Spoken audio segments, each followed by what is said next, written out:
The events unfold in a world where the hero once lived, a world utterly devastated by massive storms filling the sky. Destruction and chaos spread, with monsters swarming everywhere, fighting fiercely and relentlessly. Humanity is forced to battle these creatures constantly just to survive. The hero devoted his entire life to fighting in these brutal, unending wars. Despite being wounded and exhausted, the hero stands resolute and unyielding, gazing toward the horizon with unwavering determination. He faces monsters day after day without ever pausing. The battles drag on for months, with the hero fighting tirelessly. After a year, he grows stronger and more resolute in the face of challenges. 10 years pass, but to him, they feel like fleeting moments as he continues to battle monsters fiercely. With the power of his single sword, he can defeat any beast without fear. Yet, his confidence shatters when a terrifying creature appears, one with power surpassing all previous monsters. The beast easily defeats the hero. It glares at him with contempt, demanding he surrender, as the world he fights for is finished. In this moment of defeat, the hero realizes someone must be orchestrating this destruction, manipulating everything. A mysterious entity declares the hero's strength and potential are wasted and demands he become its sword and tool.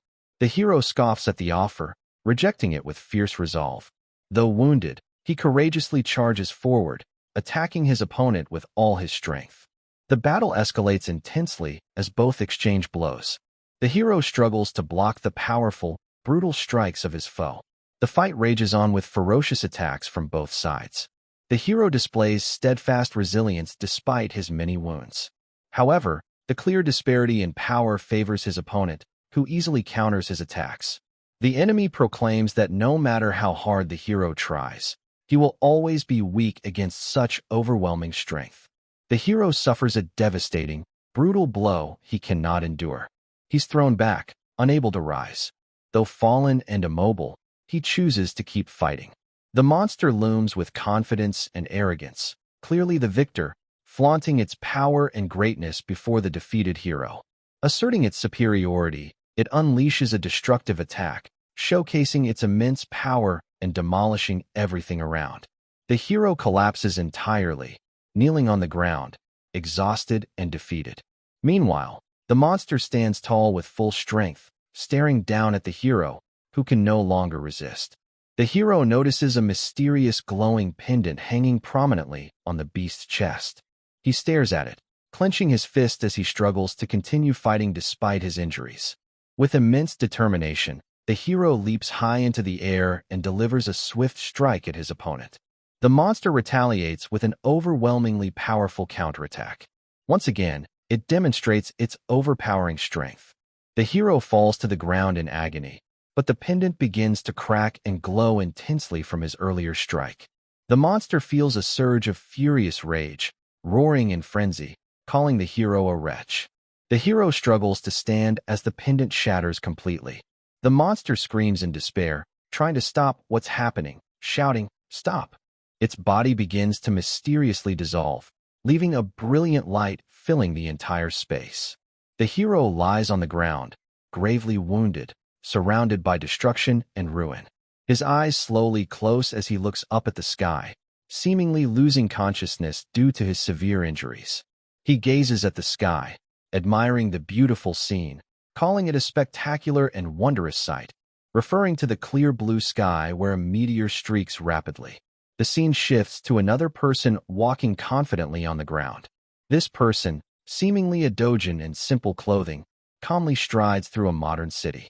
A large sign appears, indicating a B-rank Namsen gate, warning civilians to stay away and requiring heroes to register their ID and hero number to enter. Doujin continues walking, ignoring the instructions as loudspeakers blare warnings for civilians to steer clear.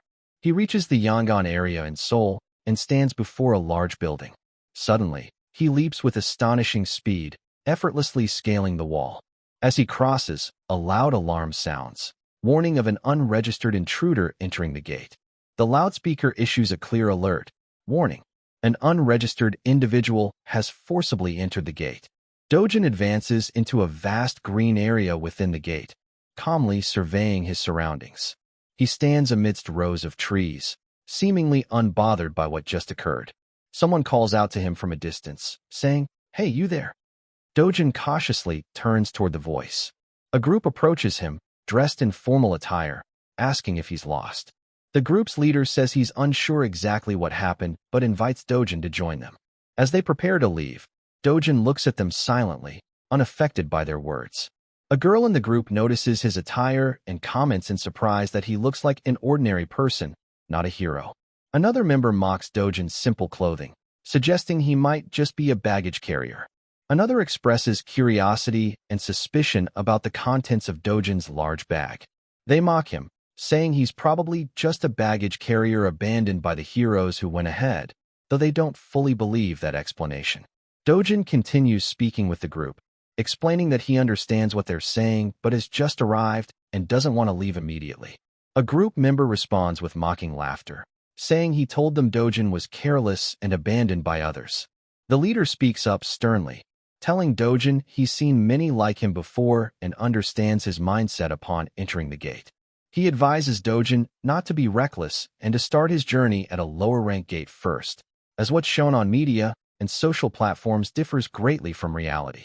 He also tells him to get a hero license and pass the test first, especially since the Namsan gate is C rank.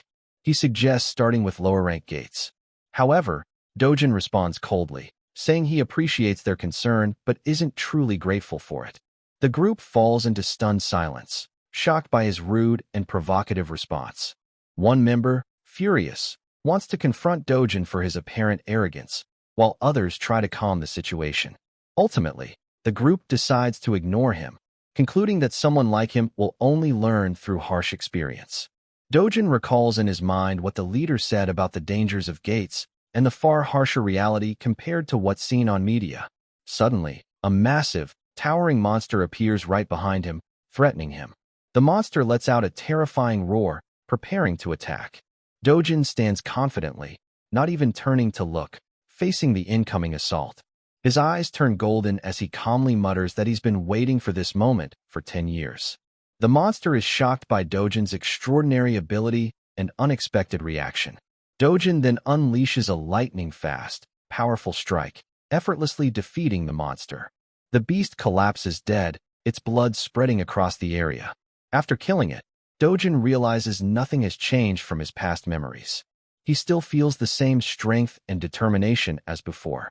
He stands tall amidst the smoke and ruins of the swiftly concluded battle. He picks up a weapon dropped by the monster, examining it with curiosity and focus. Silently, he studies the weapon carefully, contemplating his next move. Turning toward the monster's corpse, he notices a glowing, mysterious gate emerging from its wound. The young man approaches the gate with confident, steady steps. Inside, he finds a low-grade magic stone and picks it up, observing it thoughtfully. He recalls that in the past, he would have scorned such a trivial item, but now he sees it differently. Suddenly, he senses something suspicious and braces himself with intense focus to face an approaching threat. He hears the sound of heavy, distinct footsteps rapidly drawing closer. A group of large, powerful monsters appears before him, ready to unleash a ferocious attack. The young man moves with astonishing speed, deftly dodging their strikes, then effortlessly fells one of the monsters. He continues fighting with immense confidence, advancing toward the remaining monsters as they charge at him with strength and ferocity. Fully prepared, he faces them without fear or hesitation. Co Dojin stands firm in the situation while the group he met earlier walks away, unaware of what's unfolding behind them. The girl in the group turns her head, recalling the young man who spoke to her rudely, and wonders if he's all right. She voices her concern, questioning whether he might actually end up dead, surprising her teammate who doesn't understand her worry for him. The group leader steps in, noting that if the person is an intruder, he's likely already being pursued by Control Center agents. Indeed, Control Center agents are rapidly approaching the area. It's clear that a C-rank gate like Namsan requires B-rank or higher agents to handle such cases.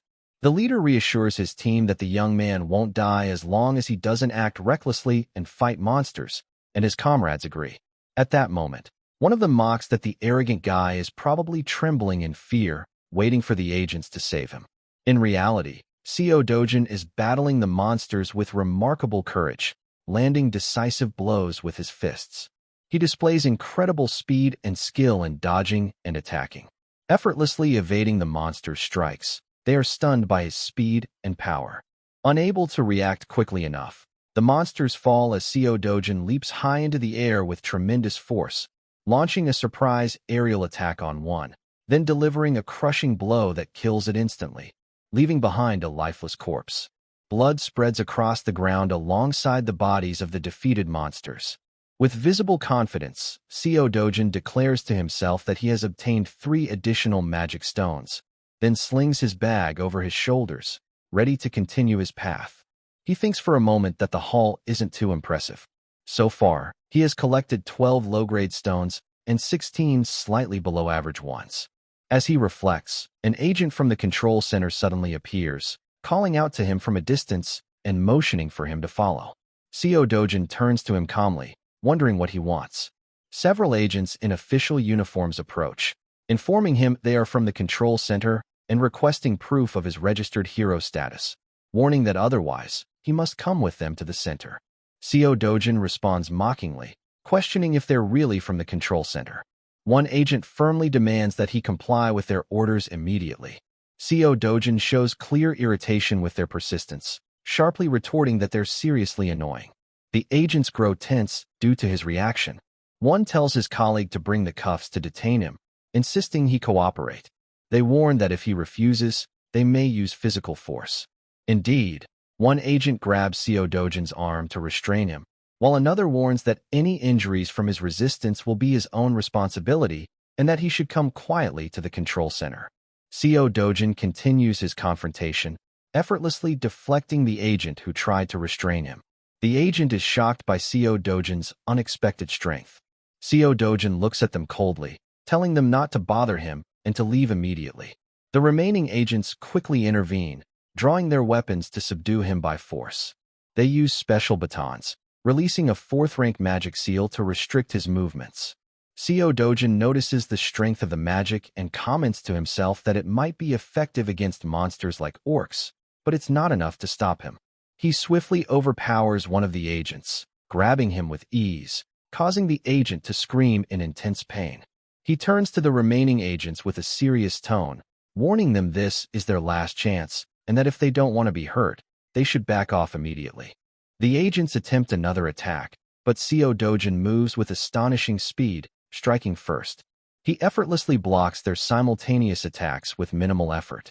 They try again, but he counters and pushes them back with powerful, direct blows. Seo Dojin continues his assault with overwhelming strength, using precise combat techniques to easily defeat the agents. He knocks one to the ground with a heavy strike, leaving them unable to continue fighting.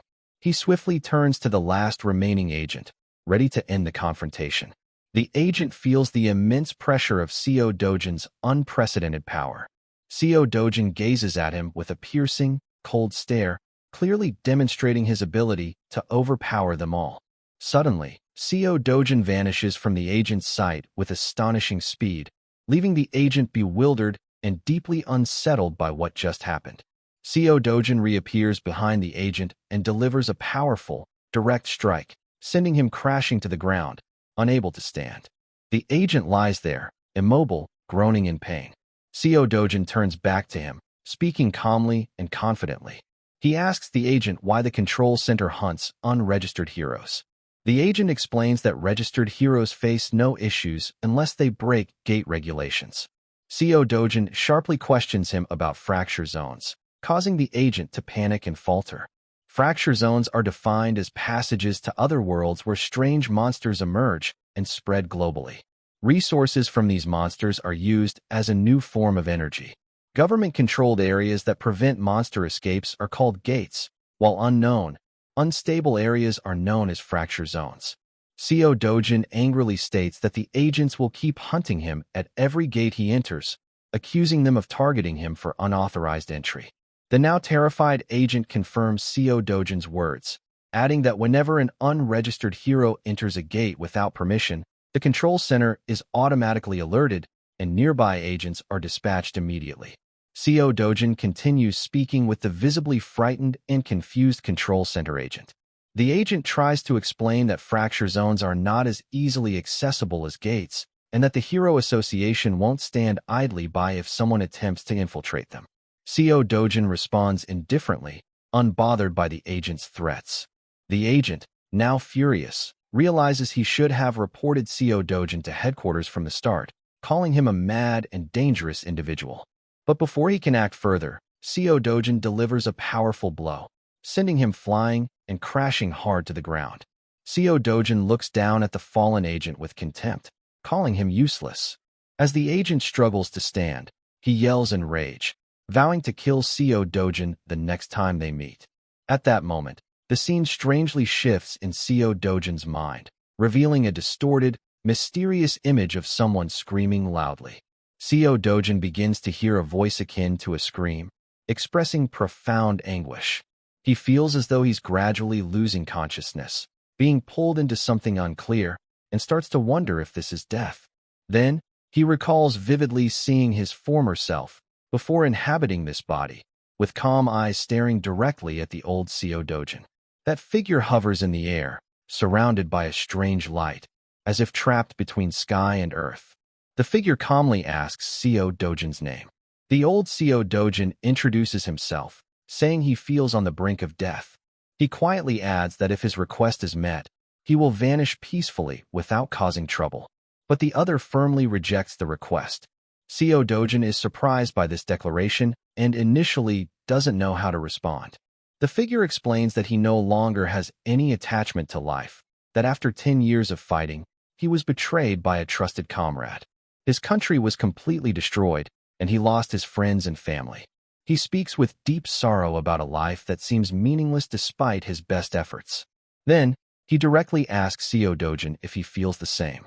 CO Dojin expresses hope that the lives of his remaining loved ones won't be like his own, even if his life has been miserable. The figure curiously asks CO Dojin what he truly wants, in the simplest terms possible. CO Dojin places a hand on his chest and clearly states that what he truly desires is something he has never expressed. The scene shifts again, revealing the Gazan Digital Complex in Seoul's Gumaeon district, now known as the Hero Complex, where businesses dealing in gate-derived products far outnumber IT companies. CO Dojin walks calmly through the bustling streets amid the noise of daily life. He stops before a shop, wondering if this is the right place for his next step. At a shop specializing in buying magic stones, a young employee greets CO Dojin with a standard welcome. CO Dojin explains that he wants to sell the magic stones he's collected. He empties his bag onto the counter, revealing a collection of blood-stained magic stones. The employee, surprised and visibly uncomfortable with the blood on the stones, mutters that people should clean them before bringing them in. However, he calmly informs CO Dojin that he has quite a few stones and that it will take some time to sort them. The employee offers CO Dojin a cup of coffee while he waits, to which CO Dojin briefly replies that anything will do. CO Dojin sits drinking coffee with calm detachment while the employee busily sorts the stones. When finished, the employee details the count: 12 low-grade stones, 16 mid-grade stones, and 5 slightly higher-grade stones. He then informs CO Dojin that the shop takes a 40% commission, leaving him with roughly 6 million won. CO Dojin angrily interrupts, objecting to the high commission and pointing out that he did the hard work of hunting. So why should the shop take 40% of the profit? The employee responds with a smug smile, explaining that other shops typically take 45%, making this a better deal. He tells CO Dojin that if he doesn't want to sell, he can take his stones and leave, challenging that he won't find a better deal elsewhere. CO Dojin coldly refuses to complete the transaction, gathering his stones to sell somewhere else. But as he turns to leave, the employee quickly grabs his arm, demanding payment for sorting fees, coffee, cleaning the blood, and wipes, totaling 360,000 won. CO Dojin firmly states he has no money to pay the fees, challenging the employee to take it by force if he can. The employee smirks maliciously and warns CO Dojin that he has the backing of C-rank heroes, calling him a troublemaker. Suddenly, a group of large, hostile-looking men enter the shop, summoned by the employee. The group's leader, a burly man, asks why they were called, and if someone is causing trouble. Seo Dojin exchanges a cold, sharp glance with the burly man, creating a tense, heavy atmosphere. The employee begins to feel fear and anxiety about how things are unfolding. In a flash, Seo Dojin launches a swift, unexpected attack on the burly man, knocking him down with a powerful punch. The man collapses to the floor, unable to move or resist.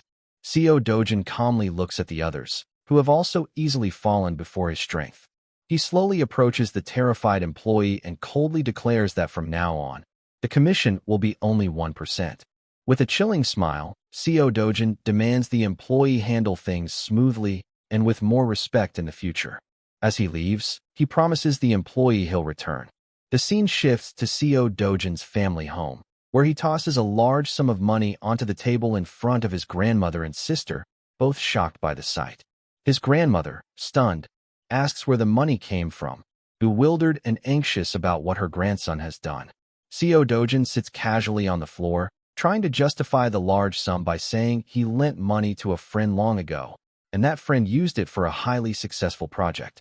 His grandmother looks at him skeptically, finding the story implausible. She pointedly asks if he truly has such a friend. Seo Dojin tries to ease her doubts, explaining that this friend is from his past, from where he grew up. His grandmother seems to accept the explanation as she holds the money but remains uneasy. His sister, Yunying, excitedly asks if this means they're rich now. Seo Dojin smiles warmly and calmly assures her that they are indeed rich from now on. His grandmother and sister are overjoyed, dancing and celebrating in the house with evident happiness. Seo Dojin watches them celebrate, but deep inside, he feels unease. He recalls the request of the other Seo Dojin, that his family live in a completely safe place.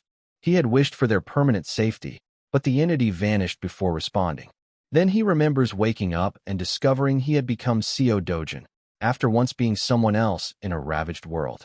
Seo Dojin thinks about how the safest house in Korea costs around 110 billion won at current market prices. He tells himself he's not obligated to fulfill a one-sided promise. Yet, he remains determined to achieve that goal. He confidently assures himself that once he regains his full strength, such a massive sum will mean nothing to him. Seo Dojin reflects that everything in this world, gates, fracture zones, and monsters, is far weaker than what he faced in the previous, destroyed world. The terrifying monsters he once fought flash through his mind. He realizes his current strength is less than 10% of what it once was.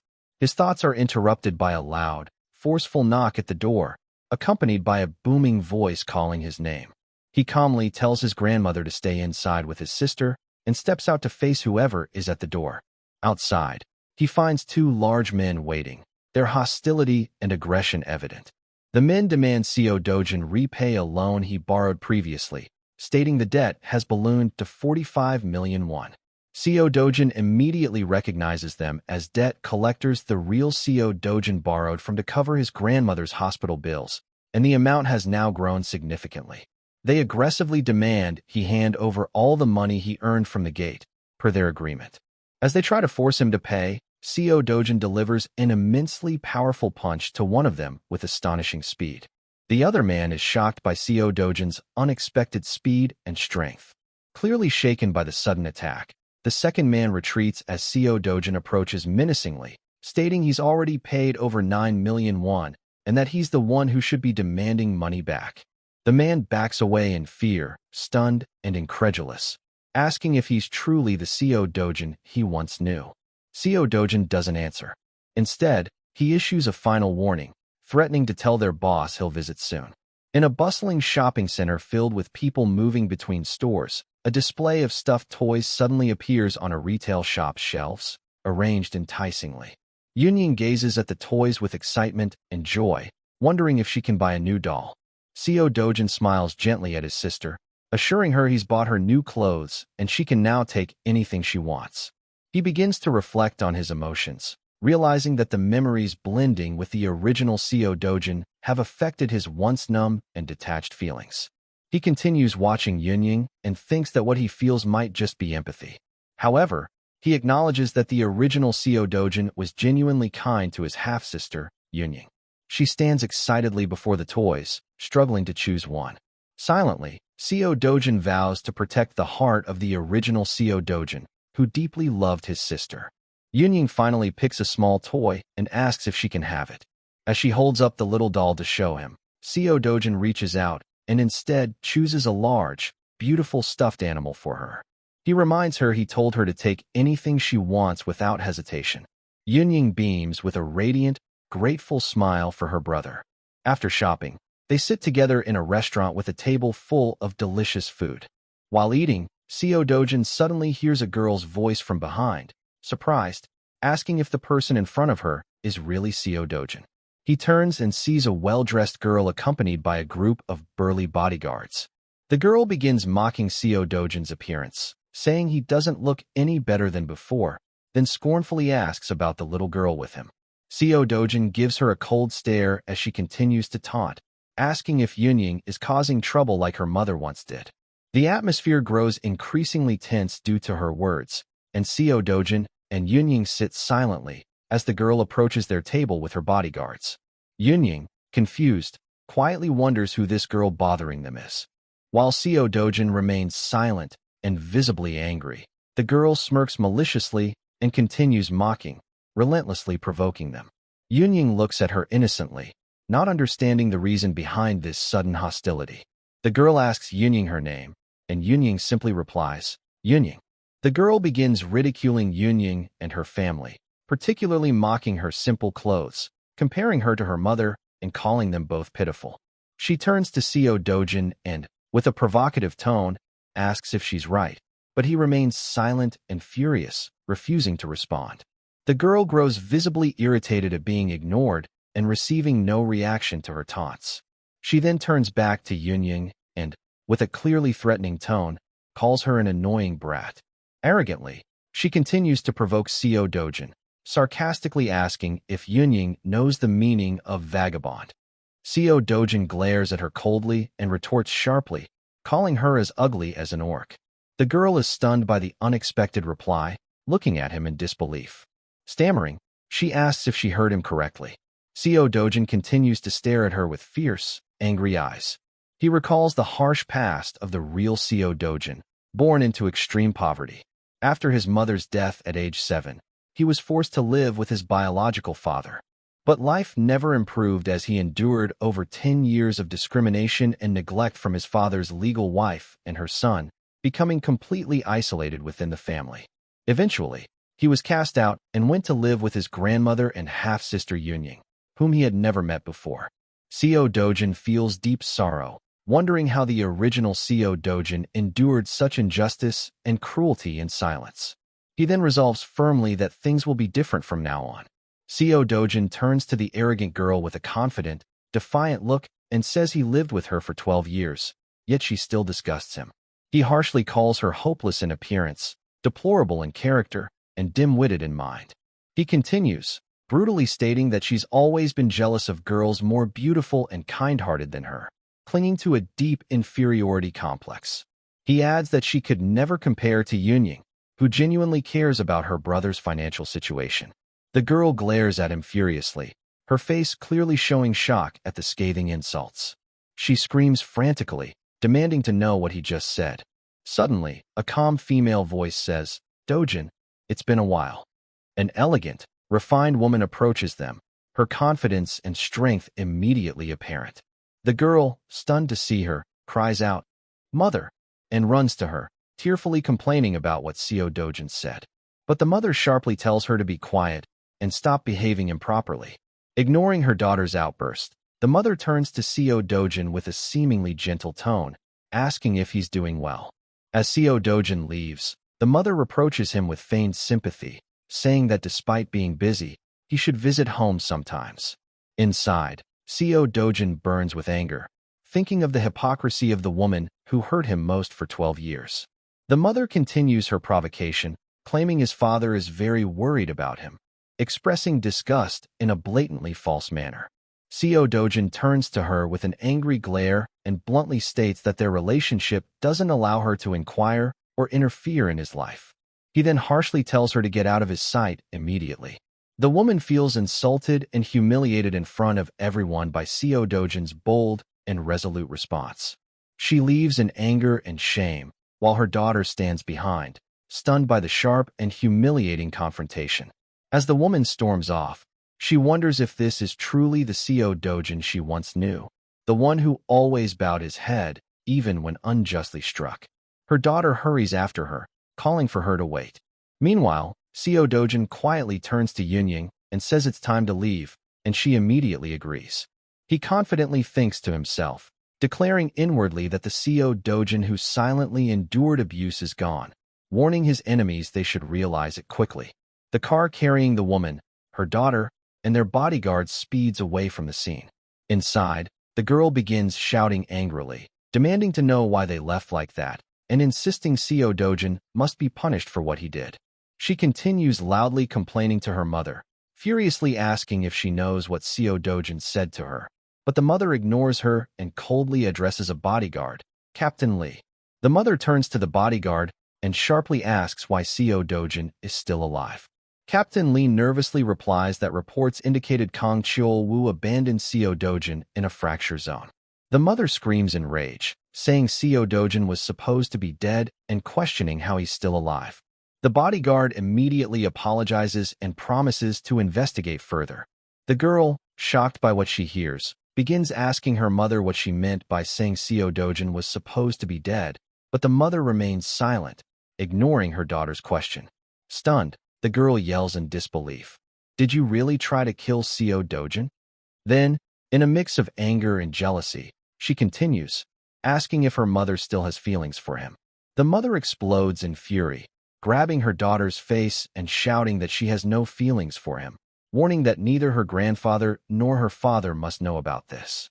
She threatens her daughter fiercely, cautioning her not to interfere again, making it clear this matter concerns only her and she will handle it herself. The girl, terrified, falls silent. Inside, the mother continues to seethe, vowing that Seo Dojin, a worthless, illegitimate child, dared to challenge her. She resolves to make him disappear at all costs. The story shifts back 10 years to when fracture zones first appeared.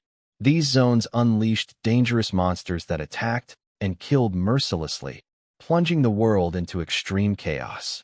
However, the situation gradually stabilized with the emergence of heroes capable of fighting the monsters. From these creatures, humans obtained magic stones called mana stones, which became the world's new energy source. Nations began transforming the dangerous fracture zones into organized gates. Now, the entire world revolves around gates and heroes, with whole industries centered on these gates. Elsewhere, Seo Dojin realizes the only way to make money in this world is to become a hero. He arrives at a building called Yongjungpo, the headquarters of HC Finance Company. At what looks like an old, worn building, a man stands smoking, observing the scene with anticipation.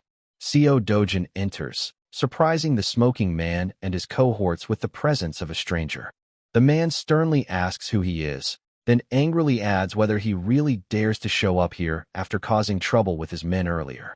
Seo Dojin responds completely calmly, saying the more he thinks about it, the more he realizes he's suffered significant losses. The man, confused by Seo Dojin's words, asks what he means by losses. Seo Dojin continues, coldly explaining that he deserves substantial compensation for the material and emotional damages he's endured. The man in glasses stares at Seo Dojin, thinking to himself that Seo Dojin's personality has drastically changed since entering the gate. He also concludes that Seo Dojin must have awakened powers within the gate. He steps closer, threateningly warning that he knows what happens to those who become arrogant after awakening in a gate. Suddenly, the other men approach and surround Seo Dojin, clearly intimidating him. The main man stands and approaches aggressively, angrily explaining that he's seen many D-rank heroes, all arrogant, but ultimately worthless. He boasts that he has plenty of D-rank heroes who don't even allow others to speak to them. Seo Dojin remains silent, ignoring the threats. But the main man, enraged, orders him to sit, thinking the conversation is over. Seo Dojin firmly replies that he's not done speaking. The man, furious at Seo Dojin's response, suddenly tries to attack, but is shocked to find Seo Dojin moving with astonishing speed. Seo Dojin delivers a powerful headbutt, instantly knocking the man down. He then effortlessly attacks the others who surrounded him. unleashing crushing blows that quickly send them to the ground. While fighting, Seo Dojin tells them he knows their business isn't limited to loan sharking. He continues, stating mid-fight that he also knows they forge identities. Seo Dojin explains that to start earning money, he needs an official hero ID card. He fights relentlessly, deftly dodging the men's attacks. Standing among the defeated men lying on the ground, he coldly demands the main man provide him with a genuine hero ID card, free of any errors or issues. He adds with a resolute tone that it must be ready by tomorrow. The main man, gripped by extreme fear, thinks to himself that Seo Dojin might not just be a D-rank hero, but perhaps B-rank or higher. As Seo Dojin continues speaking to the beaten man, he demands a clear answer to his question. Terrified, the man quickly agrees to Seo Dojin's demands, but Seo Dojin stops him, saying there's one more thing he wants to know. He then harshly and threateningly asks if Hong Hiju ordered his death. The man clearly recalls Hong Hiju's image as she gave him the order, but he remains silent, not responding. Angered by the silence, Seo Dojin presses harder on his face, again demanding an answer. The man screams in pain and terror, quickly confessing that Hong Hiju indeed ordered him to do it. He explains that Hong Hiju hoped Seo Dojin would fall into debt so severe he'd take his own life. The man continues shouting in fear that those were Hong Hiju's exact words. Seo Dojin remains calm after the confession while the man begs to be released. Seo Dojin mocks his talk of suicide, saying it explains why he was trapped in the gate. The man immediately tries to justify himself, insisting he knew nothing about the gate situation. He continues defending himself, saying that if Seo Dojin died, he wouldn't get paid, so why would he trap him there in the first place? Seo Dojin listens with curiosity and quiet contemplation. Then, he suddenly recalls the name Kong Cheol-woo and says it aloud. He explains to the man that Kong Cheol-woo was the one who trapped him in the gate and demands all information about this person by tomorrow. The man instantly agrees, clearly terrified. Seo Dojin calmly leaves the place, leaving the men in a state of panic and extreme fear. As he walks away, he recalls his wish to live with his grandmother and sister Yunying in the safest house possible. Seo Dojin resolves to work toward this goal. He strides forward with confident steps. Seo Dojin received a hero identification card from the man he had instructed to prepare it. He used the card on an electronic device to verify its authenticity. The device confirmed that Seo Dojin's hero identification card was valid. However, a clear warning appeared on the device, stating that Seo Dojin's level was below the recommended threshold for entering the gate. Muttering in frustration, Seo Dojin complained that the man should have assigned him a higher rank, like A rank, instead of his current rank. Ignoring the warning, he confidently proceeded through the entrance as the device continued to issue alerts. Information about the Bamseum gate was provided, noting that it was ranked B but as small as a D rank gate. Authorities advised against entering unless in a team of 2 or more. However, it was also noted that due to the gate's tunnel-like structure, it only allowed single-file entry, making it extremely difficult to complete unless the hero was at least A rank. Seo Dojin continued into the gate, disregarding all warnings displayed before him. The text explained that, if unlucky, he might face hundreds of monsters alone in a dark, narrow tunnel. As Seo Dojin began encountering monsters, he showed no fear. On the contrary, he seemed to relish the battle. Seo Dojin's fight began with a giant, ferocious, snake-like monster. He displayed exceptional skill, dodging its rapid, consecutive attacks. The snake continued its assault, spewing venom from its fangs to try to injure him. Seo Dojin recognized the creature as a black-fanged snake, an extremely venomous species capable of killing with just a small amount of its poison. He successfully landed a powerful, direct strike on the monster. With swift and skillful movements, he delivered consecutive blows to the beast. Moving at high speed, Seo Dojin avoided the deadly venom the monster sprayed around. He escaped being poisoned and felt relieved at his success. Looking at his glove, which had been splashed with some venom, he thought to himself that it was worth at least 300,000 won. In a moment of intense focus, Seo Dojin sensed the monster's rapid movement and prepared to counter. The monster attacked with great force, but Seo Dojin blocked it with ease. As a result of the confrontation, the monster was forcefully repelled, its venom spreading across the area. Seo Dojin stood tall, watching the creature collapse before him. After defeating it, he searched for a magic stone within its body but found none, calmly stating that there was no magic stone inside. Based on past experience, he noted that the probability of finding a magic stone in a black-fanged snake was less than 3%. Realizing he would need to hunt hundreds of monsters to collect enough stones, Seo Dojin calmly told himself to prepare for the effort. He continued through the gate, reaching an area filled with bones and monster corpses. A massive skull appeared before him, and he wondered if it might be the gate's boss monster. Seo Dojin looked up to confirm the presence of the boss monster and prepared to face it. The boss monster appeared, a giant snake with glowing green eyes. Feeling relieved that it had revealed itself, Seo Dojin remarked that he didn't know the way to it, so this was convenient. He decided to attack immediately to end the battle quickly. However, he was surprised to find that his attacks couldn't connect with the monster's body. He wondered why his strikes failed to land effectively. Seo Dojin persisted, moving nimbly to dodge the boss monster's attacks. Finally, he landed a powerful blow, causing the boss to roar in pain and shock from the intense strike. He continued fighting with rapid, powerful attacks, moving flexibly to evade the boss's strikes and delivering another strong blow. Seo Dojin successfully landed a finishing blow, asserting his dominance in the battle. As the confrontation with the giant snake continued, he realized, as expected, that its skin was extremely tough and entirely different from previous monsters, to the point that his attacks had no effect. Standing there, Seo Dojin wondered what he could do, wishing he could reclaim his former strength, as a monster like this should have been easily defeated. At that moment, he noticed something on the ground nearby and shifted his attention to it. Approaching, he discovered an old sword lying on the ground. After examining it closely, Seo Dojin decided that, despite its age, he had no choice but to use it. Confidently picking up the sword, he remarked that its value lay in the skill of the wielder, not its quality or age. Now armed, he prepared to face the monster, saying he would borrow the weapon for a while. Seo Dojin attacked the monster fiercely with the sword, landing a powerful blow that the creature seemed unable to counter. During the attack, he told the monster it should consider being destroyed by his hand and honor. The monster let out a loud roar of pain after receiving the strike.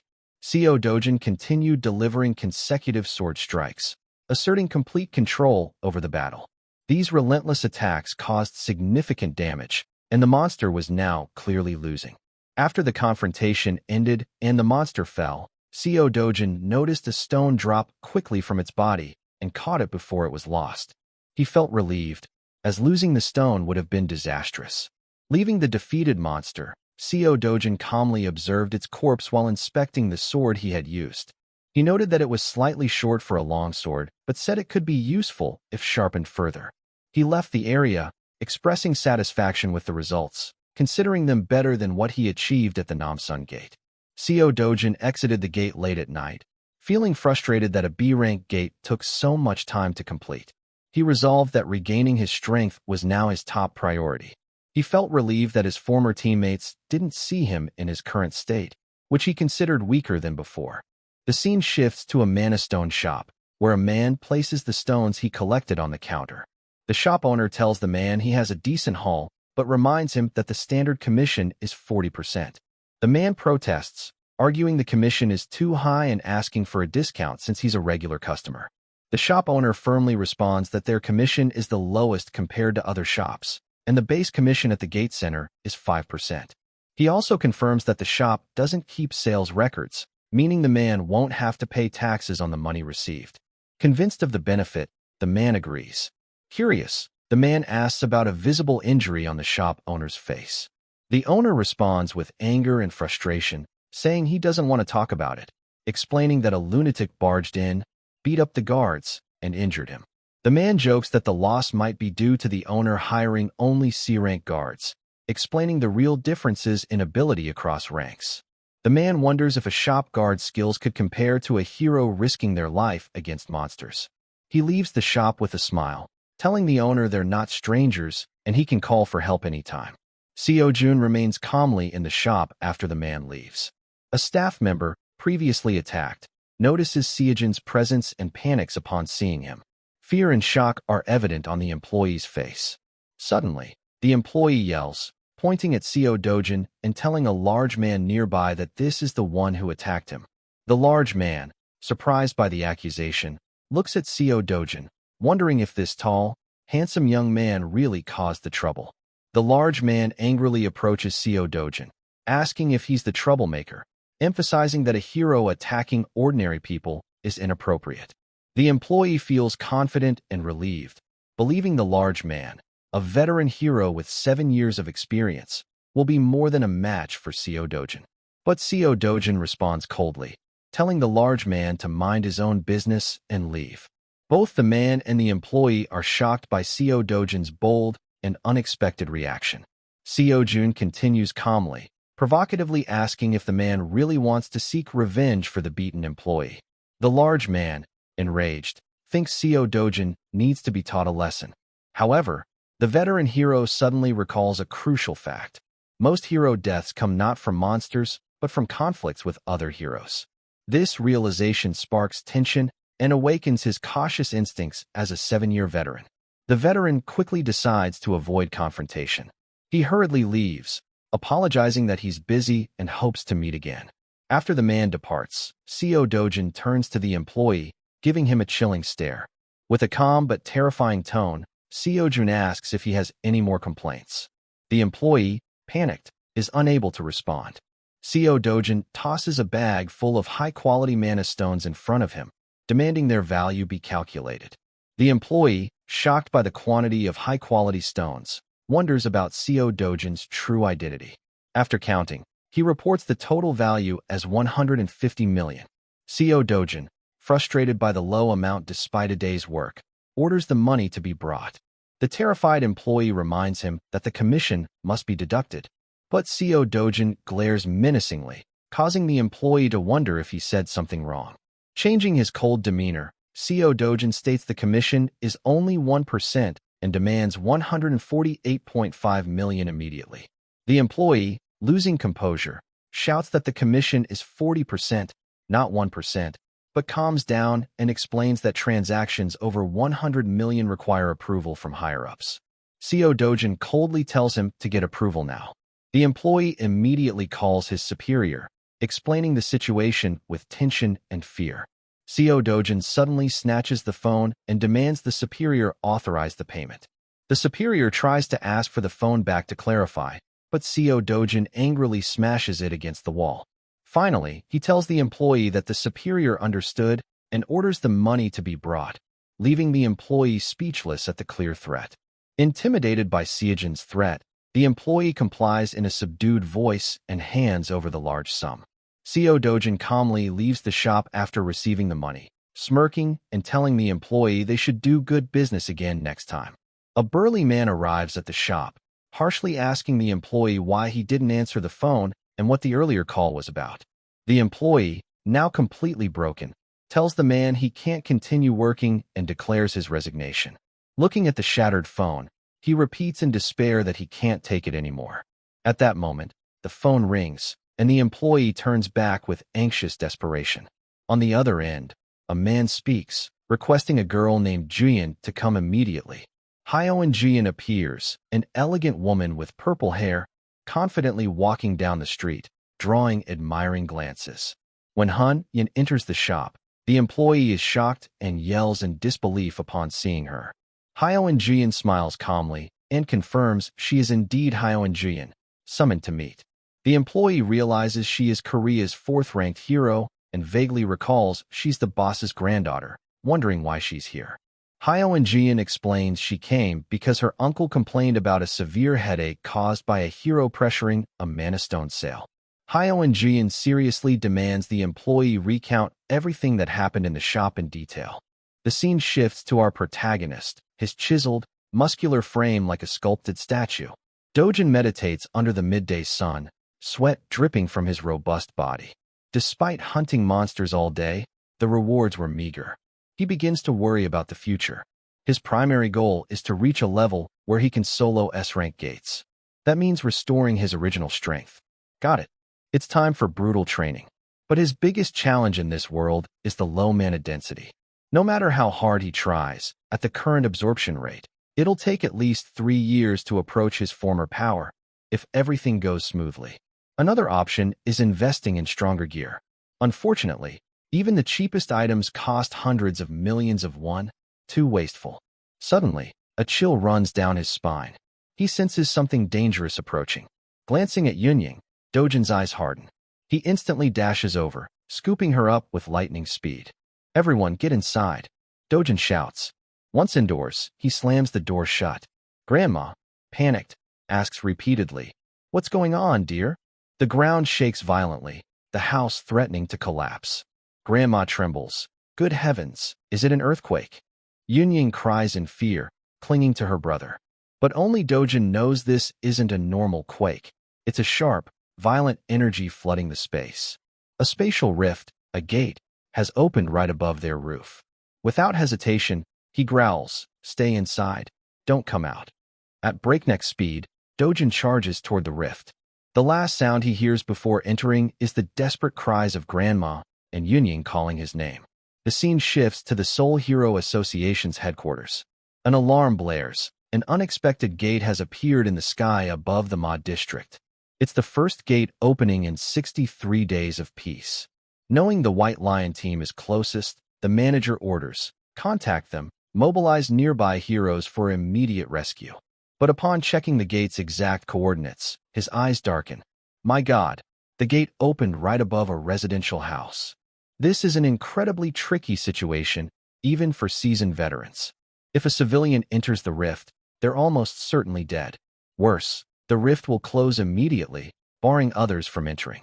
And if the person inside dies, 10 days later, a ferocious monster wave will erupt, spreading across the area.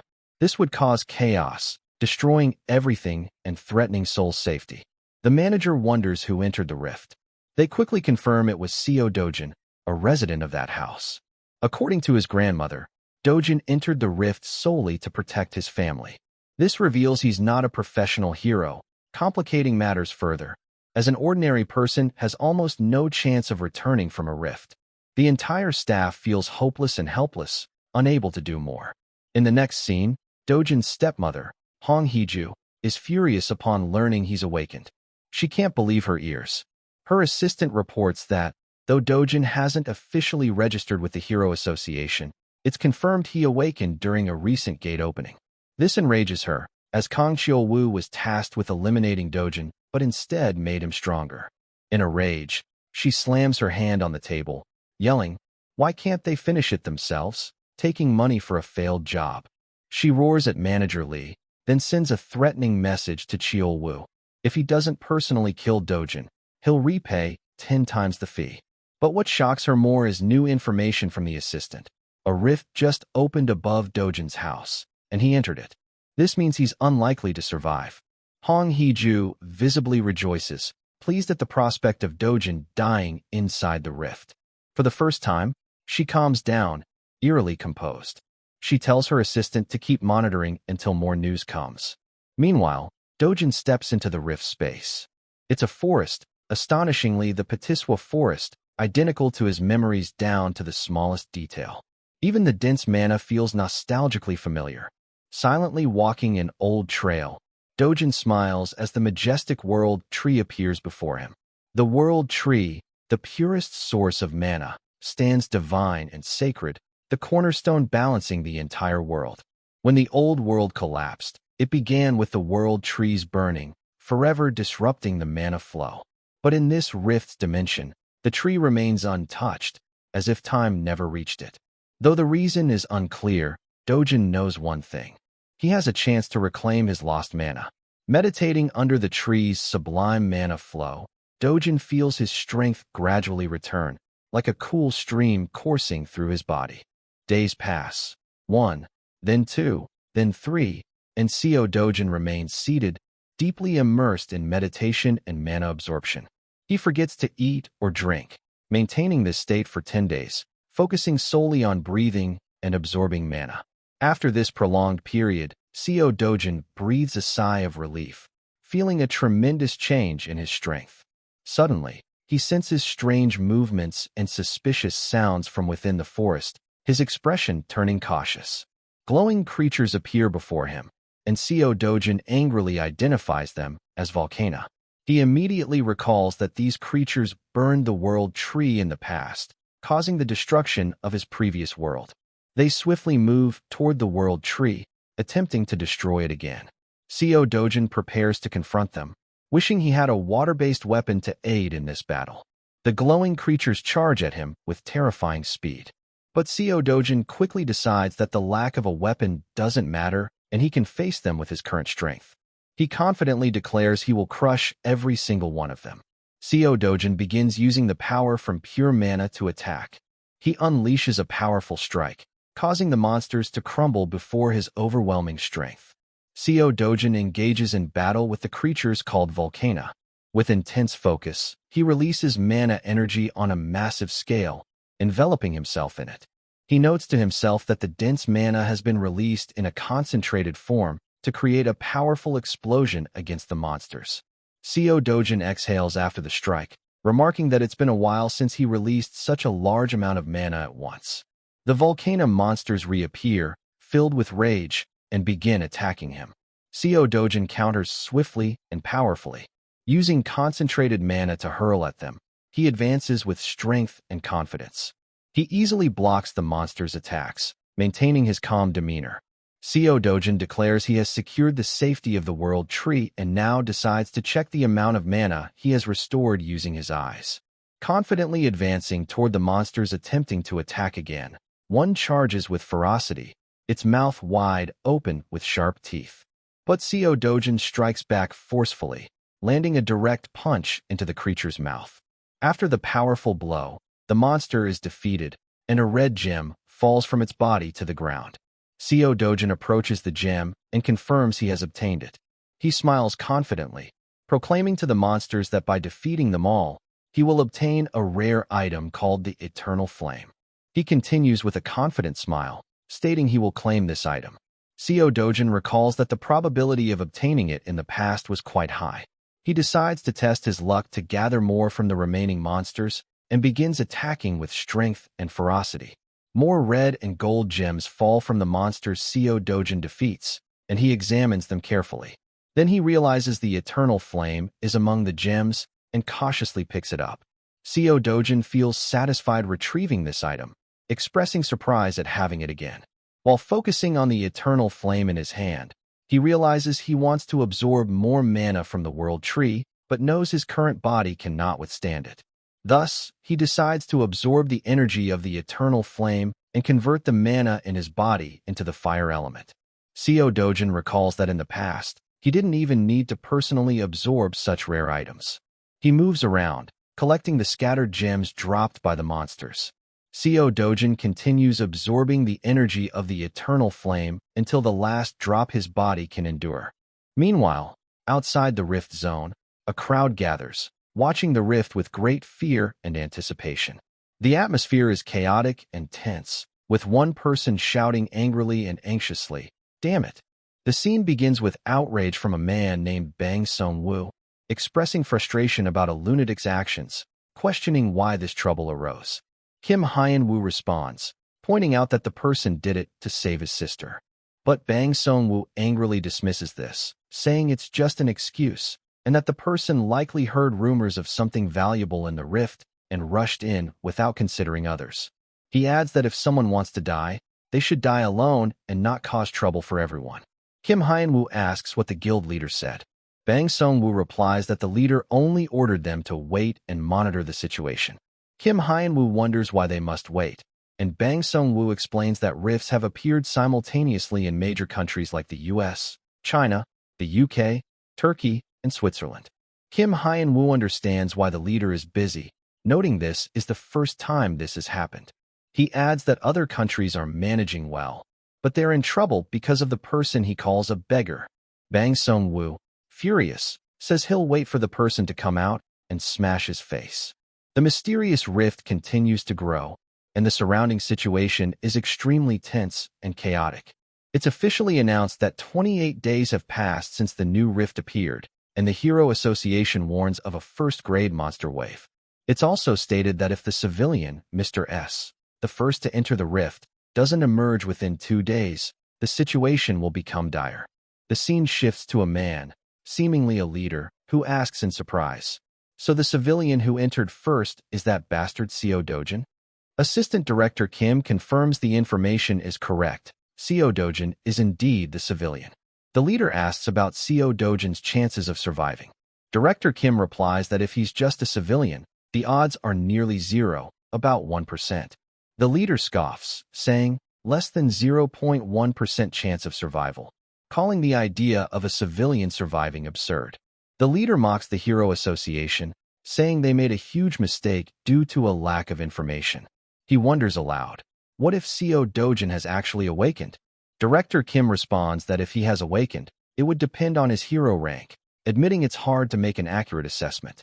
The leader agrees with Director Kim, noting that being good at fighting and surviving a rift are different. Suddenly, the leader mentions that Seo Dojin has 2 family members and suggests detaining them. Director Kim, surprised, asks what they plan to do. The leader responds with a chilling calm, saying to treat the family well for now, but if Seo Dojin dies, they'll sell their organs. If he survives, they'll demand huge compensation and push him into debt. Meanwhile, Seo Dojin continues focusing deeply on absorbing energy from the world tree within the rift. Seo Dojin feels a significant change in his body and strength after absorbing the eternal flame's energy, wondering how much time has passed. He confirms he has absorbed hundreds of eternal flames. He declares he can now use fire elemental mana whenever he wants, noting his fire resistance has greatly increased and feeling he's in a much better state than when he was called a sword master. Seo Dojin touches the world tree with a reflective expression, recalling the past and comparing it to the present. With gratitude, he thanks the world tree for the energy and strength it has granted him. The story continues with Seo Dojin expressing deep appreciation for the world tree. He then begins collecting the red mana stones obtained from the battle with the monsters, placing them in a small bag. Looking at the world tree, he sadly muses that he may not see it again after this. But he tells it that if they meet again and it's in danger, he will protect it at all costs. Seo Dojin exits the rift, noticing the area is completely deserted. He wonders if everyone left to prepare for the impending monster wave. Then, he senses a strong presence in a certain direction and immediately decides to head toward it. He moves quickly toward the source. Meanwhile, Bang Sung-woo and Kim Hyun-woo stand talking near the rift area. Seo Dojin recognizes their uniforms from afar, knowing they're from a group he encountered at a previous gate. Thinking that being caught by them would be troublesome, he decides to use his newfound power, unleashing a powerful fire explosion toward them. The flames spread quickly, causing a massive explosion that shocks everyone.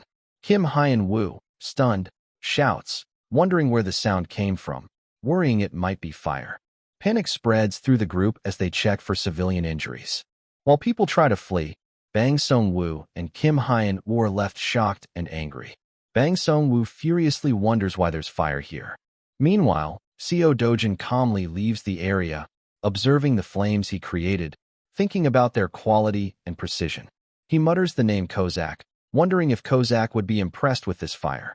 He recalls the past, saying that Kozak, the continent's greatest fire mage, would surely be pleased to see it. At that moment, Kim Hyun-woo senses something unusual, suddenly stopping and saying to Bang Sung-woo, "Wait." Kim notices the rift behaving abnormally and informs Bang Sung-woo. Everyone looks at the rift with amazement and concern as it begins to change shape in a strange and suspicious way. Bang Sung-woo, extremely tense, wonders what's happening to the rift. The crowd's astonishment grows as the rift starts to disappear. During this, Seo Dojin quietly departs, walking confidently with his bag of stones. He glances back with a stern expression, displaying determination and confidence in his achievements. A breaking news broadcast airs across the city about the sudden disappearance of the new rift in Mapo district this morning, accompanied by aerial footage of the city with a prominent building in the background. The news anchor declares that today marks the 28th day since Seo Dojin, an unregistered resident of Zone Z, entered the rift. The Hero Association, expecting a massive monster wave, is shocked by this sudden disappearance and has launched a full investigation into the cause. Meanwhile, The news reports a mysterious fire breaking out at a scrapyard near the rift's location. Some people on the street sarcastically comment that the bastard Seo Dojin must have died in the rift. Some say he deserved it, while others argue it's common sense to avoid a newly formed rift. A calm voice responds that someone has already died, and such remarks are unnecessary. Another person replies that everyone is lucky the rift's disappearance saved Seoul from becoming a battlefield. Seo Dojin, disguised under a hood, quietly observes the situation and thinks that if the rift is gone forever, he may never see the world tree again, but acknowledges it's probably for the best. He looks up at the sky, thinking there's always something worth protecting no matter what happens. Seo Dojin heads to the HCS Finance Company building in Yongdongpo. Inside, two men discuss how Seo Dojin is surely dead, meaning the old lady and young girl, his grandmother and sister Yunying, are as good as done. One says that if things go wrong, the family's organs will be sold. As for the grandmother, she's done, but if the girl grows up, the boss might find ways to exploit her later. Seo Dojin, still disguised, enters the building and coldly asks the men about their boss. Boss Kim appears outside, walking casually and confidently. Believing everything is settled since Seo Dojin is dead, he asks his assistant about the day's schedule. The assistant informs him of a lunch appointment and an evening meeting with Director Bae. The boss smiles confidently, instructing the assistant to call Ms. Kong and prepare new girls if available. He ascends the stairs, unaware of what awaits. Suddenly, he's stunned to see one of his men violently attacked and thrown aside. The boss looks on in shock and fear as blood drips from the man's face after the unexpected blow. He sees the man lying on the floor before Seo Dojin, who stands firm, confronting everyone. The injured man rises, coughing blood, facing Seo Dojin, who orders him to crawl like a dog. Fear is evident on the boss's face as he hesitates to comply. Seo Dojin continues to humiliate the boss in front of everyone, kicking the table hard to assert dominance. He sarcastically asks if the boss heard him clearly. Boss Kim crawls on the floor to Seo Dojin, who sits cross-legged on a chair and is ordered to bark like a dog. Seo Dojin declares that someone like him doesn't deserve to be treated as human, ordering him to bark as loud as possible. Boss Kim is forced to bark repeatedly like a dog, shouting in fear and humiliation before everyone. His men hear Seo Dojin demand their leader bark louder and clearer. The humiliation deepens as the boss continues barking loudly, while others witness the horrifying and unbelievable scene. Seo Dojin sits relaxed, berating those around him as hypocrites who grovel before him but would stab him in the back at the first chance. He turns to Huang Changsib, sarcastically asking if he thinks this is the first time Seo Dojin has dealt with trash like him. Chairman Huang Changsib begins begging Seo Dojin for forgiveness, promising lifelong loyalty as a dog. But Seo Dojin refuses to hear the pleas, shouting for him to shut up and delivering a powerful kick that sends him flying. Seo Dojin turns to the bespectacled assistant, calling him glasses, startling him. He tells the assistant he's now the chairman, advising him not to waste his life serving like a dog under scum like the former boss. Pointing to the old boss lying motionless on the floor, Seo Dojin says dealing with trash like him isn't hard. The assistant hesitates, noting the old boss has many connections, and a sudden takeover could raise suspicions. The assistant continues begging for forgiveness and a chance for the old boss, angering Seo Dojin, who asks why he's so slow to understand. Seo Dojin reminds the assistant how they typically dispose of people, dumping them in the sea or at a scrapyard. He threatens everyone that if they don't deal with the old boss, he'll throw him into a gate to become monster food. Chairman Huang Changsib continues pleading, promising to serve like a dog. But Seo Dojin completely ignores him. He considers killing Huang Changsib on the spot to avoid future trouble. Then he sighs, wondering if he's become too soft. Seo Dojin reaches toward Huang Changsib, telling him to come closer. Huang approaches slowly and hesitantly. Seo Dojin grabs him, coldly saying he accepts the apology for the past. Then he says he'll treat him like a brother from now on. But Huang is suddenly stunned. Flames suddenly erupt in Huang Changsib's hand, causing him to panic. Seo Dojin looks into Huang's eyes, saying this is his final chance. As the flames burn in Seo Dojin's eyes, Huang's terrified expression reflects in them. Seo Dojin slams Huang Changsib to the ground, leaving him writhing in pain. Seo Dojin leaves the building, issuing a final warning to everyone. If anyone dares harm his family again, he will kill them all. He orders them to protect his family for life, without fail. Meanwhile, official news reports declare that Seo Dojin has been confirmed dead in the rift. According to the government, the Judo app, and various media outlets, Seo Dojin quietly sits in a public place, reading the news on his phone, seeing reports of his own death spreading everywhere. He thinks to himself that even if he announced he was alive, it would only cause more chaos and trouble.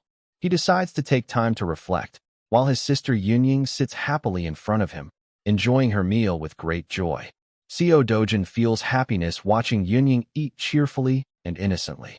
Yunying expresses joy and excitement about moving to a new place. Seo Dojin tells her she'll attend kindergarten like other kids and start school next year. But suddenly, sadness appears on Yunying's face, and she falls completely silent. Seo Dojin notices her sadness, surprised, and asks if she doesn't want to go to kindergarten. Yunying responds with deep sadness, saying the kids there mock her for not having a mother or father. Seo Dojin falls silent, clearly affected and saddened by his sister's words. After a moment, he gently says it's okay. She doesn't need to go to kindergarten or deal with those mean kids. She can go straight to school next year. Yunying's expression instantly changes, and she smiles happily, asking with joy if she really doesn't have to go to kindergarten. Seo Dojin calmly confirms and agrees. He thinks to himself that the solution might be to enroll her in a prestigious private school where no one would dare mock or look down on her. He recalls an earlier moment at a motel when he scolded the bespectacled assistant for letting his grandmother and sister stay there, asking if he had any sense. The assistant tried to justify it, saying the motel was owned by them and thus safe. But Seo Dojin cut him off, telling him not to waste words with excuses. In the room, Yunying shouted with joy upon seeing her brother enter. She and their grandmother ran to hug him tightly with happiness and longing. His grandmother held Seo Dojin's hand, saying with a trembling voice that she could hardly believe he was truly back, nearly crying with joy and emotion. Meanwhile, Yunying continued to cry, repeatedly calling out, "Brother! Brother!" Seo Dojin looked at her, feeling deep sadness and emotion at his sister's and grandmother's reactions. He gently reassured them that he had truly returned, alive, and came back for them. In a later scene, Yunying asks her brother if he's a hero. Seo Dojin gently asks if she really wants him to be a hero, but she sadly says she hopes he isn't, as she heard heroes fight scary monsters and sometimes die in the process. She shows him a naive drawing of their family, saying she and their grandmother want him to stay with them for a long time. Seo Dojin is deeply moved by her heartfelt words. He begins recalling his past life in a dark, brutal world, remembering what he lost in long battles with monsters. But now he acknowledges that this journey has brought back something precious he had forgotten: family. Seo Dojin quietly watches his family sitting together peacefully in their new home, vowing to himself that as long as he's here, he can protect this small happiness. The scene shifts to a wide aerial view of the city with a large building in the background. The story moves inside the building, where Na-Tae Hwang, the founder of the Korean Hero Association and a member of the Global Hero Alliance, appears, speaking gravely. "So they still haven't found anything?" His assistant responds respectfully, confirming no information has been found and apologizing deeply, prompting Na-Tae Hwang to express disappointment over the lack of progress. Na-Tae Hwang is frustrated by the inability to identify the cause behind the rift's mysterious disappearance. He worries that the rift vanishing on its own could mean it might reappear at any moment. The assistant, with a serious and anxious tone, confirms this uncertainty is extremely dangerous, suggesting a monster wave might be preferable to this unpredictability. But Na-Tae Hwang interrupts, emphasizing that the safety of the people is the top priority. He apologizes to the assistant for overreacting. It's explained that Na-Tae Hwang is among the top 100 heroes globally, the founder of the Korean Hero Association, and a senior member of the Global Hero Alliance. It's noted he could become president if he wanted, but has no interest in the position. He is described as solely focused on protecting citizens and preparing for new rifts. Nate Huang instructs his assistant to continue a thorough investigation, no matter how long it takes. The assistant reports that the owner of a house near the rift area has agreed to sell the property, relieving Nate Huang. He orders that the owner receive generous compensation to avoid resentment, stressing that compensating for the loss of a home is worthwhile. Nate Huang worries aloud about what's really happening, especially since rifts appeared simultaneously in multiple countries. The assistant confirms that the US and China have controlled their rifts, but the real issue now lies in the United Kingdom. She explains that most of the UK's strongest heroes have been sent to deal with rifts elsewhere. Suddenly, an emergency alert appears on Nate Huang's device, and he looks at it with shock and horror. Breaking news announces a new and dangerous rift in the United Kingdom, with an emergency declared. Citizens are urged to stay vigilant. The scene shifts to a street where Seo Dojin walks unnoticed among the crowd, still disguised. He heads to a mana stone shop, noticing large banners advertising high prices for stones. As soon as Seo Dojin enters, an employee screams in terror upon seeing him. The employee yells for the manager, pointing at Seo Dojin and saying the person he initially thought was a nobody is actually someone significant. The manager asks if he's talking about that person, then turns to Seo Dojin angrily, asking if he's the one who pressured the staff to sell stones when he was away. But Seo Dojin calmly and sarcastically replies that he arrived at the right time, as he has a large quantity of mana stones to sell and hopes to deal with someone higher up. He forcefully tosses a bag of mana stones onto the floor, creating a loud thud. The manager glances at the stones, assuming they're low-grade like last time. Deciding not to deal with Seo Dojin again, he tells him to leave immediately. Seo Dojin, surprised by the manager's reaction, sharply asks if he doesn't want to do business with him. The manager angrily emphasizes that trading with Seo Dojin at a 1% commission is absurd and causes significant losses. He states he no longer wants to work with him, but Seo Dojin confidently responds that the manager will regret it, his eyes full of challenge. The manager retorts that reasoning with him is impossible, adding that the Gate Center's 5% fee exists for a reason and isn't worth explaining to someone like him. He firmly demands Seo Dojin leave the shop and not return, clearly unwilling to continue the transaction. When Seo Dojin pours the bag's contents onto the floor, a large number of red mana stones spill out. Both the employee and manager are stunned by the sight of such valuable stones. The manager recognizes a particular stone, a hero mana stone, rumored to be worth over 1,000 times the average annual income. But Seo Dojin calmly responds to their astonished looks, saying if they don't want to buy, he'll forget the matter and leave. The properties of the hero mana stone are explained, an extremely rare stone with immense power and enormous monetary value. A story is mentioned about a Mexican drug lord named Kurzaman, who once tried to process a mana stone for drugs, but its energy awakened him as a hero for the first time. Since then, these stones have become critically important to heroes for their power and mana-enhancing capabilities. In the shop, the manager and employee stare at the rare stone in awe, fully aware of its value. But Seo Dojin calmly asks them to put the stones back in the bag as he's about to leave. The manager's attitude shifts immediately, politely inviting Seo Dojin to sit while they appraise the stones. The employee quickly gathers the stones and arranges them carefully on the table. Seo Dojin sits waiting for the appraisal, sipping a drink with a cold demeanor. While waiting, the manager cautiously mentions a 0.5% commission, worried it's too low. Seo Dojin indifferently replies, "Then don't take the deal." The manager, stressed, quickly apologizes, saying he didn't mean to refuse. He's just curious. The manager asks why Seo Dojin lowered the commission to 0.5%, and he responds that it's simply because he finds it annoying. The manager, frightened, hurriedly apologizes, admitting he didn't think it through.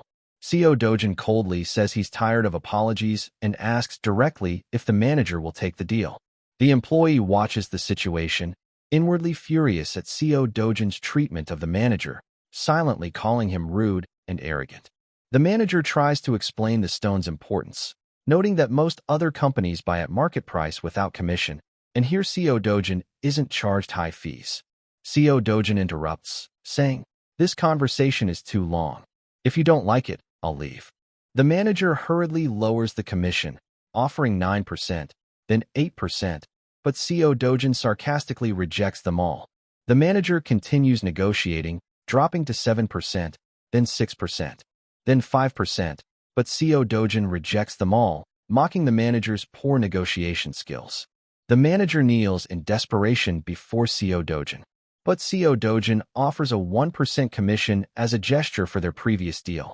However, when the manager inwardly screams, calling CO Dojin a highway robber for demanding that commission, he's clearly angry and desperate. CO Dojin smiles calmly, quietly telling the manager he has about 7 more bags of similar stones. Immediately, the manager's attitude changes completely. He yells for the employee to quickly bring the contract. Realizing the value of the deal, he nearly lost. CO Dojin looks at his phone, thinking that his dream of buying a 110 billion won house is no longer impossible with the money he's accumulated.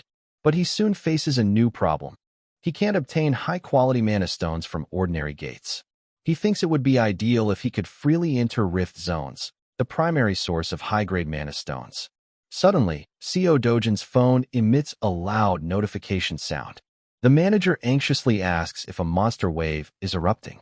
CO Dojin checks his phone, seeing a report about a new monster wave in the United Kingdom, specifically in the southern region.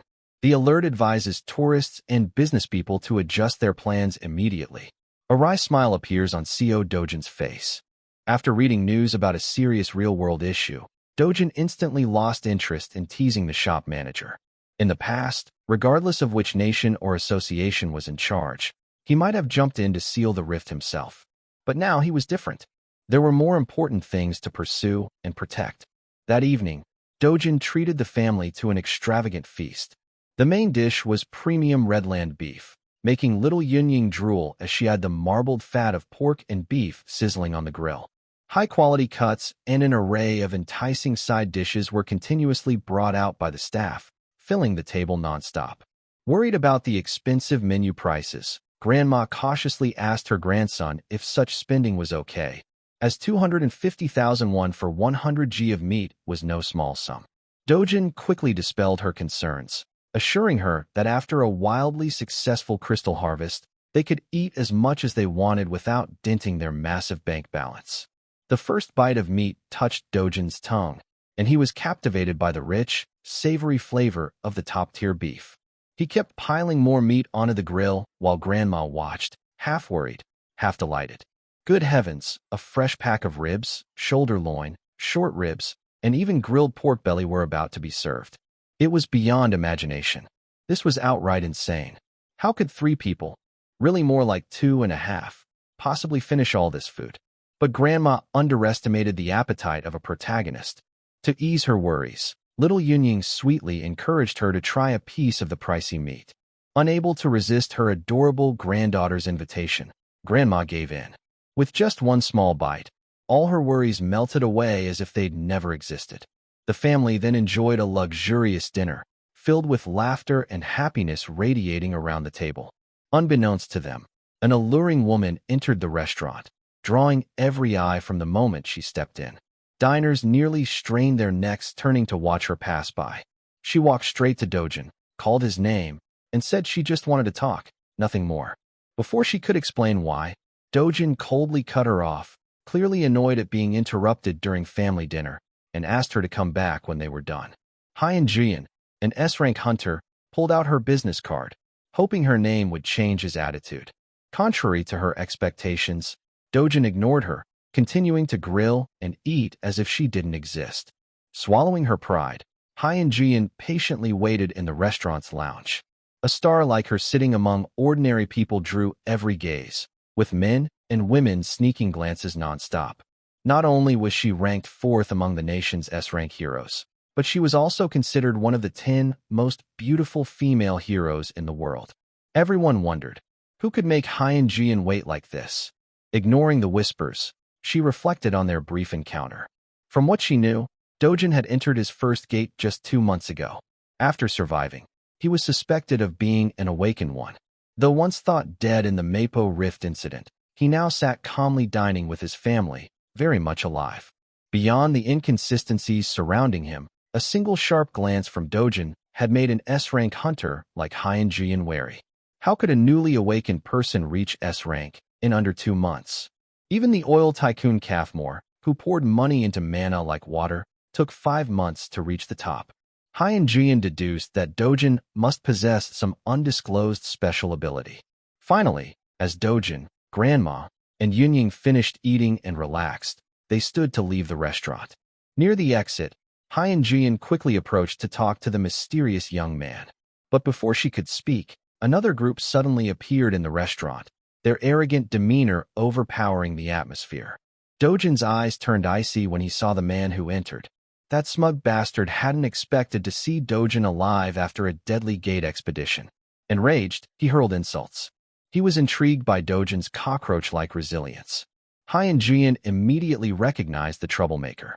In a single glance, the restaurant's atmosphere grew tense, enveloped in heavy silence and wary looks from all sides. Ignoring the shallow provocations, Dojin coldly beckoned the man closer. Kang Xiaowu was stunned to see an S-rank hero chatting casually with a filthy commoner. Dojin calmly asked Hyun-jian to look after his family for a moment, just briefly. All she needed to do was hail a taxi to get them home safely.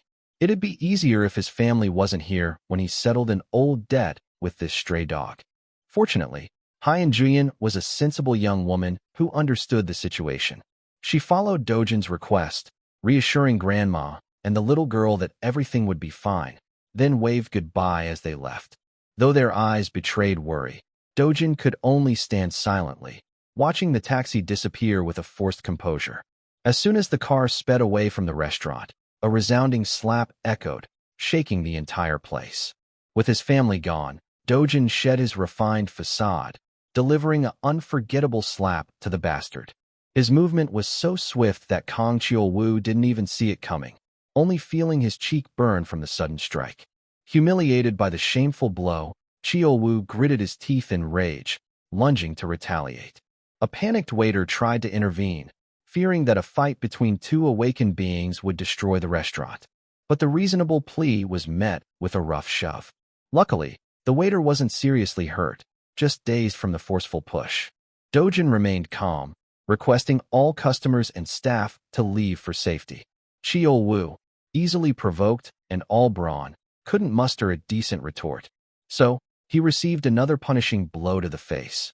Unprepared and unable to dodge, he only felt the cold knuckles slam into his head. Xiaowu was the one who had trapped the original CO Dojin in a gate, leaving him to die. Though not directly responsible, Dojin harbored a burning grudge against this scum. Today, he wanted to settle things clearly. The goblin-faced lackey, Xiaowu, sneered, bringing up how Dojin's wicked stepmother had orchestrated everything. Realizing extracting information from this fool was easier than expected, Dojin pulled out his phone, opened the video app, and started recording without hesitation. A clear confession would make his life much smoother. Once again, Xiaowu was provoked by Dojin's brazen attitude. Clenching his fists, he cursed Dojin's mother as trash and charged with full fury, intent on finishing the job and killing Dojin right there. But sadly, his crude attacks were useless against Dojin's superior skills. Dojin deflected the punch with a movement as light as air. As if hitting an invisible elastic shield, Xiaowu's fist recoiled mercilessly. He had never faced anything like this, as he always relied on brute strength to crush everything. This time, his opponent far exceeded the limits of his tiny brain's comprehension. Suddenly, he was pushed back, his body staggering as if swept away. Dojin watched the movement like a hunter toying with weak prey. The sound of fists hitting skull rang out repeatedly, haunting the restaurant. Meanwhile, the terrified waiter tried to dial the police, but before she could hit call, a small, gentle hand pulled the phone away. With a bright smile, Hyun-jian assured her she'd handle everything, no police needed. The waiter sighed in relief, comforted by the kind face amid the chaos. Slaps, scratches, and relentless blows rained down on Kang Xiaowu, giving him no chance to catch his breath. According to Jian, that bastard was a B-rank hero, and at that level, few could reduce him to such a state. Judging by the beatdown, Dojin was likely A rank, yet the fight was still too one-sided. Before things spiraled further, Jian gently called for Dojin to stop. She worried that if the beating continued, Kang Chiu-woo might die. Listening, Dojin let the limp lackey slump to the floor, calmly wiping his hands. Seeing the deep grudge between them, Jian asked what Dojin knew about Chiu-woo. Though he didn't know the full story, Dojin knew enough to take revenge on this scum. Jian warned that Chiu-woo was connected to Kang Yo-pil, an S-rank hero. But Dojin already knew and saw no issue. Jian had never met someone so reckless and wild. He seemed unconcerned about the consequences, even if it meant angering an S-ranker. Haiyan Jian explained that Kang Yo-pil was very protective of his troublesome cousin. The restaurant incident would surely reach that monster's ears, and blood would spill. Dojin laughed at Jian's concern, as he was the last person on Earth afraid of S-rank heroes. What annoyed him more was that Jian now knew too much about his life. The scum had been dealt with. Now, Dojin's grudge shifted to the nosy S-rank woman. Face to face, the wild young man glared at the fearless girl. Haiyan Jian wasn't one to be intimidated. She didn't back down from a threatening stare like that. Shifting the topic, Haiyan Jian apologized for her sudden visit, then gently explained her reason. Her uncle had sent her to talk. After learning about the magic crystals Dojin sold, Jian expressed her desire to buy the rest, offering any price to secure them. Dojin warned that they weren't cheap, as he had stockpiled many valuable treasures. Jian smiled, assuring him that an experienced S-rank hero's wealth was beyond ordinary imagination. Dojin didn't object to the sale, but had one small condition before the deal. It was likely trivial for someone like Jian. Meanwhile, elsewhere in the city, the sound of shattering expensive wine bottles echoed through a room. Dojin's wicked stepmother was livid at the shocking news. The stepson she thought was dead was alive and well, like a cockroach. Her subordinate had sworn the kid died in the rift, yet rumors of his survival were spreading. She couldn't blame the bald assistant, as even the Hero Association had confirmed Dojin's death. But she wasn't interested in excuses. She wanted action, especially since word arrived that Dojin had defeated Kang Chiu-woo. At this point, Dojin likely knew who was behind the assassination attempt. Hearing she might be implicated, the stepmother paled, not out of fear of Dojin, but the trouble if her father or husband discovered her shady dealings. Everything could be covered up, but if the press caught wind, the corporation's stock prices would plummet. She ordered immediate media control. If it leaked, T Group and W Group would cut contracts and ads. Most crucially, they needed to bribe the police. Her team had already deployed comprehensive countermeasures. Seeing her minions show some competence, she felt slightly relieved, but the bald director Lai whispered a warning. Even with clever cover-ups, this wasn't a permanent fix. He suggested a plan to end the headache by leveraging ties to Kang Chiu-woo's relative. That was Kang Yo-pil, infamous enough that even the stepmother knew of him. Chiu-woo was considered trash among heroes, but everyone knew he was close to his powerful cousin. In truth, Chiu-woo was just a pawn doing Yo-pil's dirty work. Neither was normal. If Chiu-woo were arrested or exposed by the media, Yo-pil's S-rank reputation would take a hit. Yo-pil was already moving to manage the crisis. The stepmother decided she needed to meet him as soon as possible. Meanwhile, that stray dog Changsib from HCS Capital had openly sided with the opposition. He was protecting Dojin's family, so she demanded a prosecutor on the line immediately. Traitors would pay dearly. The next morning, a group of heroes entered one of Korea's 37 rift zones. Only 5 had been turned into safe gates. The rest were exploited per the association's schedule. Today, Jian led the team into the rift. With her S-rank ID, she could access nearly any gate without restriction. Amid the heroes in flashy gear, a young man stood out in a tattered hoodie. Jian had chosen Dojin as a temporary team member for this trip. Joining an S-ranker was rare, exciting the group. Jian claimed she joined for fun, but in reality, she arranged for Dojin to legally enter a restricted rift zone. Dojin agreed to sell the remaining magic crystals to Jian at market price, provided she let him enter a high-level rift to earn money. Rifts were full of treasures, but entering such dangerous places just for profit, fearless, was insane. For Jian, the crystals were enough. After a few minutes through a dark tunnel, the group emerged into a forest glowing with radiant light. Unable to contain her curiosity, Inju bombarded Jian with questions about the guy accompanying them. Jian brushed it off, saying he was an acquaintance, but no one bought it. Inju guessed he was Jian's boyfriend. Annoyed by the persistent questions, she revealed part of the truth. The guy was here because she owed him a favor. It wasn't every day an S-ranker owed someone. While the group chattered, no one noticed the anomaly in the sky. A massive black shadow blocked the sunlight, making everyone look up. A monstrous bird-like creature circled, ready to attack. As part of the Ark Guild, Jian's team reacted instantly, drawing weapons and taking battle positions. The first encounter was with the legendary beast Goxi. With veteran raid experience, Jian took command, issuing concise orders. Dojin, handle defense. Seiho, aim for its legs first, she shouted. But before she could assign more roles, a figure shot forward like lightning, leaving everyone behind. With a decisive leap, they closed the distance to the flying beast. Co Dojin completely ignored the team's plan, choosing to confront the monstrous bird head-on alone. The Ark group and other heroes stood dumbfounded, jaws dropped at the sight. They'd never seen anyone act so recklessly bold. Charging his fist with power, Dojin prepared to unleash an opening strike with full force. Meanwhile, guild leader Inju could only sigh bitterly at their bad luck. They'd barely entered the gate and already faced such a troublesome enemy. While the team scrambled to organize, Dojin casually dropped his backpack.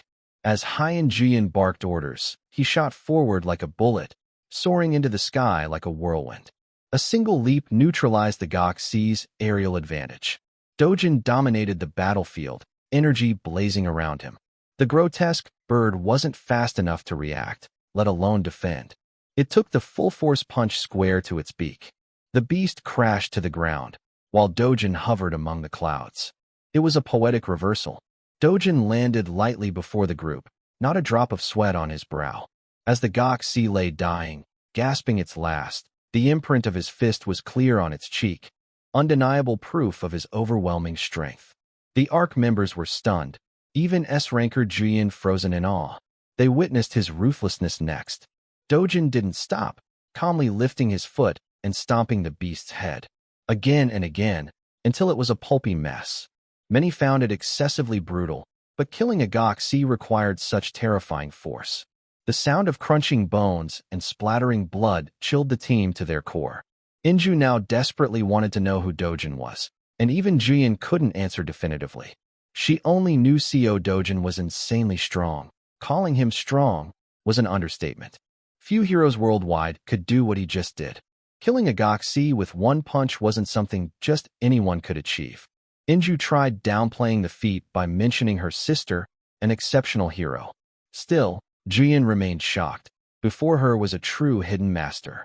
She watched the fight without blinking, memorizing Dojin's decisiveness and terrifying power, her curiosity surging.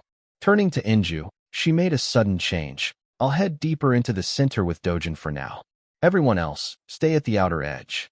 Jian approached Dojin, who was dissecting the Goxi's corpse for materials. Before she could speak, he cut in. I don't share loot with those who don't contribute.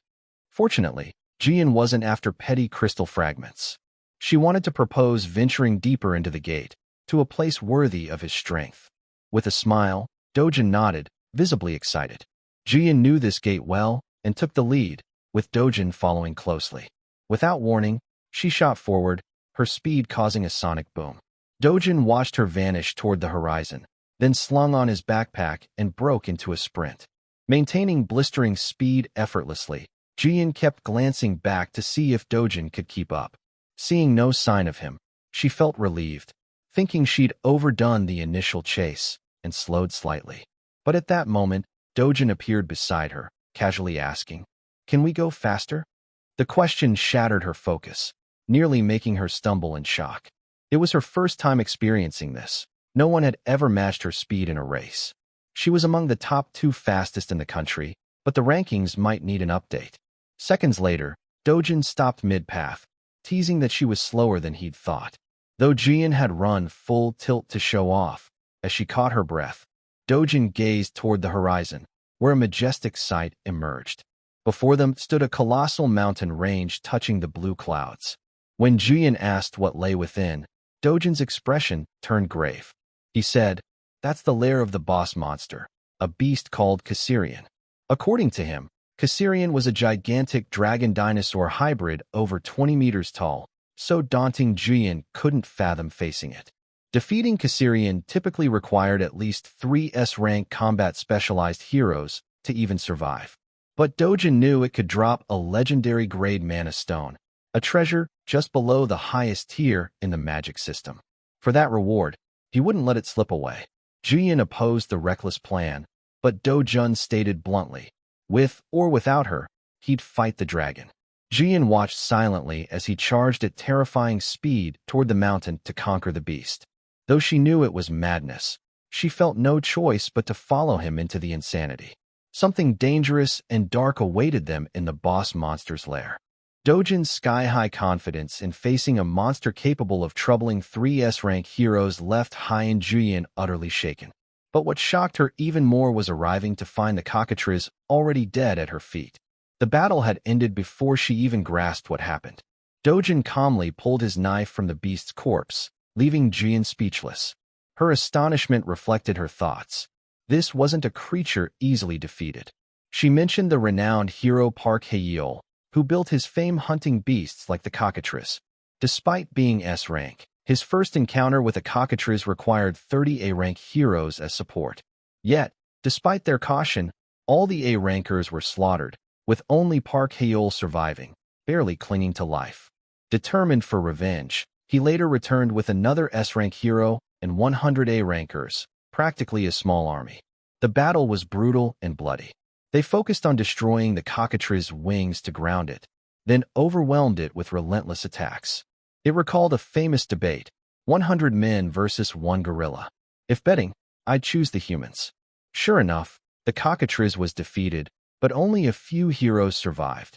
The rest were mercilessly massacred. The losses were so severe that Park Hae-yeol's guild, the Sweet Life, hadn't recovered after 3 years. Yet, an unremarkable-looking guy like Dojin took down a cockatrice with ease, bewildering Jian. Though he teased that she'd get no loot for fighting air, Jian remained stunned by the absurdity of the man before her. Had she not seen it herself, she'd never believe this insane outcome. The terrifying cockatrice was obliterated by a single blow from Dojin. He successfully extracted a stunning mana stone from the dragon's corpse. Gazing at the stone briefly, Dojin said he no longer needed a guide. From here, he'd manage alone. Uninterested in the dragon's claws or fangs, he turned away, bluntly rejecting Jian's offer, leaving her too shocked to speak. She stood rooted in place, as if frozen for life. Meanwhile, Dojin focused on collecting mana stones, generously letting Jian keep the remaining loot as payment. Glancing at the dragon's corpse, she decided she didn't need anything from it. As dusk fell, the rest of the group couldn't believe their eyes. They were dumbfounded seeing Dojin with 3 bags full of mana stones, an unimaginable sight even A-rank heroes wouldn't dare dream of. For a guild to gather that much material would take at least 20 hours. For such high-quality loot, 3 days might not suffice. They wondered, who was Dojin? All eyes turned to Haiyan Juyin, who brought him, but she was just as clueless. Even the A-rank guild leader couldn't fathom how Dojin defeated the cockatrice without special gear. This feat alone placed Dojin at the top of Korea's hero rankings, unmatched. He was born different. One A-rank hero even thought he might be the world's strongest at his level. She was utterly astonished. Exhausted, Dojin returned laden with bags. In 1 day of hunting, he'd gathered that much. The group felt no one would believe their story. Dojin's superhuman strength was the epitome of absurdity. They were told to keep absolute silence about today's events and reluctantly agreed. Jian approached Dojin, chatting about various things. From afar, they looked like a flirting couple, at least to their teammates. The group tried convincing themselves this was the start of a new ship. They thought only Dojin could match Jian, given their monstrous strength. But the A-rank guild leader soon realized they weren't the perfect pair she'd imagined. Instead, their expressions suggested an argument. She couldn't believe someone dared argue loudly with Jian, whom everyone feared. Most shocking was Dojin handing her a bag, then silently turning to leave without another word, leaving the guild leader stunned. Regarding Dojin's collected bags, Jian confirmed. He feared that if the world knew he'd slain the cockatrice, he'd become an overnight sensation. That was something he didn't want. so he passed the responsibility to Juyin. Hearing this, both fell silent, unable to speak. But ironically, the truth always finds a way to surface. Though unspoken, Juyin's curiosity about this mysterious young man grew. She was starting to feel something for him. The scene shifts to another location, where we learn more about a renowned S-rank hero.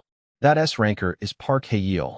He pummels a punching bag with feral intensity, as if transformed into a wild beast. His assistant, standing nearby, is stunned by the ferocity of his training. It's clear Hae-yeol harbors an uncontrollable rage. He's the guild master of Sweet Life. The assistant gently advises him to conserve energy, as patience will carry him far in tough times. Hae-yeol agrees, believing those who underestimate him will soon taste defeat. One day, everyone will look up to him as the strongest guild master. The assistant mentions Hae-yeol's string of victories against the cockatrice, setting him apart. She claims his name will go down in history as the hero who defeated the cockatrice with the smallest team.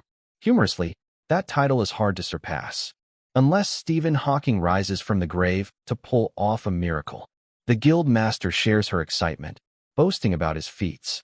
Still, the guild has suffered heavy losses over the past 3 years, no longer what it once was. What makes Hae-yeol smile is knowing he's currently the only one capable of defeating a cockatrice. This is affirmed by his one-eyed confidant. While discussing top-tier heroes, the scene shifts to Kang Yongpyo's office. He's reading a report about Dojin's chaotic night with Cheol-woo and how he obliterated his cousin. Though Cheol-woo intended to trap Dojin in a spatial gate forever, a twist led to his awakening. The mastermind behind the assassination was director Hong Hae-jin, one of Korea's richest. To Yongpyo, it's baffling why she targeted Dojin, until he learns Dojin is her illegitimate son. Welcomed into the family at age 7, he was cast out when her biological child was born. Yongpyo laughs, noting even the wealthy can't escape being discarded. Discussing the assassination fee, they were paid 3 billion won for the job. A paltry sum to Yongpyo, but worse, Cheol-woo, after his clash with Dojin, is on death's door, burned, battered, blind, and crippled for life. This highlights Dojin's ruthlessness, which even Yongpyo acknowledges. Still, he muses with amusement that if it were him, he'd have hacked off Cheol-woo's limbs and crushed his skull on the first go. Initially, people thought he was saner than his cousin, but now it's clear he's even crazier. When mentioning the fight's location, they note Juyin was present and aided Dojin somehow. Surprised, Yongpyo demands more details. He doesn't yet grasp what makes Dojin special. Unfortunately, his trusted aide also lacks specifics about the secret meeting between the two. The case file was closed long ago. Get the hell out. Yongpyo grabs his aide's wrist, roaring to investigate their connection at all costs. Suspecting a hidden deal, the aide crumbles under the fierce reaction. He scrambles to investigate, not daring to delay. Yongpyo, in a fit of rage, smashes furniture, his anger erupting uncontrollably. Amid his fury, he's lucid enough to know Hong Hae-jin's people will soon approach him to finish what Cheol-woo failed. This thought eases him, as being hired suits him. Hong Hae-jin is insanely rich, with wealth rivaling Andrew Tate. So taking her money is easy for a greedy man like him. Back to Dojin, just returning from the chaotic raid. After today's experience, he feels lucky for choosing a rift over a major gate for professional hunters. But things aren't simple. He may need to maintain a long-term tie with Juyin to avoid attention. Recalling their talk, she warned that many would suspect the identity of the cockatrice slayer. If his identity leaks, the consequences would be severe.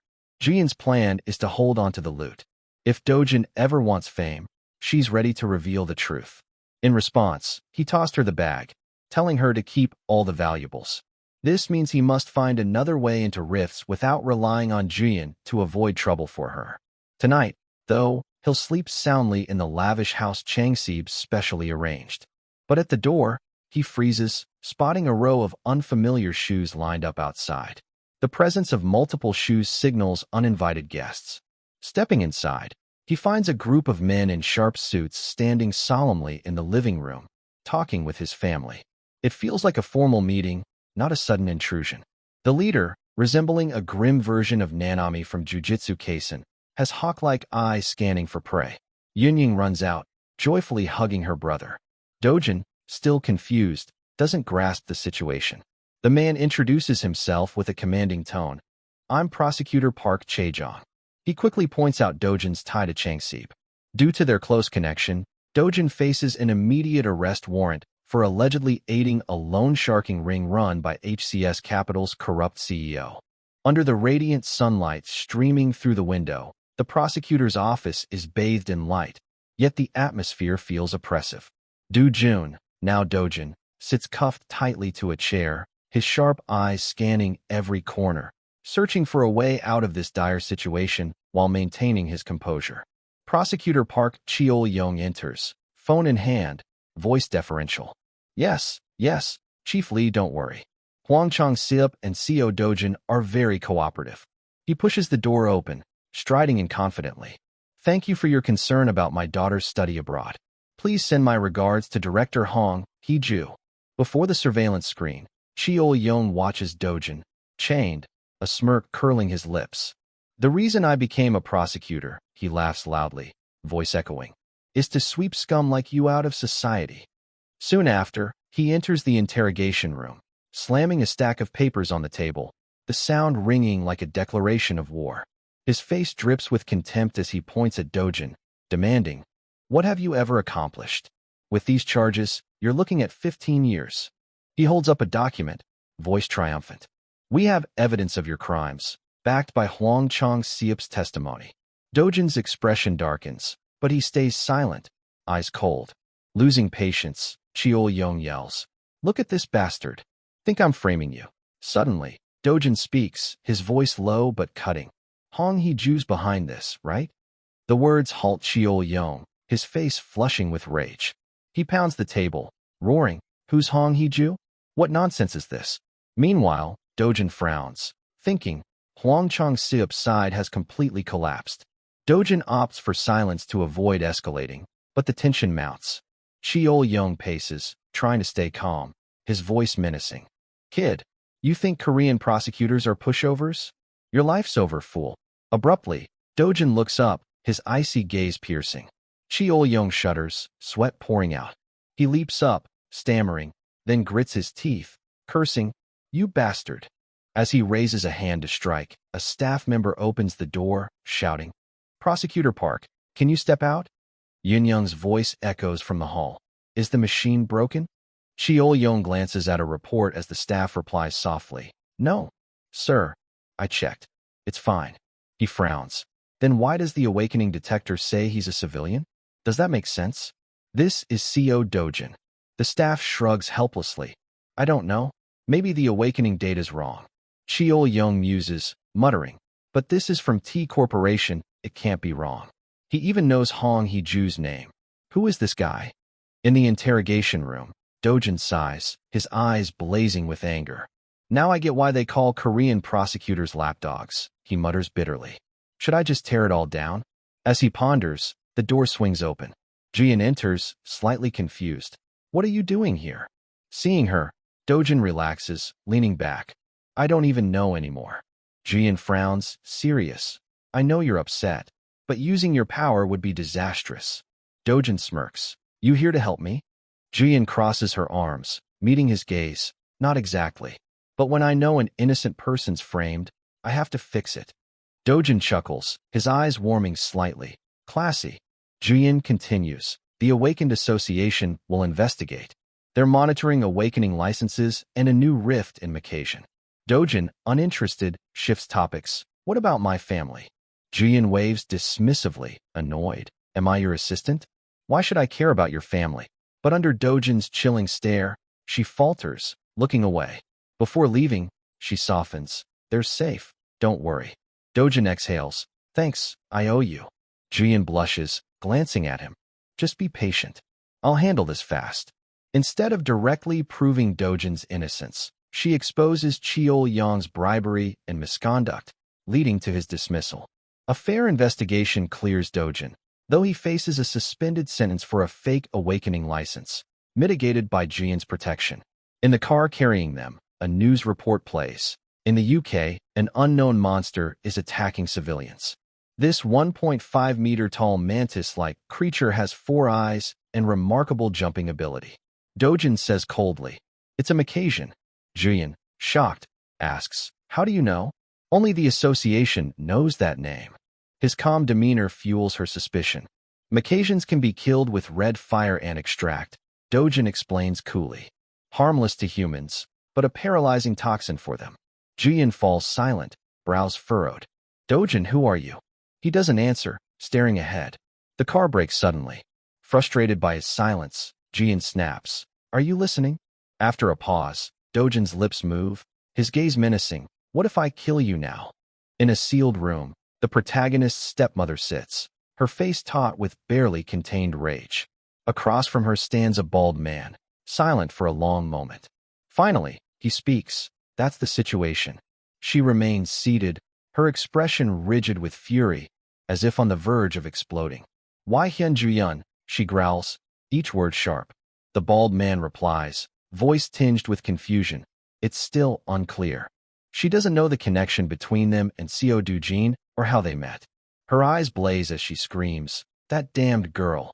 What the hell is going on? Slamming her hand on the table, she stands, shouting, what do you mean Do-jin's not a hero? You said he awakened. The bald man sweats, stammering, about that. He does seem awakened. He might have a power that fools the hero detector. But it's just a theory. Enraged, she yells, contact Kang Youngpyo. 20 billion? No, I'll pay 30 billion. She orders decisively. Tell him to start immediately. The scene shifts to Kang Youngpyo. He pushes back. 30 billion?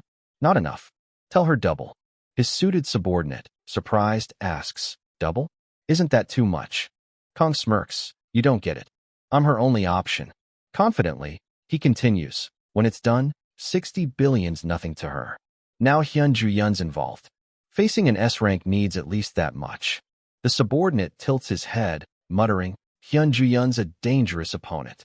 A deafening crash interrupts. Boom. Kang stands, sneering. Think all S-ranks are the same? Give me 20 minutes. I'll take her down clean.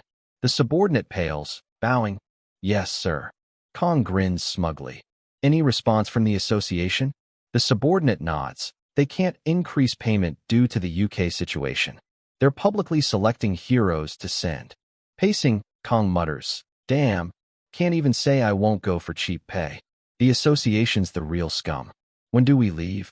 The subordinate replies. Flight in 3 days, coordinated with Japanese heroes.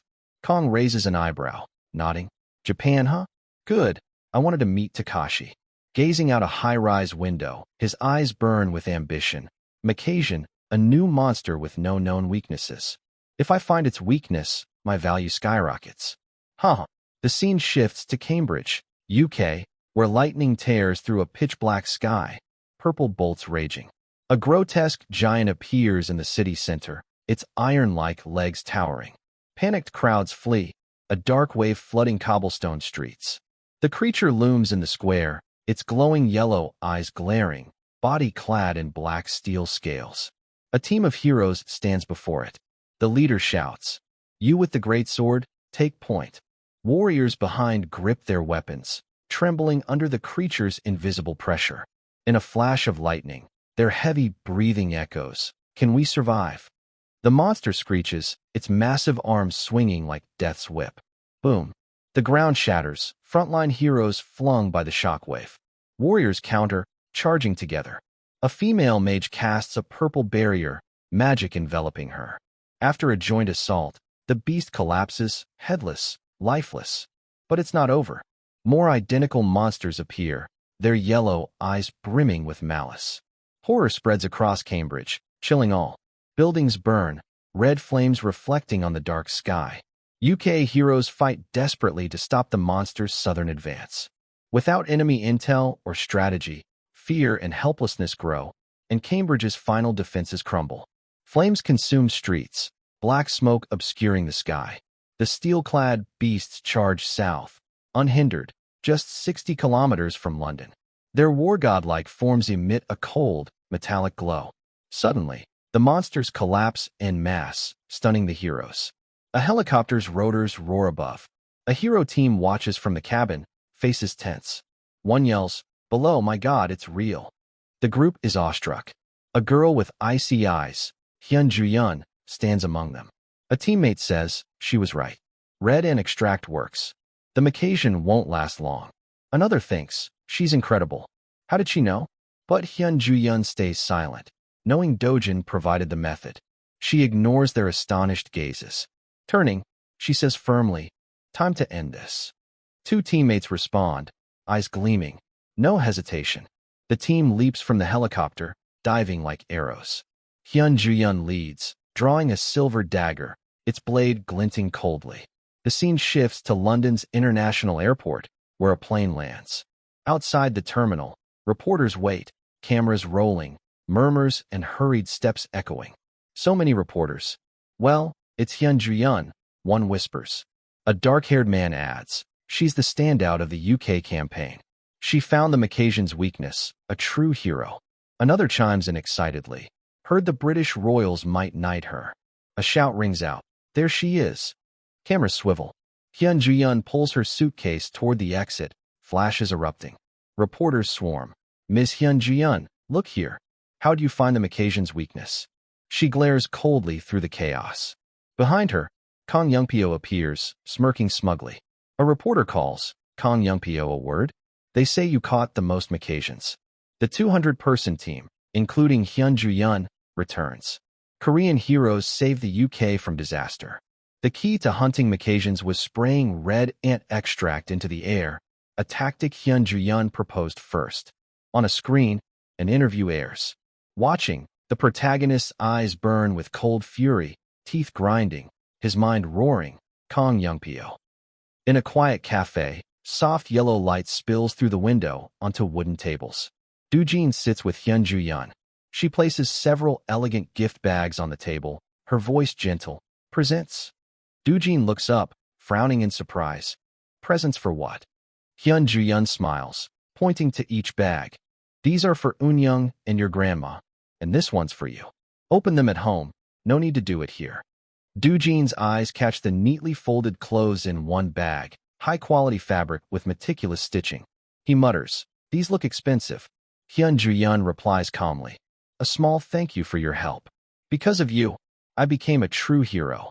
Compared to what I gained, these gifts are nothing. If you need, I can buy you a car. Dojin says evenly. I'll let you know if I do. Finally got to repay the favor. Hyun Ju-yeon narrows her eyes, speaking slowly.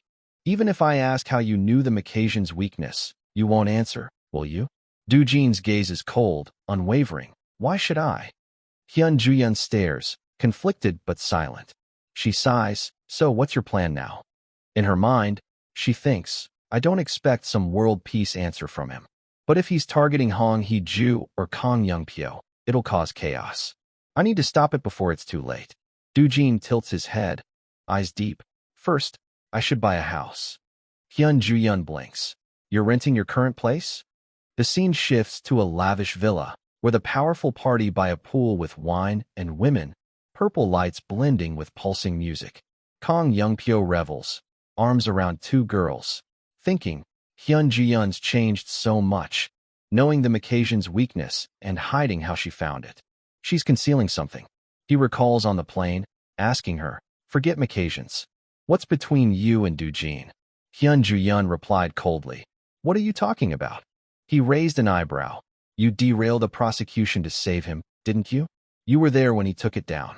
Hyun Ju-yeon adjusted her hair, eyes indifferent. Kang Cheol-was started it. Remember the gate assassination? Even that day, he provoked first. Kang Youngpyo smirked. Haha, that idiot did stupid things for pocket change. No surprise he's dead, but he was my cousin, got it? I have reasons to go after Co. Dojin. Hyun Ju-yeon stayed silent, her sharp eyes emotionless, replying flatly, do what you want. I'm not involved. Kang Youngpyo frowned, surprised by her detachment. Weren't they close? Or not? Hyun Ju-yeon leaned back, closing her eyes, murmuring, no need for me to interfere. Her words echo in his mind. He repeats with a sly grin, no need to interfere? She really said that. He thinks, Co. Dojin's hiding something. The scene shifts to Shrewsbury, UK, ravaged by a monster wave. The British Hero Association scrambles to collect mana stones before the second wave, deploying heroes into the rift. A gate guard laments, if we had red ant extract, Even D-ranks like us could kill Macasians. Another nods. Yeah, stopping the wave earlier could have let us mine a mana stone vein. A rift with a monster wave can't become a gate anymore. Heard the second wave will bring different monsters, not Macasians. The other replies, right, just thinking about it's chilling. No one knows what'll emerge. Some nations were wiped out by that. Suddenly, a guard looks up, frowning. I feel someone exiting the rift. The raid team? It's only been 5 hours. The other waves it off. Focus on guarding. Civilians will swarm when they hear about mana stones. Then, the rift glows fiercely, red cracks sparking like lightning. The guards panic, faces pale. From the rift's depths, a massive black figure emerges, muscular, with steel-like skin and glowing eyes amid purple energy mist.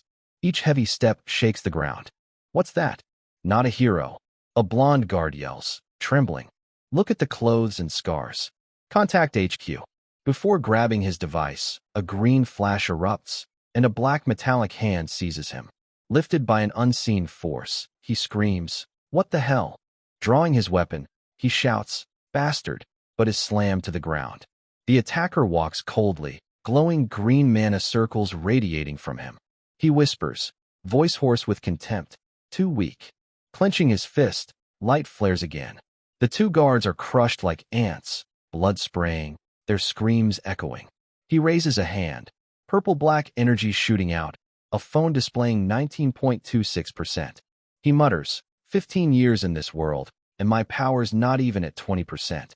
Why did creating a spatial rift fail? First, I need denser mana. Passing the guard's corpses, a survivor gasps, "Who are you?" With a flick of his arm, the guard is pulverized into blood and flesh. He says coldly, "First, I'll clear out weak insects." The scene shifts to Paju, South Korea.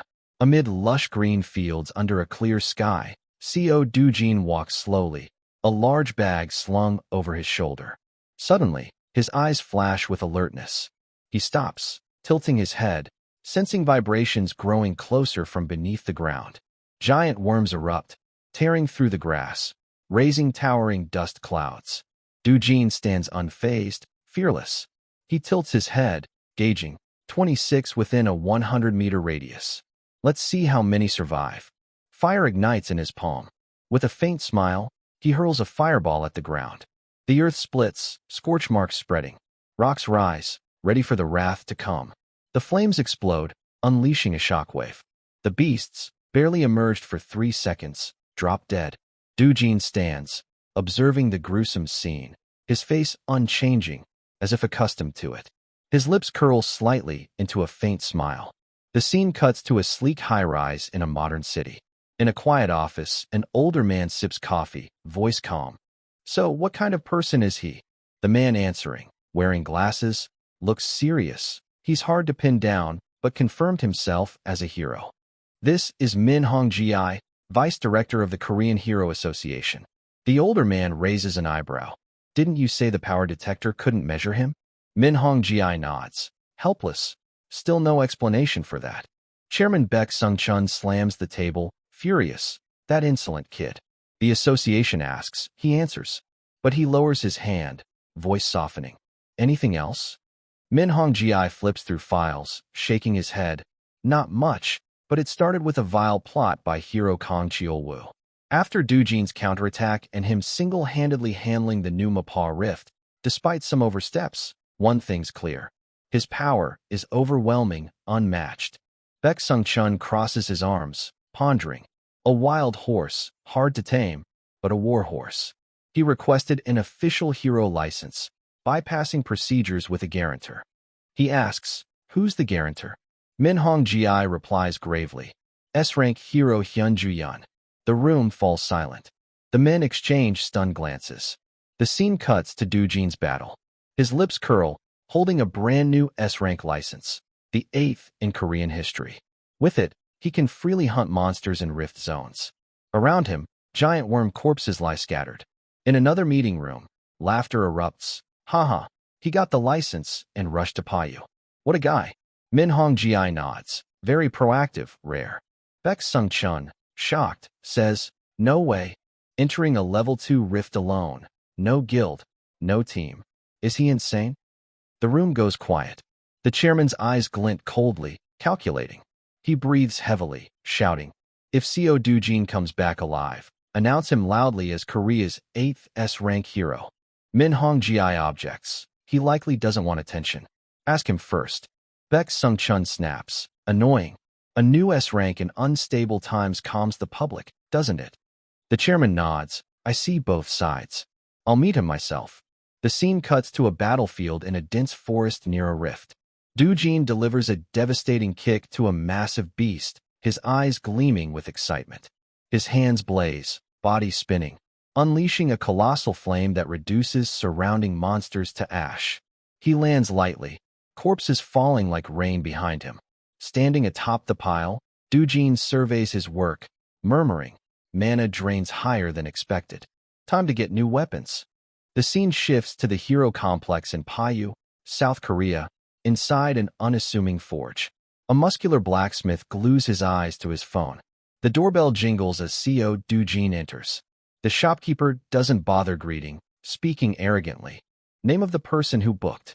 Co. Doojin slams a heavy cloth bag onto the counter, voice icy. "I want a weapon crafted from these." The blacksmith glances at the bag, scoffing. "If you didn't book, try somewhere else." Co. Doojin asks sharply. "You're the one who answered the phone, right?" The man snaps. "We're busy. Go elsewhere." Without a word, Co. Doojin grabs his collar, lifting him effortlessly, voice chilling. "You the owner?" The man panics. "I'm the owner's son." Doojin tightens his grip. "Get your father." "I came because this place is supposedly reputable." Under that cold stare, the son stumbles off, calling, "Dad, someone wants to see you." A sturdy old blacksmith emerges, Choi Chokwon, a legendary weapon crafter for heroes. He eyes Co. Doojin, asking curtly, "Who sent you?" Doojin replies, "Hyun Ju-yun." The name makes both father and son pale, the shop's air growing heavy. Doojin opens the bag, placing a reddish-brown material on the counter.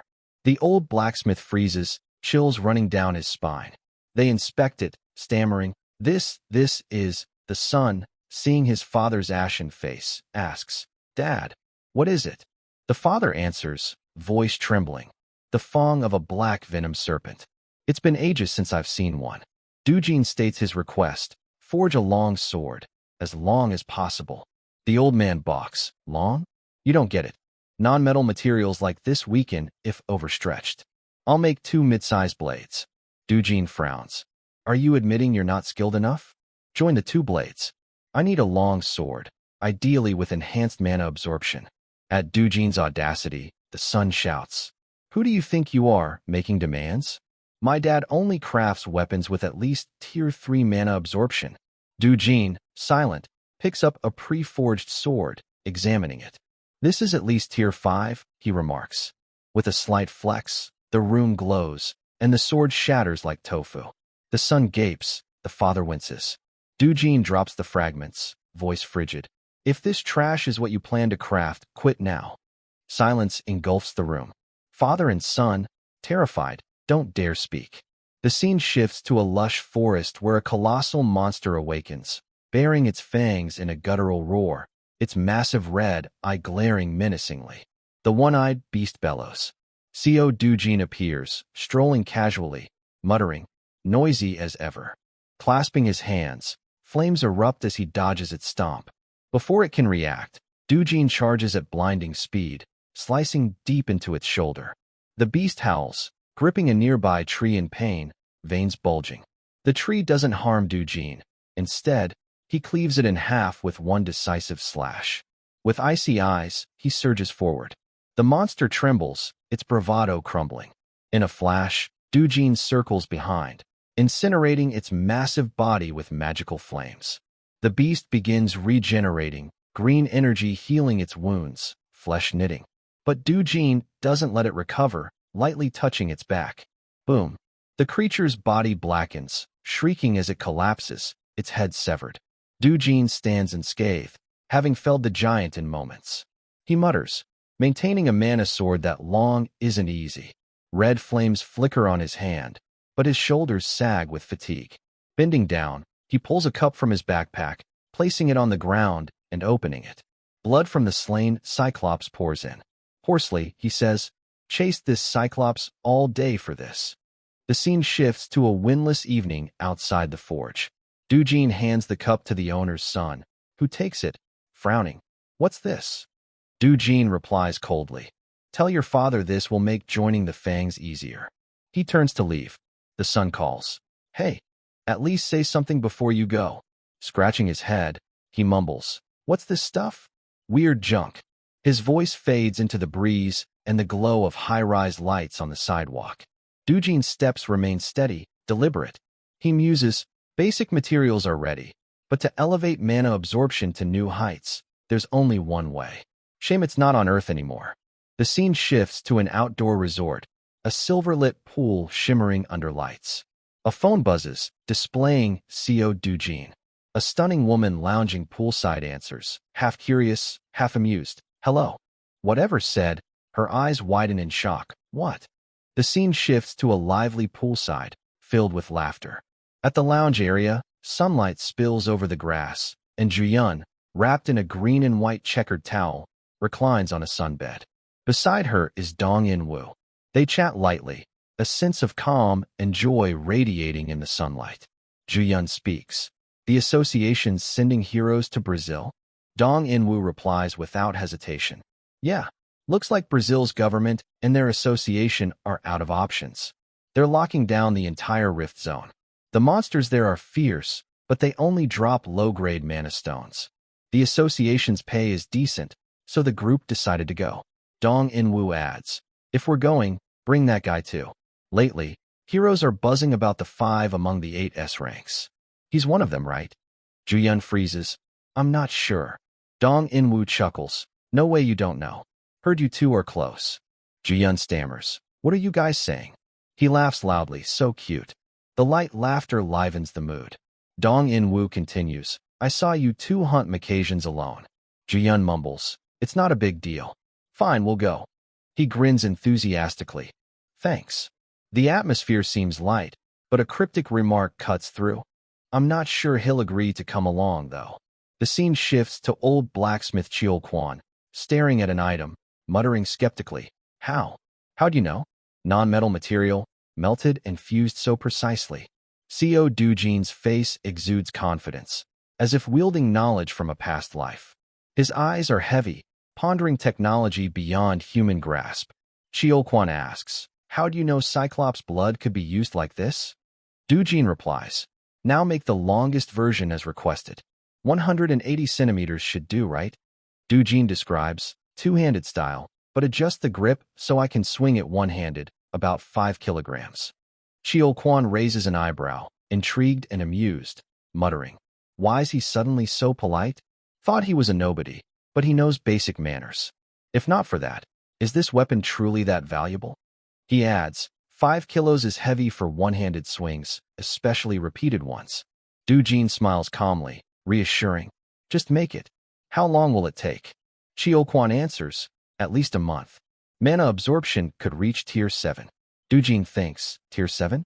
His razor-sharp gaze wonders if that can withstand his true power.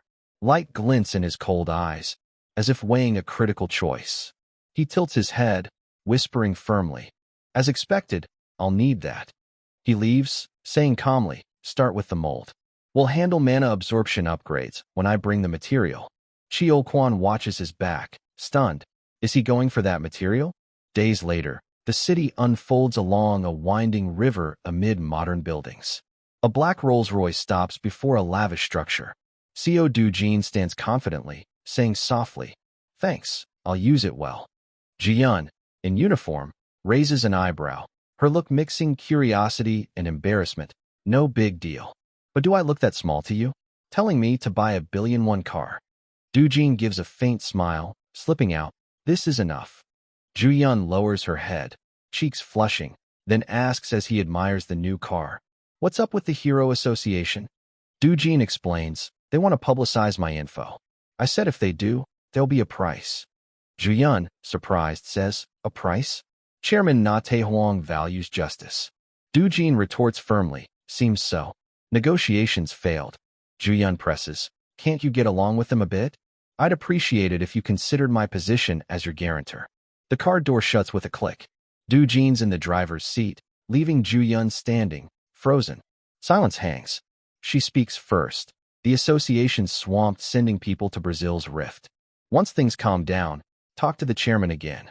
Hearing the familiar name, Du Jin interrupts. Brazil? Ju Yun confirms. Yes, Brazil.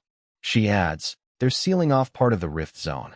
Their eyes meet, soft and faintly romantic. Du Jin asks, you going? Her heart skips at the sudden question. Flustered but honest, she admits, I am. Du Jin looks straight at her, resolute. What do you mean? We're going together. The unexpected offer stuns her, heart racing, cheeks flushing. Meanwhile, Hong Hee-ju rides, eyes blazing with rage. Chairman Na Tae-hwang, a fearsome man, sits opposite, hands clasped, eyes glinting in the dark. Hong Hee-ju yells, what? How much more? Na Tae-hwang's voice is steady. This isn't the time to pinch pennies, Director Hong Ji-ai. She stands, screaming. You took 30 billion and dare ask for more? When will you do the job? I should have hired someone else. She adds, with money, there's no shortage of killers who don't care about consequences. Na Tae-hwang smirks. Kakik, but would anyone else take that job? Leaning back, he mocks. Your intel network's pretty weak, huh? Here's some free info. Seo Du-jin? He's S-rank. Korea's 8th S-rank hero. The room freezes, centered on that name. She glares, shouting, that rude punk's S-rank? You trying to scam me? He replies, taunting, don't believe me? That info cost a fortune. Ignore it, and regret it when Du Jin kills you. Watching his back, Hong Hee-ju calls, wait, is he really S-rank? The air grows stifling. Panicked, she shouts, if he's S-rank, I can't handle him. I'll pay more, do whatever it takes, just get it done. Na Tae-hwang smiles, eyes calculating. Money's nice, but a close business partnership would be better. His words carry weight, hinting at a shadowy power network. She adds, anyway, just kill him. A phone's ring interrupts. Na Tae-hwang glances at it, saying, looks like the heavens favor you, Director Hong Ji-ai. Confused, she asks, what? He raises the phone. A great chance to kill Seo Du-jin. A plane glides through a blue sky with fluffy clouds. Two documents appear, one labeled True Hero, subtitled Hero Identity Revealed, beside images of two shadowy figures, one purple, one black, against a white backdrop. Inside, a man in a black suit, white shirt, and black tie sits. Online comments buzz. Jang Seongo's going to Brazil, soloed P group, topped regenerators, sniffing money like a fiend. Brazil pays that much. Park Hae-yeol's in for cash, right? Roads blocked, probably broke. Hyun Ju-yun's going, national hero status. Time to cash in? She's hot. Kong Youngpyo too? Brazil's paying big. Herd mana stones from this mission are tax-free, full payout. One mid-grade mana stone, and you're set for life. On Seo Du-jin, who's he? Rookie or debuting in Brazil? Daharo Gazer says. Young, probably sent to learn, but his skills suck. So Kong Speedy adds, if he's S-rank, that's his limit. The plane sails through the sky, clouds drifting, a calm before the storm. Eyes follow it, pensive and restless. Night hasn't fallen, but fate takes flight with that plane. The scene opens over the clear blue sky of Sao Paulo, Brazil, where towering skyscrapers gleam in the morning sun. This is the headquarters of the Brazilian Hero Association. Two men in sharp suits converse. One reports, voice low, the Korean hero team landed at the airport not long ago. The bearded man's eyes widen, pleased and surprised. Oh, great news. They're the fastest to respond among the countries we requested. He continues, some heroes didn't even stop at their lodgings. They acted right upon arrival. Typical Korean efficiency. But I'm worried they'll uncover that. His eyes flicker with deep unease. The bearded man clasps his hands, gazing at the ceiling, brow furrowed. No secret stays hidden forever. Keep it under control, at least until this operation ends. After a brief silence, the long-haired man nods. Understood. He sighs, eyes heavy with unspoken concerns. A flash of a lifeless body appears. A large man, now a cold corpse, his face marked by battle scars. This was Moray, Brazil's national hero, killed by an unidentified entity. Not a monster, Black box footage showed no deformed creature but a human figure, wreathed in swirling purple energy, eyes cold and face inhumanly sharp. What happened at the Santa Teresa Rift? A human, not a monster, killed one of their strongest heroes, hinting at a terrifying secret yet to be revealed. In a vast auditorium, heroes sit through a briefing. Hyun Ju-yeon sits quietly in a corner, eyes fixed on her phone. She texts Seo Do-jin, "Where are you?" The press conference started. Her phone buzzes with his reply, "I'm heading somewhere farther out." Frowning, she types, "Farther? Where?" His response is curt, "Santa Teresa." Her eyes widen, stunned. "Santa Teresa? You're going to the most dangerous rift alone." On stage, the briefing continues as if nothing's amiss. After 2 days of local acclamation, heroes will be deployed to designated rift zones. At the luxurious BOM hotel, a yellow taxi pulls up. Ju-yeon steps out, carrying a suitcase and bag, but pauses upon seeing a familiar face. He blocks the car door, asking, "Where are you going?" "The schedule hasn't started." She replies firmly, "I have somewhere to be." He frowns, puzzled. "Where?" Her eyes burn with resolve. "Santa Teresa." She drives off, leaving him musing. Santa Teresa, the place the Brazilian Association told us to avoid.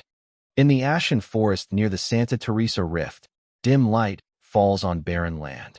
Heroes march steadily, led by Seo Do-jin in a white shirt. Ju-yeon speaks.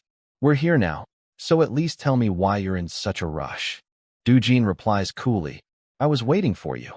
Aren't you the one who's late?" She retorts, "If you'd told me earlier, I wouldn't have kept you waiting, Seo Do-jin." "Fine, drop it," she continues. "What's your goal here?" Do-jin keeps walking, answering tersely, "Blue Croco." She glances ahead, voice cold. "Blue Croco? That's it." He responds, "Do I need another reason?" After a brief silence, she shifts from scolding, looking up. "Do-jin, you know I'm 3 years older, right?" Without turning, he says, "So?" She bristles. "It's not so. Show some respect to your senior." Do-jin shrugs. "I'm using honorifics, aren't I? You can talk casually if you want. Trying to make this awkward? Fine, I'll keep the honorifics." She grimaces, "That's not what I meant." In her mind, unbelievable, he's talking like that to Hyun Ju-yeon. A black-haired hero nearby voices concern. "Is it okay to charge into a rift like this?" A brown-haired one reassures. "Relax, we've got Hyun Ju-yeon. What's to fear?" The black-haired hero frowns. "I know she's strong, but the guy leading is a rookie." The long-haired hero smirks. "Rookie?" He chuckles, resting his weapon on his shoulder, eyes confident. "Not all rookies are the same. If it's Seo Do-jin, he's a legendary rookie." Two teammates ask, "Is he really that strong?" While the group debates, Do-jin and Ju-yeon continue their usual bickering. Their faces show stubbornness, but their eyes lack hostility, hinting at a unique chemistry. Ju-yeon glances at him, suspicion mixed with worry. "Do-jin, don't tell me you're here to wipe out this rift?" He looks back, calm. "I'm here for materials." "Why destroy it?" He emphasizes, "Gotta use everything to its fullest." She frowns, thinking materials? Their talk is cut short by a piercing screech as the ground shakes. A creature with massive claws dives from the sky like lightning. A shield-bearing hero blocks the sudden attack with all his strength. The clash booms, dust billowing. The long-haired hero shouts, "Stay sharp, form up." He grips his weapon, eyes scanning the battlefield. Facing the newly emerged beast, he growls, "Damn, it's worse than the pictures." The two heroes behind look scared. The brown-haired one swallows hard, voice shaky. "Wait, isn't this too dangerous?" The black-haired one freezes, eyes wide, sensing the enemy's overwhelming power. A low voice cuts through, "Move." Seo Do-jin steps forward decisively, sword in hand. A memory flashes, Cheol Kwan handing him a sword, saying, "Getting a blue Croco's heart barehanded isn't easy. Use my prized sword for the material." Now, in the real battlefield, Do-jin crouches, gripping the hilt tightly, and swings. The slash tears the air with terrifying force, cratering the ground, kicking up a dust vortex. The blade's light blazes, striking the target, marking the legendary rookie's opening move. In an instant, the beast's body is riddled with cuts, collapsing dead. The long-haired hero gapes, as expected. The two behind, faces pale, eyes wide, stammer. What the hell? He's unreal. They chorus, voices breaking in shock. Before them, amid blood and monster corpses, Co. Doojin stands tall, his sword still dripping blood. The sky darkens as the group gathers around a campfire, weary but alert. A voice brims with astonishment. See that? Doojin dropped the blue croco in one strike. Another nearby adds, I've lost count of how many monsters he's taken down solo. Incredible. The long-haired hero whispers, keep this quiet. But he handled a concastry in the same way. The black-haired one gapes, incredulous. He caught that bird monster too? He's no ordinary hero. Juyun approaches Doojin, asking, finished with the blue croco's heart? Doojin gestures to a box. As you can see, she wonders silently, what's he planning with those hearts? Then, curious, she asks, what meat are you grilling? Doesn't look like beef. Doojin replies, blue croco meat. It's edible. Want to try? Her face pales, eyes widening in shock. Didn't we pack enough food? Why eat that? Doojin, eating casually, shrugs. Your choice if you don't want it. Juyun stares, stunned, but grabs chopsticks to try. Dong In-woo yells, Juyun, you're actually eating that. She eyes the sizzling meat, saying, he said it's fine. Taking a bite, she chews, thinking, it's surprisingly good. Dong In-woo watches, then asks Doojin, what's your trick, man? How'd you convince Juyun? She's naive, never had a boyfriend. Not the type to fall easily. Dating secrets? How'd you get her to eat that? Doojin's expression turns thoughtful, murmuring, dating? A flashback emerges, his mid-20s, with Lady Lawenda Lesulian, Countess Maisel of Grain, and Veronica, his last hope in a shattered world. Dong In-woo snaps, seeing Doojin drift. Hey, you listening? Doojin replies confidently, honey doesn't chase the bee. Dong In-woo freezes, horrified. God, that's the cheesiest line I've ever heard. The scene shifts to Sao Paulo. Kong Young-pyo, wine glass in hand, hears his secretary say, that's all we know. I can't fathom it. The operation hasn't started, yet they've entered the rift. Kong adds, and Doojin, Juyun, and her Biden-Hyang Cosmo crew are with him. Anything valuable near Santrum? The secretary replies, not that I know. Brazil said it's highly dangerous. Everything about Doojin is unpredictable. A phone call interrupts. Kong answers, Director Hong, what's up? The voice snaps, is Doojin still alive? When will you do your job? Kong frowns, why the rush? Something happened. The voice fumes. My father saw Doojin's S-rank news and told me to bring him home. So, T Corporation's chairman is involved. That's why you're worried. Angrily, it adds, no time for jokes. Your plan. Kong grins. Doojin won't leave Brazil. The voice perks up. I like that. Kong says, got it? Hang up, Director Hong. He turns to his secretary. Contact Takashi. I've got a solid partner, so let's not disappoint. Tell him Doojin's in a remote spot. Makes the job easier. The scene shifts to a dense jungle. Doojin leads, Juyun beside him.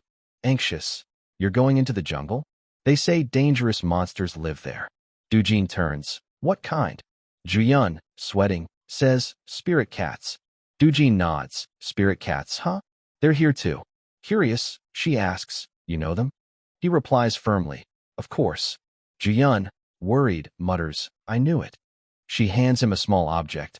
I won't stop you, but wear this. Doojin, surprised, asks, what's that? Holding an earpiece-like device, she says gravely, earplug. A spirit cat's cry can paralyze your mind. You said you knew.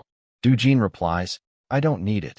Flustered, Juyun insists, you can't underestimate a spirit cat. Brazil's Hero Association warned us to be extra careful. Hours later, night falls. Juyun keeps warning Doojin. Suddenly, a red-eyed spirit cat appears, radiating extreme danger. The group freezes, faces pale with fear and awe, eyes wide, mouths agape. Dong In-woo shouts, voice shaking. It's a spirit cat. Cover your ears. The team panics, plugging their ears, terror etched on their faces. Doojin stands calm, staring at the spirit cat, completely unafraid. The links above kept emitting disturbing noises. The team panicked, covering their ears, trying to control themselves. Juyun looked up in surprise. Why aren't you covering your ears? Dojin bent down, and picked up a stone from the ground. He focused energy into the stone in his hand and immediately threw it forward. The stone flew powerfully toward the beast above. Juyin and Inju were taken aback, eyes widening in astonishment. The lynx above was hit and angrily fled. Dojin immediately drew his sword and quickly gave chase. Inju exclaimed in surprise, "What did you just do?" The lynx's taunting sound had stopped. The two quickly caught up with Dojin. Before them was a pack of beasts moving in formation. They stared intently at the humans, their eyes flashing with rage. The two girls took up a vigilant stance. Dojin suddenly noticed something odd. A painful ringing echoed in his head. A painful ringing echoed in his head. Dojin explained softly, "It's not the scream. What paralyzes the mind are the lynx's eyes." He tightened his grip on the sword hilt, closed his eyes for a moment, then moved forward. Having said that, Dojin stepped forward. He sensed the atmosphere inwardly. Was this the limit? Dojin swung his arm in an arc, Bandian swordsmanship. First form, Kilida Milagro, a miracle forged from a single point. He forcefully unleashed his power, creating a blazing red fireball. The beasts watched uneasily as the fireball grew larger with the converging energy. Someone on the team cried out in astonishment, "What technique is that? It looks very dangerous." Dojin's eyes flashed with murderous light. His sword swung out a fierce burst of flame, forming a radiant energy sphere in the dark night. The lynxes, unguarded, touched it, and moments later felt an unbearable heat, which incinerated them all, leaving not a moment to escape. The flame shone so brightly that even Juyin and the other had a hurriedly step back. Everything seemed over. She stared wide-eyed in surprise. Only a scene of desolation remained before Dojin. The lynxes had been completely burned away, their corpses filling the air with the smell of char. Everyone was too horrified to speak. Everyone was too horrified to speak. In that pile of ashes, a weakened creature crawled up. Dojin slowly stepped toward it, slowly approached the lynx. Immediately, its eyes flared bright with a will to fight back. But in the blink of an eye, he felled it with a single slash. The lynx's head flew off by inertia. Dojin stared at it and sneered. "Where did this rubbish come from? I'll take these eyes. They'll come in handy sometime." At that time, Dojin's group, led by him, was entering a large forest together. Everyone seemed to look at him with complete trust. It was no surprise. The man was likely very strong and responsible. And now, those behind exclaimed in shock, "He's crazy. Is he even human? Unbelievable, it's terrifying. This is no longer human level. He might even be stronger than Shabri Alphonse. Maybe on par with Cain Lester. Cain Lester is said to be the strongest hero in the world. Impossible." Then, they silently stepped into this danger. Undead, rising from the swamp surfaced as they saw people approaching. They sneered contemptuously. They really can't read the situation. Brainless, aren't they? At that moment, they lunged forward, gaping their jaws at Dojin's group. He immediately stepped in. The impact twisted its mouth. The punch was so strong it ripped the undead's head off, leaving the body behind. But Dojin showed no emotion, his gaze coldly fixed on them. Then the image of him began to blur. Dojin attacked continuously like the Flash, taking down one after another. Each one met the same unlucky end as the first. Head gone, body left behind. He even mercilessly stomped on their bodies a few times. Everyone watched in stunned silence. Then howls and screams rose from the monsters in the forest at Dojin's overwhelming power. Dojin practically carried the whole team. He was like a planer. Wherever he went, monsters were wiped out. After a while, Juyin couldn't help but step forward, curious about that sword technique. She asked, "Where did you learn it?" Dojin replied, the red point making that crisp snapping sound. He looked at her with apparent curiosity. After a moment's thought, Dojin asked, "So, want to learn?" Her eyes lit up as she asked, "Can I learn it?" Dojin thought to himself that in this peaceful world, what use would it be? Then he said, "If you learn it now, when would you ever use it?" Hearing this, Juyin misunderstood Dojin's meaning and silently scolded him in anger. Thinking he looked down on her, though, she was an S-rank hero. She then said, "At least I could use it once before I die. Or are you just unwilling to teach me?" Dojin glanced at her, his expression extremely serious. Juyin remained angry, glaring at him with annoyance. Seeing his lack of emotion, she crossed her arms and turned away. "Fine, that's all I am to you." Inju behind them silently suffered the couple's bickering, thinking about their squabbling. Then she spoke to cut off the romantic interlude. "All right, let's move through the fissure." Everyone responded in unison, "Yes." With that, They went to the fissure to move elsewhere. Inju turned back to look at the landscape one more time, grateful that because of Dojin there had been no casualties. Next time they come near this place, she thought she could shorten their time here. Next time we come near here, I can shorten the time even more. As they passed, a very loud voice rang out. I'll kill you now. Inju immediately recognized it as Japanese. The voice sounded furious. How dare you block our way? It sounded familiar, so they hurried over to see. The voice belonged to. At this time, the two chicks were standing close together, nervously, and facing them was Ryoma Takashi, an S-rank hero of the Yakuza, the leader of the Empire Guild. An S-rank hero of the Yakuza, the leader of the Empire Guild. Right before I smash your face. Dojin showed no fear at all. This squad is so annoying, huh? Dojin showed no fear at all. This squad is so annoying, huh? Dojin replied. A little. Actually, Dojin is the one who learned it. Then Ryoma's killing intent flared up. What are you thinking? You dogs. Seeing him like that, Dojin's teammates quickly restrained him before things went too far. How dare you talk to the guild leader like that? Bow and apologize now. Do you know who this is? This is... Before they could finish, Dojin spoke up. Don't care who you are, get lost. Ryoma didn't seem very afraid. The two stood facing each other, killing intent radiating fiercely. Inju silently observed from behind. The Empire is a fifth-tier Japanese guild. They are notorious for being lawless and gangster-like due to Yakuza origins. So no matter how strong Dojin is, they should be avoided. Thinking that, she quickly stepped forward to mediate. Both sides calmed down. Then he said, this isn't a place for women to meddle. That remark struck at Inju's pride. Women, as the situation worsened, others shouted. What nonsense are you monkeys doing? How dare you insult our guild leader? You brain-dead lot. Then Inju turned and gave an order, and everyone fell silent. She seemed to have controlled her emotions and calmly introduced herself. I'm young Inju from the Carnation Guild. It's better to resolve this peacefully here. Ryoma didn't care much. I've never heard of your guild before. He continued to body shame. What? Need a man? Don't worry, your turn will come. Then Ryoma grabbed Jian's hand and pulled her toward him. Dojin stepped forward to pull her away from the man, but he was immediately slapped by Ryoma, accompanied by a curse. Get lost, he arrogantly said. I have something to show you. I'm going to kill you anyway. So sit still. Dojin thought to himself. After holding back Ryoma so many times, this deliberate provocation he could no longer tolerate. So then, fine. Dojin hit Ryoma, sending him flying. The Yakuza members were so surprised to see their boss fall, they couldn't catch him in time. Dojin declared. Everyone step back. He struck first, so this is self-defense. This is a one-on-one fight. Cut out the hangers-on, so it's lighter. Ryoma, sent flying to the rear, also shouted, everyone back. He had taken off his shirt, his rippling muscles exposed, radiating fierce killing intent. Jian looked at him and silently prayed for Dojin. But not for him, for that guy. Please only kill half of them. Rinji, Daigo, and Sigir stood stunned at the scene before them. On this side, Jian, Inju, and Jian were also frozen, watching. They watched Dojin bolt like a lightning strike toward Takashi.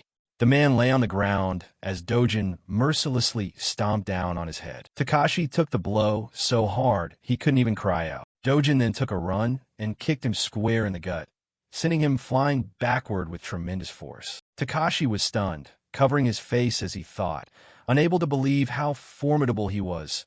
Who was this guy? He was nothing like what I'd heard. Dojin looked up at him. His eyes had not a trace of warmth, only a chilling coldness. Takashi stared into Dojin's eyes, his pupils rolling in fear.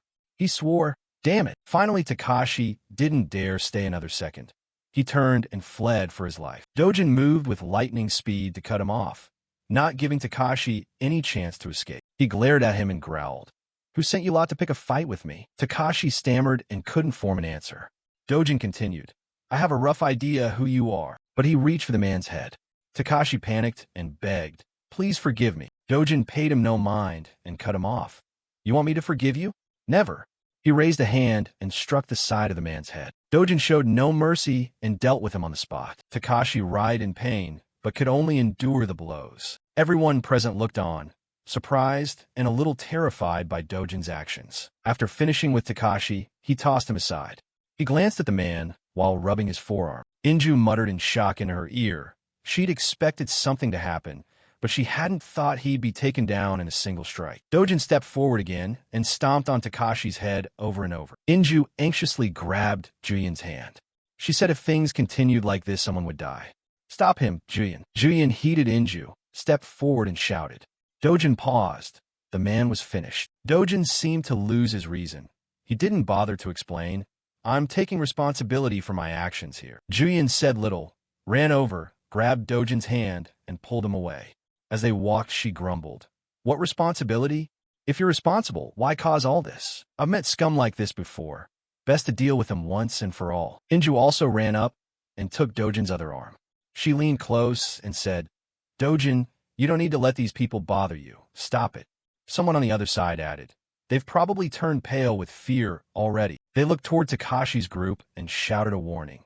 If you don't want to get beaten too, answer clearly and don't touch us again. Rinji Daigo and Sigurd knelt low, pleading, Yes, yes, sir. Dojin looked down at them and coldly smiled.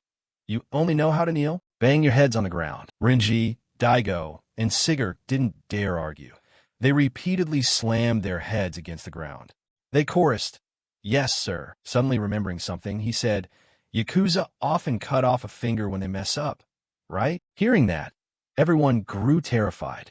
They pressed their heads down even harder and begged, Please spare us. Dojin continued, Say I'm sorry for being trash and I'll let it pass. Sigurd, now nothing like his earlier bravado, trembled as he forced out the words, I'm sorry for being trash. Over here, Inju and the others could only stifle their laugh. Takashi lay beneath, gasping, nearly drained of life. With effort, he managed one last word. Dojin, Inju, and she heard the noise over there and turned back. Dojin glanced at him and exhaled. Brasil, São Paulo. Inside the office, Inuk held a stack of documents. He was studying them intently. Facing him were Julian and Inju. Inuk glanced over them and fell into thought. Do they expect us to believe this? S-rank hero Takashi was beaten to the point of irrecovery, while his opponent was only one person. It's not hard to believe if only Takashi was injured, but pulling that off isn't simple. I was even hoping Korea and Japan would cooperate to handle the fissure in that mountain region. But now what's left? Inuk pondered for a moment and then said, According to the report, our Brazilian association is not involved in this. This matter will be handled by the Korean and Japanese hero associations. You'll receive their decision. Inju replied softly, Yes. He continued, So, have you been to the fissure near the mountain? Any abnormalities? Jian thought, What abnormalities? Inju hurriedly answered, No, nothing unusual. All right. Inuk looked through the stack again. All right. Dojin is the name mentioned most in the report.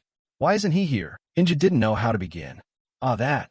Julian spoke first. He said he was off handling some matters and left. He raised an eyebrow, and the scene cut to the hospital. The hospital corridor echoed with fearful moans. It was Takashi.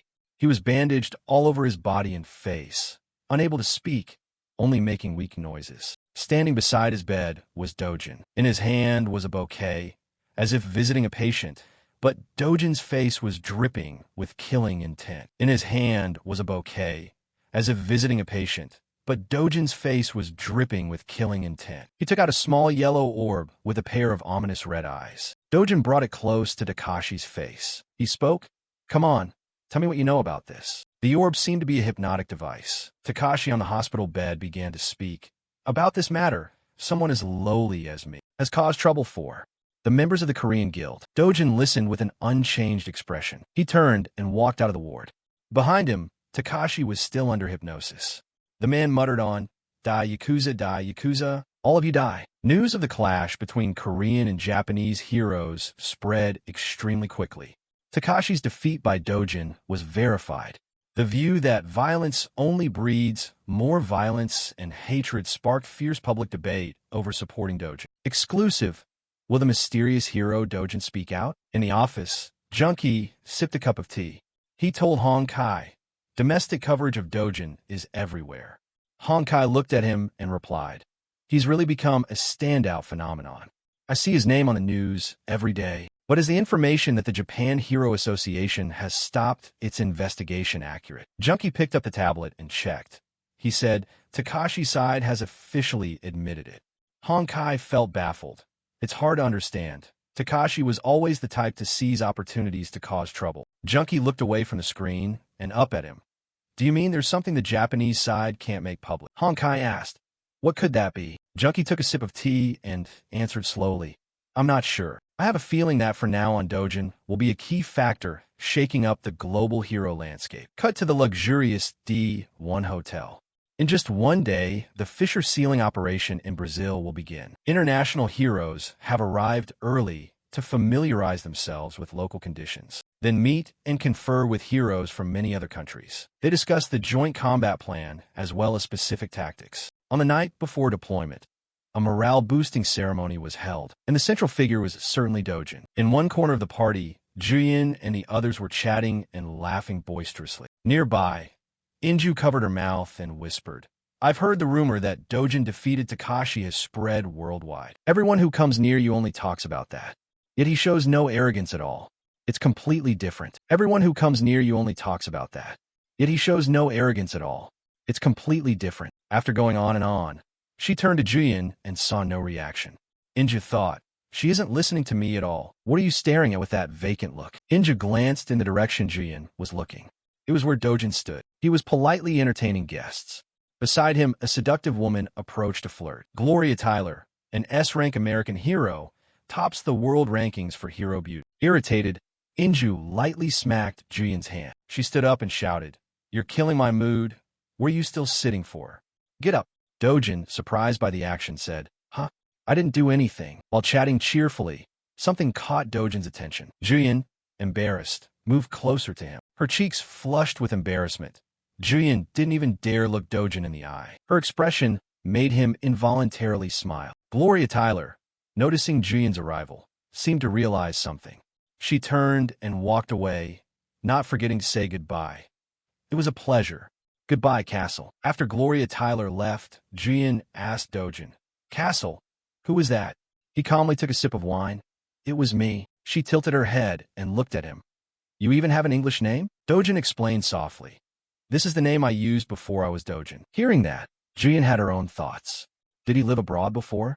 I didn't find any record of that during the previous investigation. Why didn't you tell me about that name? A silhouette from the translation team, X, was looking in the direction where Juyin and Dojin were talking. Young Pyo, face serious. That bastard Takashi, he might not even handle a piece of trash like that properly. In the end, I guess I'll have to deal with it myself. Juyin's voice caught young Pyo's attention. But you have to be very careful, Dojin. He glanced at Juyin. She was still focused on warning Dojin. I know you're strong, but opponents don't always play fair. Takashi has a few close friends, among whom the notable one is alright enough. But at least we should know who they are, right? Dojin's apathetic voice sounded. They're probably cowards with no real strength who like to put on airs. Just like Takashi, right? Don't worry. They're not worth caring about. Not worth even a bit. Young Pyo heard the whole conversation. He used his body. Young Pyo slowly glanced over, his pupils filled with anger and coldness. Dojin had achieved his aim. The corner of his mouth lifted. Young Pyo clenched his hands so tight the veins stood out. You bastard. I'll definitely kill you with my own hands. Night had fallen. Inju was looking up at something, chin propped on her hand, thinking, this is the first time I've seen a sight like this. The fissure area near Sandrum. She asked, is the entrance to the fissure really this dark and murky? Dojin took the lead. What's the problem? There are already 2 S-rank heroes here. Then what's there to worry about? Seal it quickly. Inju exhaled. Yeah, there's really nothing to be concerned about. She looked over everyone and shouted, all move in. Everyone obeyed in unison. Under the night, they entered the fissure one by one in a line. Juyin turned to Dojin, who stood still, seeming preoccupied. She spoke, what's wrong? She said, what's wrong? She turned to Inju beside her. Sis, don't you notice anything unusual? Inju glanced around. Not at all. What are you talking about? Sweat on Dojin's face kept increasing. His cold gaze fixed straight ahead as he said, mana concentration is rising rapidly. Dojin's group stood observing their surroundings. Occasionally a light breeze stirred the trees. The phone screen displayed 23.61%. Someone in the trees was watching them. Soon it would reach 30%. Those damned insects. If only they all died because of this, it'd be great. Inside, the bugs were gradually exhausted, their bodies heavy with pain, suffocating, struggling to breathe. Dojin frowned. The mana here is completely abnormal, denser than even the forest. Juyin anxiously looked at Dojin. This is the first time I've seen Dojin this serious. Suddenly something drew both her and Dojin's attention. There's something truly terrible here. Under the shroud of night, a voice rang out to calm everyone. Everyone, stay calm. Inju scanned everyone and reminded. This may be a property of this fissure area. Because your bodies feel heavier than usual, don't let a guard down. Juyin, you protect the formation. And you too, Dojin. She crossed her arms, understood. She continued. Just keep watch until we find out why the mana density is changing. Dojin spoke. Got it. Inju emphasized. Priority objective is to close the fissure. Everyone, heighten your vigilance. Move out. Altogether, Roger. Dojin began to split up to complete the mission. As he advanced into the Santrum fissure. In the northern region of Brazil, Muse, the largest city in the fissure area, is where the French, Korean, and Brazilian teams were sent. Deep in the forest, a swarm was leaping wildly, blood spraying everywhere. A pair of wings with black streaks beat continuously. Red, blazing eyes flew with the swarm to attack humans. Killer wasps, flying monsters of the wasp species. Jian gritted his teeth in pain. His comrades were being assaulted relentlessly. Jian thought, impossible. Killer wasps are supposed to be monsters even C-rank heroes can hunt. Killer wasps are supposed to be monsters even C-rank heroes can hunt. Then that guy lost his balance and fell backward, hitting his head on the ground. Jian turned to look at the man who had fallen. Even an A-rank hero was beaten one-sidedly. The wasps, proud with their blazing red eyes, feared no opponent. Jian clenched his fists in anger. He swung a punch at the wasp. But not only did he fail to land it, he was stung back. Damn it. You're too heavy. Normally you'd explode by now. People here panicked and fled. Some were surrounded by 2 or 3 wasps. How many will survive this? Cutscene.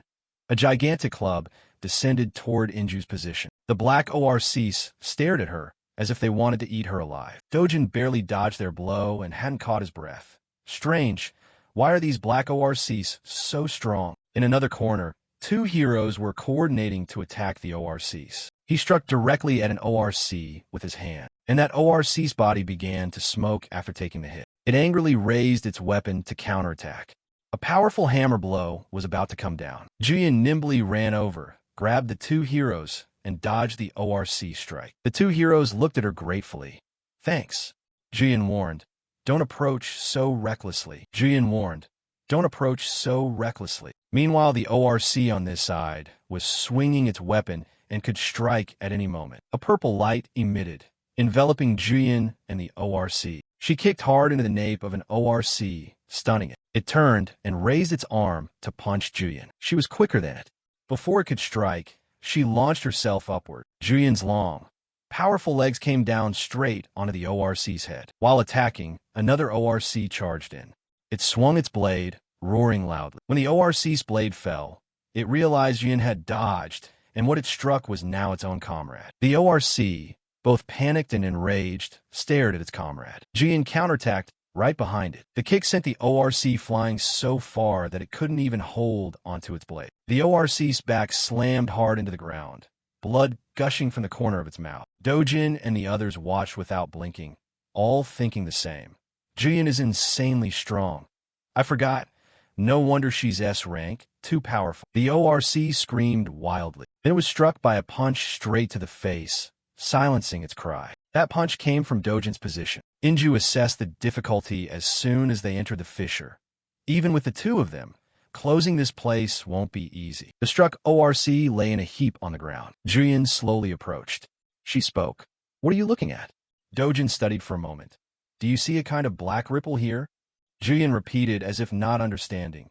Ripple. Dojin pointed at the ORC. You have to focus to see it.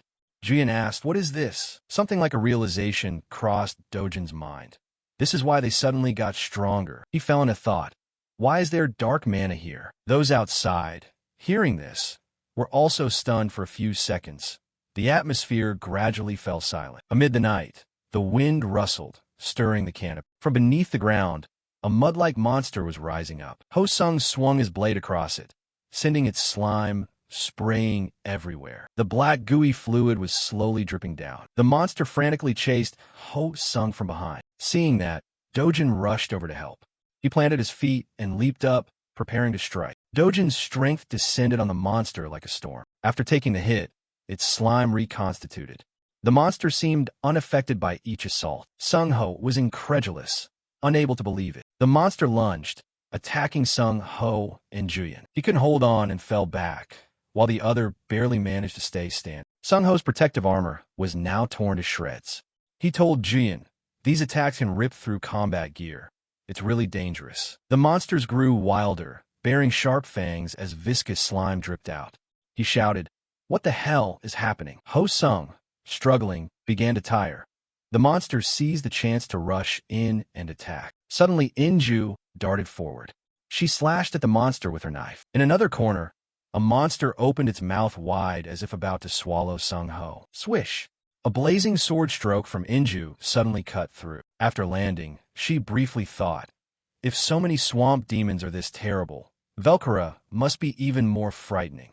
This fissure is strange. Or is it Brazil? Could this be spreading across the world? The fissure area near Manaus. Hey, Giant madly charged forward at incredible speed. They're all dead. Even Arvado of Brazil is wiped out, and David of France too, all because of a few Velkara. In the battle with the mud monsters, Juyin turned to look at Dojin, worried. Dojin calmly, with his bare hands, punched out each of the monster's teeth. He waved his hand to brush off the dirt. That's right, Velkara has been infected too. It's dark mana, so we must be extremely careful. Juyin asked. Dark mana is that pitch-black aura around the black ORC, right? Like what's surrounding the swamp demons now. Does it make the monsters stronger? Dojin replied softly, yeah, that's right. She continued fighting the monsters. His voice cut in. Think of it as concentrated mana injected into the body. Juyin, still striking monsters, asked, is mana like using magic in a game? The monster had melted into a pile of mud. Juyin finally got a breather and widened her eyes. What do you mean? Is there really something called mana in this world? Dojin explained quietly. The biggest difference between a hero and an ordinary person is mana. Suddenly, a monster opened its mouth and roared. A pulse of power came flying from nowhere and struck the monster, crushing it. He clenched his fist, a thought forming in his mind. A world that doesn't know the concept of mana would truly be peaceful, wouldn't it? But that peace won't last much longer. Dojin glanced at a monster. He swung his arm and punched it mercilessly. Dojin pummeled it again and again. Dojin pummeled it again and again. The monster shattered. Layers of slime fell down. Suddenly, it exploded, producing a loud boom that echoed through the forest. After the fight, everyone, panting with exhaustion, stopped to catch their breath. Behind Dojin, Juyin stepped closer.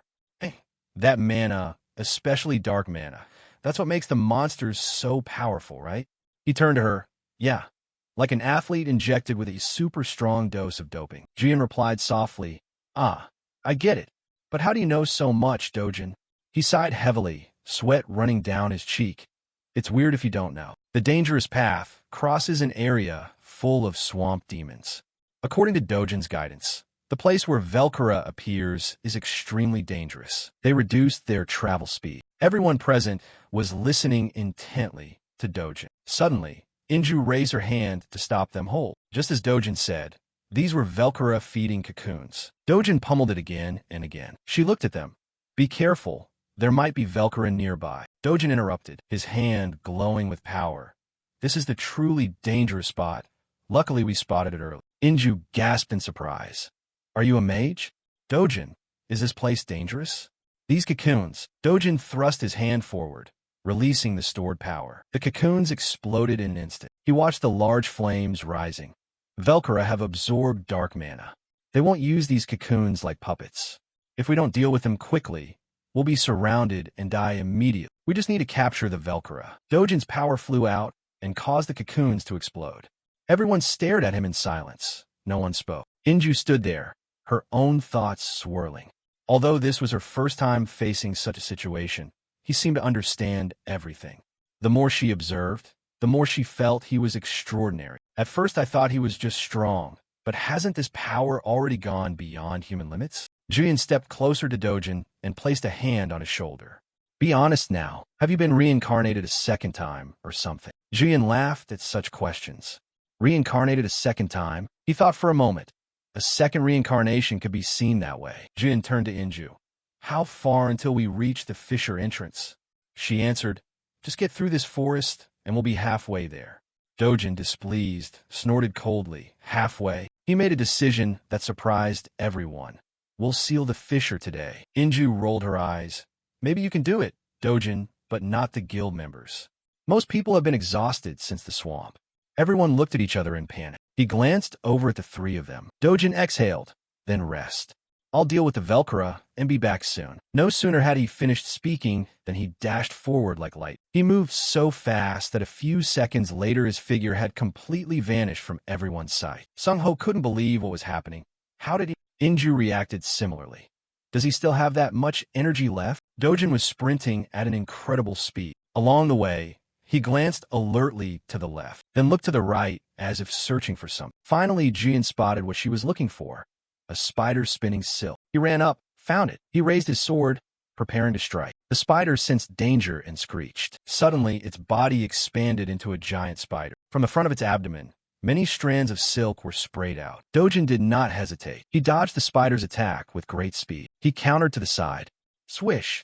A brilliant slash flared, and the spider was cut to pieces by Dojin. It weakly fell to the ground. After the fight, he breathed out exhausted. Dojin wondered if absorbing dark energy through his mana-adjusting technique was why he could fight so long without feeling tired. After a while, he returned to the original rendezvous point. Jian, incredulous, asked Inju, "Did he single-handedly take down that Velcora that fast?"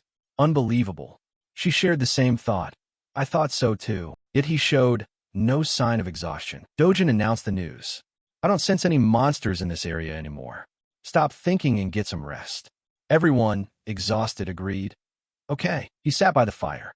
Inju helped Sung-ho bandage his wounds. Everyone busied themselves and took the chance to rest. The meat over the fire was slowly cooking. Fat was sizzling enticingly. Dojin watched intently, not taking his eyes off it for a second, as if afraid it would burn. Jian approached and pointed at the skewer. "Can I try a piece of that meat?" He gave her a skewer. Jian, delighted, said, "Thanks." A little away from the tree, Ho-sung glanced over. "Hey, why did you suddenly decide to eat that?" Jian shrugged. "Who knows? Maybe that's why he's so strong." He stepped closer, curious. "Should I try it? Does it really work?" Jian scooted over. "Sit down.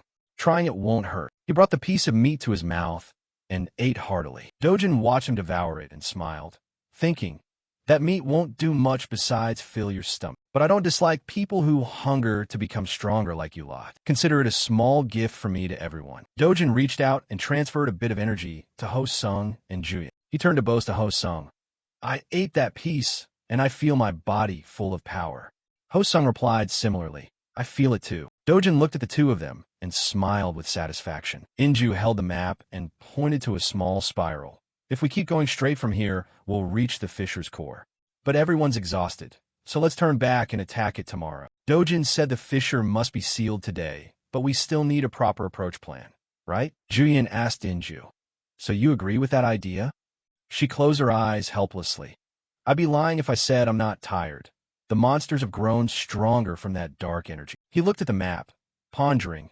The original plan was to seal the fissure area as late as possible to gather more materials, like the green crocodile heart and other ingredients found only in Brazil.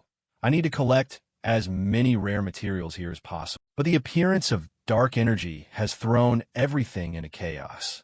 These unexpected factors are never a good sign. This dark energy makes me uneasy. Dojin pulled out a bag filled with many red stones. He instructed everyone to take these back to the inn first. Then he slung the bag back over his shoulder and left. The slimy monster opened its maw. Fangs and claws spread wide. It let out a roar. Dojin, unafraid, dashed toward it. Behind him, more and more monsters surfaced. They opened their mouths as if to devour him alive. Dojin's pupils dilated. He leapt up and sliced a long arc through them. Then Dojin plunged his hand deep into the slime. What he found was a blazing red ruby. On the other side, Inju anxiously asked Julian, "Is Dojin okay in that fight?" She exhaled. "I saw him rocket off like a bullet right after he said goodbye." Inju looked in the direction Dojin had gone. "Yeah, I saw." Julian voiced her thought. "He still seems full of energy." She draped an arm around Julian and tilted her head teasingly. "But why the sad face?" "Worried about Dojin." She closed her eyes as if hiding it. "Worried?" "Never." She frowned, thinking, I'm just a bit embarrassed. Both of us are S rank, but the gap in ability is huge. I wonder if anyone else in this world is S rank and as strong as him. After fighting the swamp monsters, Dojin now continues to challenge the black ORCs. He vaulted up and swung his sword down.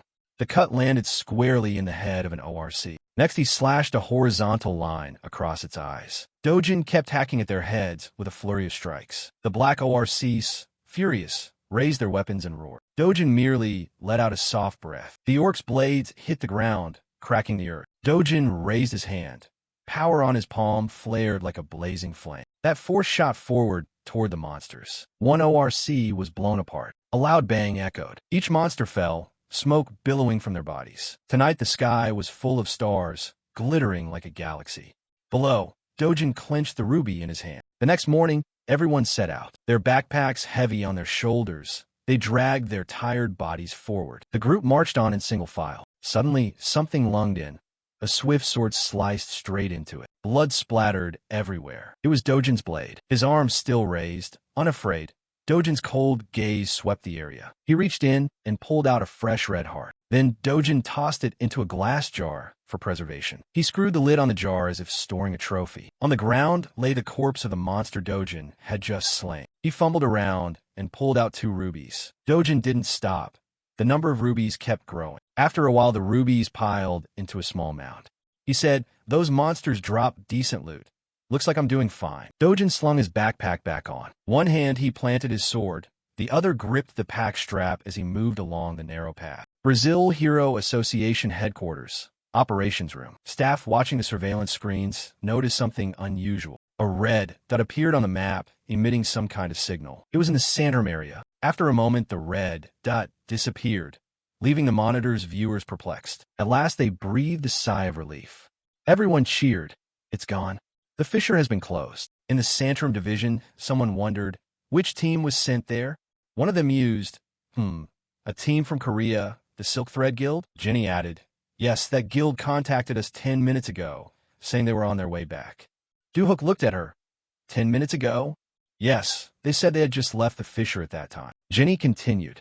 Duhook, still confused, asked again, what happened? 10 minutes ago. A 2-headed beast. Dojin looked at them and drew his sword. Creatures that evolved extremely fast thanks to dark mana. The 2-headed beast drew its leg back to gain momentum. Finally, it stomped down on the beam, and everything around shook leisurely from the impact. At its feet was a small whirl like a space gate. This had to be the portal's core. Now, let's finish this quickly. Dojin raised his sword to face the 2-headed monster directly. It lunged toward him as well. Dojin's power erupted like a blazing flame. On the other side, the 2-headed beast spun like a vortex, confronting Dojin's power. His pupils widened. Sword technique. Van Form 2. The Grammy's spellbook activated. Magic was cast along the arc of his blade. The 2-headed beast bared its sharp fangs and let out a roar. Then the beast was struck by Dojin's power. It shifted into a state of raging fury, muscles bulging like stone under its dark skin, ready to explode. At last it hissed in pain. Dojin grinned. Surprised? This is only the beginning. He swung his sword again and rushed at the 2-headed beast. Slash! One strike cut across its body, spraying blood. Its eyes flared red with rage. It swung back in retaliation. Dojin nimbly jumped high and evaded. He looked at it and said, now it's my turn to strike. Dojin's sword was multiplied many times, each blade wreathed in blazing power. Slash after slash rained down on the 2-headed beast. The force was so tremendous that even a graze of it split an ancient tree trunk in two and toppled. An explosion rocked a corner of the forest. The 2-headed beast's milky white eyes opened wide. It gathered momentum and leapt high into the air. Its 2 hands were ready to deliver a powerful blow at Dojin. He said little and used his sword to sever one of its legs. The 2-headed monster froze for a few seconds from the pain. Dojin continued his attack. He leaped up and swung his sword, preparing to finish it off. Swoosh! The 2-headed monster was cut in half. Dojin sheathed his sword and sighed in exhaustion. A magical vortex appeared. Dojin observed silently, thinking. Even after approaching the core, the concentration of dark mana hasn't diminished. If the core isn't emitting it, could this mana be coming from an external source? That would mean someone is behind this. To fill a fissure area with dark mana like this, it could only be a lord or an ancient archmage. But if they truly were present here, most life on the planet would already be scorched. I still can't draw a definite conclusion. In any case, if the source of the mana is external, sealing the fissure won't completely solve the problem. Dojin decided to clench his fist. He took a step back, then Dojin punched hard into the center of the vortex. A small crack appeared in the vortex, slowly spreading until it shattered. Dojin watched it being destroyed. I need to investigate further. Brazil Hero Headquarters. Ingen sat at the table reading the documents, his hands trembling. Facing him was Chun Song, whose expression looked as if bracing for anger. Ingen's face darkened. Whatever the origin of the mana, whatever the investigation, this report sounds unbelievable. Chun Song replied softly, "Ah, yes." Ingen's face tightened. There were fissures that required a tri-national allied team to enter and seal, yet in the end, only one S-rank hero survived. Meanwhile, another team from Korea not only sealed their fissure, but preserved the lives of all its members. Chun Song reported what he knew. We are receiving a series of urgent reports from other fissure areas, but most indicate teams failed and had to retreat. I will compile all information and send a detailed report as soon as possible. Ingen braced his hands on the table and pondered. Even though each fissure had at least one S-rank hero in charge, they still suffered such catastrophic failures. So the only successful team was the Korean team led by hero Ju-yeon. Chun Song broke into a cold sweat. Calling them a Korean team isn't entirely accurate. Ingen interrupted and opened the documents. What did we miss? Didn't the team sent to Santorum seal that fissure? The next thing Chun Song said left Ingen stunned. The fissure was sealed after they had left. He set the documents down on the table. It's hard to believe. Then who sealed it? Where is hero Ju-yeon now? Chun Song announced. She will arrive at headquarters to report everything shortly. Ingen could no longer contain himself.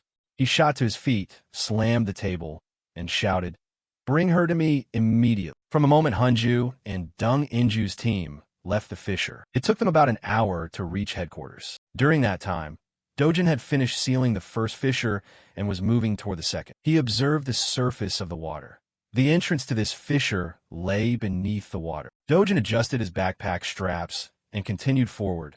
"All right, let's go." Ingen asked solemnly, "Do you want me to really believe those words?" Julian replied confidently, "If it's that person, it's possible." He couldn't believe it and blurted, "You mean the hero Dojin sealed the fissure alone?"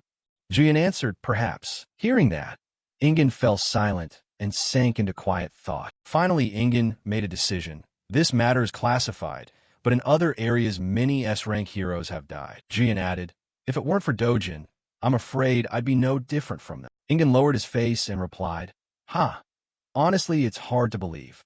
The monsters have become much stronger thanks to an energy called dark mana, and that strength can surpass even S-rank heroes. And Dojin surpasses all those ranks." He continued, "However, reports just came in that some fissures in the southern region have been sealed." Jian frowned.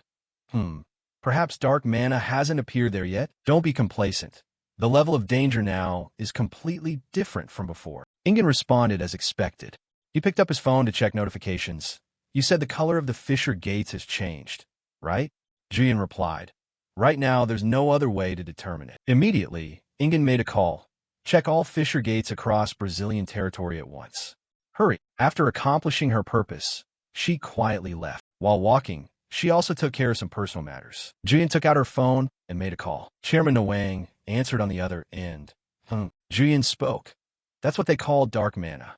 Has there been any activity in Korea?" Nwang replied. "No reports like that yet. Keep monitoring the situation closely." Hearing this, Jian thought to herself, even S-rank, facing waves of dark mana monsters is extremely difficult. Nwang worried as well.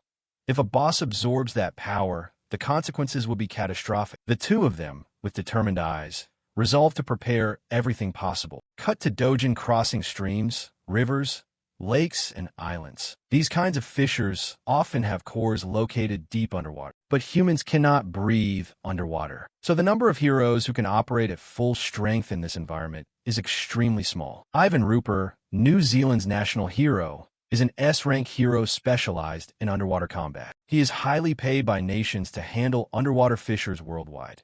Thanks to his special ability to breathe underwater, he awakened as a hero. Dojin looked up and smiled. "I can sense it. The dark mana in the water is much denser. Then he immediately shot into the water. Let's begin. Dojin dove deeper into the water. He saw a pitch-black whirlpool below. It's really dark. Must be the dark mana. And Dojin continued, diving deeper toward the bottom. First, control buoyancy. After surrounding himself with energy to preserve his stamina, Dojin proceeded to the next step. Next is resisting the current. Another layer of power enveloped him. And then Dojin landed on the ground. Something appeared that caught Dojin's eye. A massive monster was swimming toward him with its jaws wide to bite Dojin. He was startled and couldn't react in time. Seeing it wrap around him, Dojin watched carefully. Is that Ericon? Thanks to dark mana, it seems full of vitality. Huh? Thinking that, Dojin clenched his fist. Huh? A burst of power shot out and knocked Ericon away. The force tore it apart. Dojin didn't forget to sneer. How filthy. After Ericon was sent flying, the other fish, smelling a meal, hurried over. Each one had a mouthful of food. Dojin silently watched them devour the spoils he had just slain. Dojin thought to himself, if Ivan Rupert saw this, then he continued to release his power. He would surely be terrified, ignoring buoyancy, able to freely control his body. His legs would feel as solid as if touching the ground, and his punches would be as fast as on land. By now the surrounding monsters had smelled the food and were swarming in large numbers. Dojin scanned his surroundings. Annoying. Wiping all these out will be exhausting. With that, he charged forward again. He swam at great speed, but eventually he suddenly stopped in surprise. Dojin saw a light ahead of him. He swam closer, peered at it, and wondered, what is that? Looking more closely, Dojin realized, I didn't expect to find this here. In the previous world, those who left legendary names had one thing in common. Before fame, they used to hunt. How could he pass up such a golden opportunity? The monster, seeing someone appear, hastily attacked. A whirlpool formed right there, and then it struck to the left, then whipped to the right. Dojin thought, to it there is no natural enemy. Whoever it is, it creates a false space to swallow everything. The whirlpool grew larger and began sucking in the surroundings. Dojin was struggling to hold on and not die. He grit his teeth and snorted. Then Dojin's power was unleashed. It seemed to halt that whirlpool. The monster looked at Dojin in astonishment, while he remained focused on releasing his power. Dojin enveloped it with his power. Killing it alone would be easy, but that wouldn't take the false space. You must suppress it with pure mana, so this false space can completely belong to you. A great wave of power overwhelmed the whirlpool, and the surrounding fish couldn't withstand it and gradually vanished. They were sent by Dojin's power to their graves. They all shattered into hundreds of pieces. Dojin glanced at the monster before him. Dojin worried, at this rate, I'll lose. So Dojin had to think of another move. He thrust both arms forward and poured in more mana, and had to draw additional dark mana from the abyss. Dojin's arms sucked as much dark mana into his body as they could, when suddenly blood trickled from his nose. Dojin felt he was reaching his limit. Cough. Is my body overloaded now? The dark mana gradually enveloped Dojin's faint light, but he didn't give up. All right, I'll bet everything this time. The surface above the stream had been very calm, until it was made to surge by Dojin's tremor. The monster thrashed in the air, with Dojin following behind. He had drawn the false space into his hands. Dojin was delightedly surprised. It's working. The monster's false space rose into the sky and glared at the one who had stolen its false space. Then it crashed loudly into the water, sending a torrent surging out, and finally restored peace to the stream. It drifted away calmly with no further movement. Cut to the high mountains over the green fields, where birds were looking down at Dojin lying unconscious, soaked through. He sneezed, startling them all. Watching the flock scatter, Dojin slowly opened his eyes. He turned and saw his weapon and pack soaked through. I must have fainted. Then he sprang up and looked at his hand. Dojin stretched out his hand to test his current strength. His mana had increased significantly compared to before. It was indeed a worthy reward. Then Dojin suddenly realized, there's more. He activated the item he had obtained from the false space. He smugly packed up his gear, rolled it up, and tossed everything into the false space. After that, Dojin stretched out contentedly. He was very satisfied and said, there's nothing left to do at this spatial fissure now. I should seal it and head back to the dormitory. The next morning, at the Korean Hero Association, Honkai went to find Junkie to report. Although no official announcement had been made, the news of the hero's departures was confirmed. Hearing this, he sighed and replied, we have lost valuable talent. He had one more piece of information to share. I hear this only happens in certain areas with special fissures. Mentioning this, Junki praised someone. Hero Dojin was able to seal places like that? He's more talented than I thought. However, Honkai was not happy. He was even more worried. The association had already drawn all attention because of the Ryoma Takashi incident. He feared this would create an even bigger wave. Instead, he treated it as a pleasant thing and replied, "Back in England, Hero Han Juyin received a lot of attention. Honestly, I'm glad a hero from our country is being talked about for what he's done." Then he asked the main question. So what's the situation with the fishers in our country now? Have we detected any similar abnormal signs like those in Brazil? I suspect this may be a sudden, localized incident that can be dealt with. Junkie disagreed with that conclusion and corrected him seriously. We must not draw hasty conclusions, nor should we let our guard down in monitoring those fishers for even a moment. Honkai did not dare disobey. Yes. After a moment, he suddenly said, "Hey, I'm a bit worried about Hero Dojin." Not understanding, the other hurriedly asked, "What do you mean?" Junkie bluntly shared the information. President Daniel Lopez of Brazil is notorious for being extremely stingy, and he'll certainly try to make the most of Dojin's abilities while he's in Brazil. He immediately objected. No way. Puzzled by Honkai's attitude, he blankly asked, "What do you mean, no way?" He quickly explained, "I think President Lopez might end up being cleaned out by Hero Dojin of all resources there." That answer made Junkie exclaim a confused, "Huh," and then the two fell suddenly silent. After a while, he pretended to laugh loudly to break the awkward atmosphere and said, "That sounds about right. Dojin isn't mediocre." Cut to Brazil. After hearing the other's proposal, President Lopez became so angry he shouted. He looked at Dojin and scolded seriously. "Hey, don't ask for too much, okay?" But Dojin didn't think so and replied nonchalantly, "Asking for too much?" Knowing negotiations were over, Dojin stood and voiced his thought. "Then I have nothing more to say. I'm leaving." Seeing him go, President Lopez loudly stopped him. "Wait, think of Brazil's safety. Isn't that the responsibility of an S-rank hero?" Dojin replied seriously, "Responsibility? I've already sealed 2 exceptionally dangerous fishers by myself. What other responsibility do I have now? Go tell that to the Brazilian heroes who haven't fulfilled their duties." His words left him speechless. Moreover, he didn't hesitate to retort to President Lopez. "Don't get me wrong, Brazil's safety isn't my concern. Conversely, if the fishers in Korea changed like this, would you be willing to send your heroes there to help?" Dojin's argument was too precise. Embarrassed, he stammered, "That." Seeing his boss struggle, Brian quickly spoke up in support.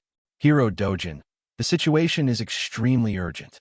All fisher areas within 500 kilometers around Santorum are inaccessible."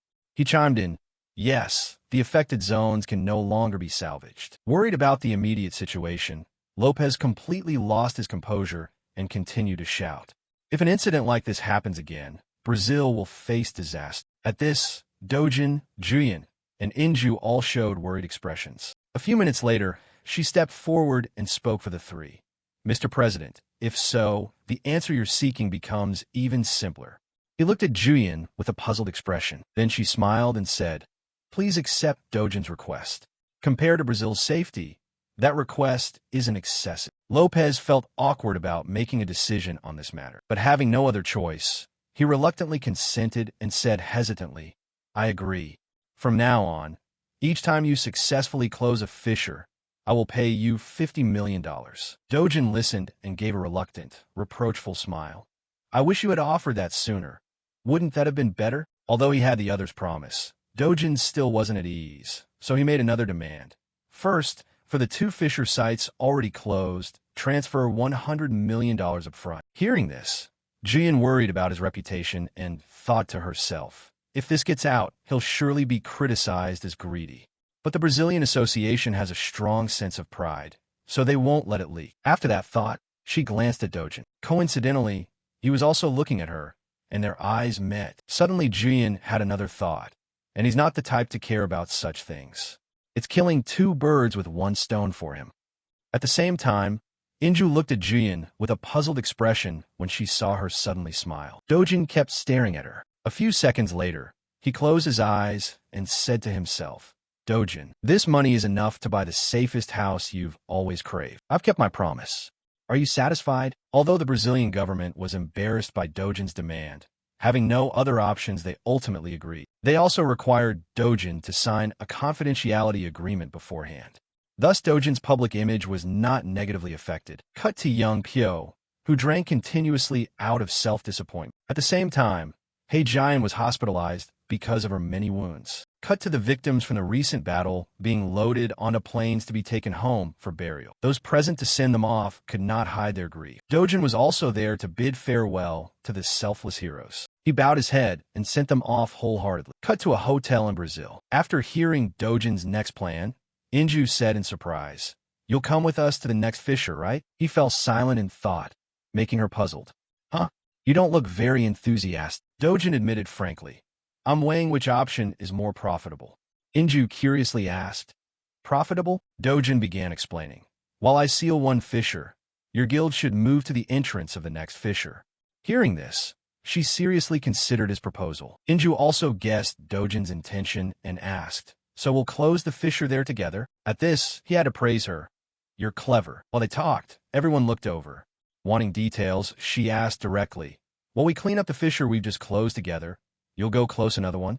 "Ah," Dojin answered honestly to Inju, "exactly.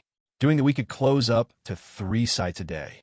I'll give you an extra share from my portion of the fissure reward we cooperate on." This surprised everyone, and they all shouted out at once. Dojin whispered into Jian's ear, "Before I get to that fissure, don't overexert yourself. Just focus on protecting the guild members," which left her so stunned she couldn't speak. Seeing this, he deliberately said, "You can do it, right?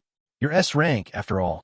She replied bashfully, "Yes." At the next table, AY whispered to Minin, "What were those two whispering about?" She cheerfully guessed, "Probably encouraging each other." Look at Julian's flushed face. They must be dating. A few seconds later, Dojin loudly ordered everyone, "After we eat, we depart."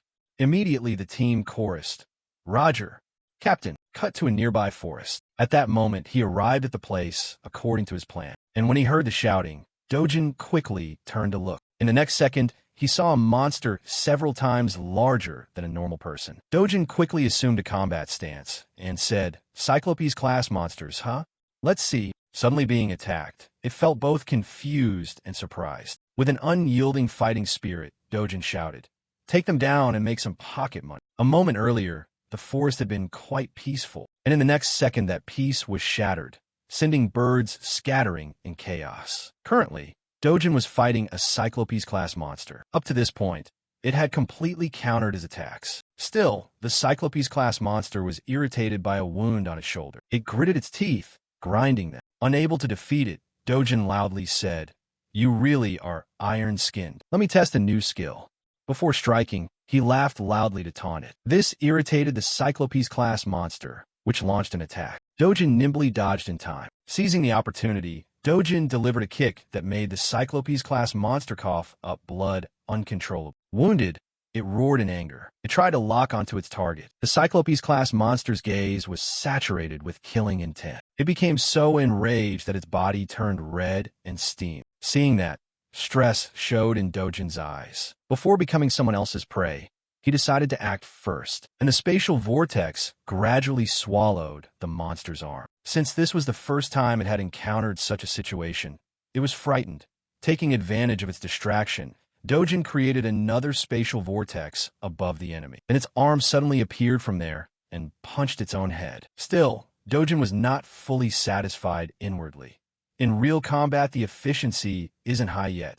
The mana consumption is enormous. Cut to the command room, where everyone was observing that the fissure south of Manaus had been handled. President Lopez was also present here to command the operation. At that moment, he pondered, "Cleared a fissure in just 8 hours?" A few seconds later, President Lopez ordered Brian to pay them immediately. He replied at once, "Yes, sir." Following his order, Brian quickly transferred $50 million to Julian. He worried about the budget running out and warned Lopez. "But at this rate, in just a few days, the budget payouts will reach into the billions, Mr. President." Hearing that, he bluntly said, "No way I'm letting him take all of that." Brian had never heard that from Lopez before, so he was astonished. In the next second, Brian asked him, "So do you intend to delay payment?" The man scolded him loudly. "Fool! What of doing that makes Dojin stop working?" "What then?" Brian continued to ask Lopez's plan. So do you have any clever idea? He hurriedly ordered. Call all the international A and S rank hunters currently at the resort here and form a special task force to compete with Dojin. Reward this team with $10 million, pump money and morale into them, and force them to close the Fisher gates before Dojin does. Brian quickly followed the order and replied, "Yes, sir." Lopez was fully confident in his plan and told himself, "All right, let the showdown begin between Dojin and the International Heroes Alliance. Let's see which side can handle more gates." Cut to him hurriedly sending a message to young Pyo. When the guy received the message, he said happily, "President Lopez, so he finally settled on this plan, huh?" Yi-jun, standing nearby, after checking the online news, reported to young Pyo, "Rumors about S-rank hunters dying are spreading everywhere and causing chaos." At the same time, he mentioned the pay he had talked about. $10 million divided per head isn't much anyway. But the inheritance loot from the Fishers will be far more lucrative, so this is fine. Are we going to gather them into one team and send everyone out at once? That's the directive from above. If we're put on the same team with that annoying Dojin, we'll be pissed. It was said like that. If we're put on the same team with that annoying Dojin, we'll be pissed. He quickly checked the list and replied in surprise. The list doesn't show Dojin's name at all. Young Pyo, incredulous, shouted, "What? Let me see." After seeing it with his own eyes, he believed it was real. It's true. Even Jian and Inju have vanished from the list. So what the hell is going on? Cut to Dojin, who finally received the $50 million reward from President Lopez. At that moment, Jian asked him, "Has the association wired the funds yet?" He answered honestly, taking the chance. She teased Dojin. "Maybe they paid you so handsomely they gathered all the foreign hunters into one team." Hearing that, he reluctantly replied, After thinking things through for a moment, Dojin hurriedly said, "The association isn't stupid. Why would they let me take all the reward?" Jian thought his comment made sense and hesitated before answering. "Well," Dojin, catching her implication, asked, "What's up?" Jian smiled brightly and replied, "You're really generous. Are you saying the association is conspiring behind my back?" Hearing her words, Dojin suddenly had a thought, "Because I've already gathered the sum we originally agreed on with Dojin. Now money no longer matters to me. From this moment, there are more urgent things that need to be done." Just as the Brazilian Association calculated, the race between the two sides was quickly decided. Cut to President Lopez's command room. All staff there were working at full capacity to report on the competition between Dojin's team and the international team. When the results came in, Brian kept reporting. 15:0. The Fishers in Area 035 were closed by Dojin and his guild. 17:10. The Fisher in Area C012 was sealed by the Heroes Alliance team. 1 S rank and 5 A ranks slightly injured, but 2 A ranks severely wounded. Send medics immediate. 21:50. Fisher A037 has been fully closed. The team responsible was Dojin. He handled it all by himself. Dojin was fighting with an iron will. Cut to a few days passing.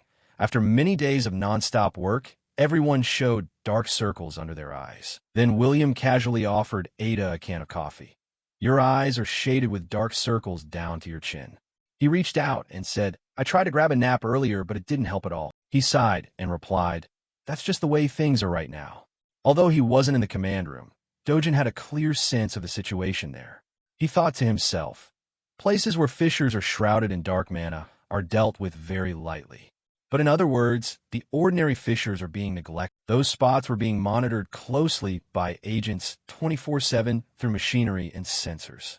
Because they didn't know what sudden incidents might occur, they stayed ready to fight every day. Thanks to William's can of coffee, Ada was alert for a while and could continue her observer duties. At that moment, the Fisher still appeared on the screen. However, a second later, it completely disappeared from the radar screen. This caused William and Ada to wear looks of disbelief. A few minutes later, unable to contain their emotions, they shouted. In the end, they had to admit that Dojin and the other heroes had successfully closed all those gates. At that, the entire command room staff cheered in celebration. The Fisher in Sector Bo 41 had been sealed. It's finally over. They were so happy they cried, feeling their non-stop hard work over many days had not been in vain. Immediately, Brian ran off to report to his superiors. He opened the door and shouted, "Mr. President, we have dealt with all the Fishers within a 500 kilometers radius around San." He breathed a sigh of relief and replied, So the emergency has been dealt with then? Brian agreed with Lopez. Yes, all fissures containing dark mana have been sealed. He happily praised everyone. I see. You've all worked very hard. Seeing Brian turn to leave, Lopez hurriedly stopped him, leaving him puzzled. Wait, hold on. Although a few fissures remain, taking a day off won't kill anyone. He immediately asked the other, what do you mean by that? Lopez candidly revealed his plan. We'll host a celebratory banquet to thank the hunters and agents for their efforts. True to his word, he actually held a party and invited everyone. All staff were present at the banquet. Lopez was generous enough to even invite a band to play for entertainment. And of course, Dojin's group was invited. As soon as they arrived, they greeted him. Jian spoke first. Mr. President, we have come to say goodbye. Lopez stared blankly and asked, goodbye. Then Inju spoke up. Our group is preparing to return to our country. Return to your country? He was surprised by their plan. He asked why the rush. Also, seeing that Dojin didn't speak, Lopez stared intently at him. Meanwhile, Dojin avoided his gaze. Lopez pressed urgently. There are still many areas with fissures.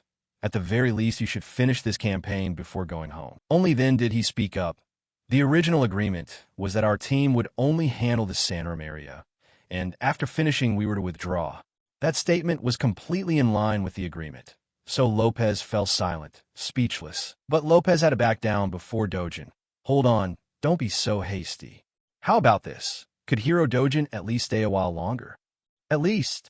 This attitude made Inju feel unimportant and think to herself. Clearly he's only targeting Dojin, so she deliberately asked him, what do you think? He remained silent. Lopez put a hand on his shoulder and smiled. Hey, this isn't the place to talk. I'd like to speak with you privately for a moment. Dojin went along while he kept saying, do you think Dojin will stay?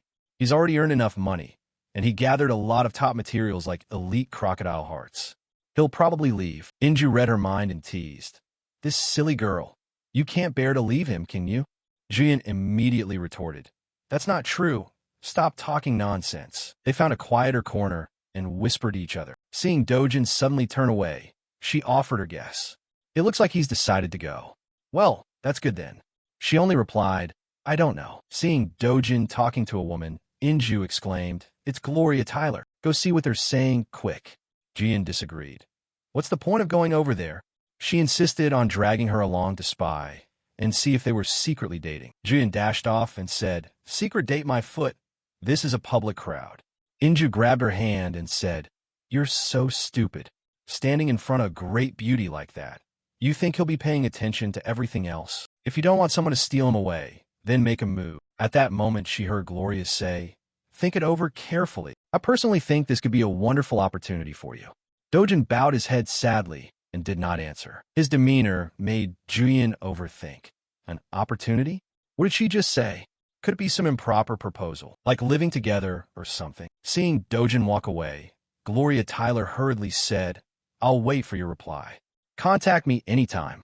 He reluctantly said, I'll think about it. She looked at the two and thought to herself, I admit she's beautiful, but he still seems remarkably calm. Does he have some issue? No, what nonsense am I thinking? Suddenly Dojin returned and said, since we're conveniently meeting here, could I ask you a favor? She cheerfully agreed. Of course. He casually said, there's an upcoming golden market. I'd like to check it out. Could you get me an invitation? Jian inwardly grumbled. Golden market? You mean the famous annual auction in Las Vegas? Why would Dojin want to go there? Tyler did not refuse and smiled brightly. Of course I can. But I have one condition. Come to my house 1 week before the market opens. Her words made Jian gasp loudly in surprise. Moreover, Jian suspected she had ulterior motives with him. So she looked at them both and whispered to herself, what does he plan to do? Dojin looked at Gloria Tyler's smug face and then at his own thoughtful expression with growing worry. After a moment, Gloria also looked at her.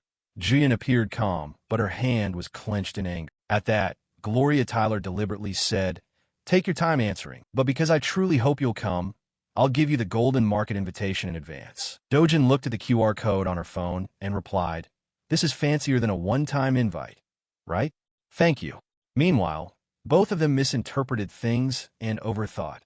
When did she get Dojin's phone number? Her own overthinking made her feel inferior, and she muttered to herself, the scene here is really eye-catching, isn't it? After a while, Young Pyo strode over and mocked them. Look, the two great beauties of Korea and the U.S. standing side by side. What a delightful sight. Dojin's doing pretty well, too, holding 2 flowers in one arm. You must feel like you own the world, huh? Dojin immediately gave him an annoyed look, and Young Pyo returned the same glare. Gloria Tyler saw him and hurriedly thought to herself, Young Pyo, it looks like he's about to start something. A second later, he suddenly laughed loudly, drawing everyone's attention to him. With an arrogant look, Young Pyo called out, Honestly, don't be so tense. I don't intend to do anything. I just wanted to introduce you to a friend of mine. Oh, do you two happen to know each other? Then Takashi stepped out with one arm in a bandage and a sullen expression. And when Dojin saw him, he visibly bristled. She couldn't hide the urgency on her face, while the other man haughtily said, Takashi. Tension rose further after Takashi appeared.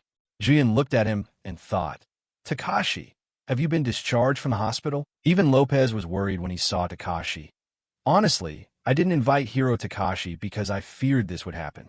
Why did the two of them have to run into each other right now? Dojin had always disliked Takashi, and Takashi didn't much like him either. But out of courtesy, Dojin still greeted him. It seems your body has recovered quite well, hasn't it? Takashi sneered at him. Thanks to you, I had a truly memorable experience. Dojin didn't hesitate to snap back. If you're fine, that's enough. To prevent a fierce brawl, he immediately stepped in. Hiro Takashi, your body has recovered a lot. I didn't invite you to this event because I feared you'd be exhausted. But seeing you like this puts my mind at ease. There's a very comfortable sofa over there. Please relax and talk. Young Pyo was displeased that Lopez was leading him away and secretly cursed. Damn it. That old man can't let an opportunity we've worked for be ruined. Thinking that, he rushed over to block their path and pretended, Yes, you should rest. The wound Dojin inflicted must still be hurting a lot, right? By the way, have you received an apology yet? After all, you were hit, so you deserve an apology. Isn't that so?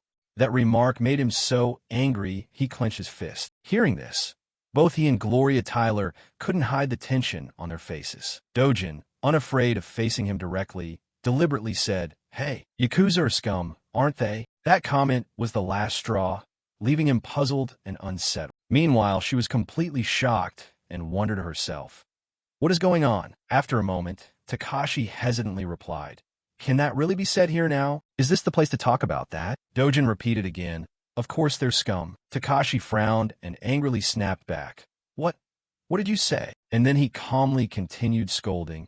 They're worthless trash that bring no benefit to society, right?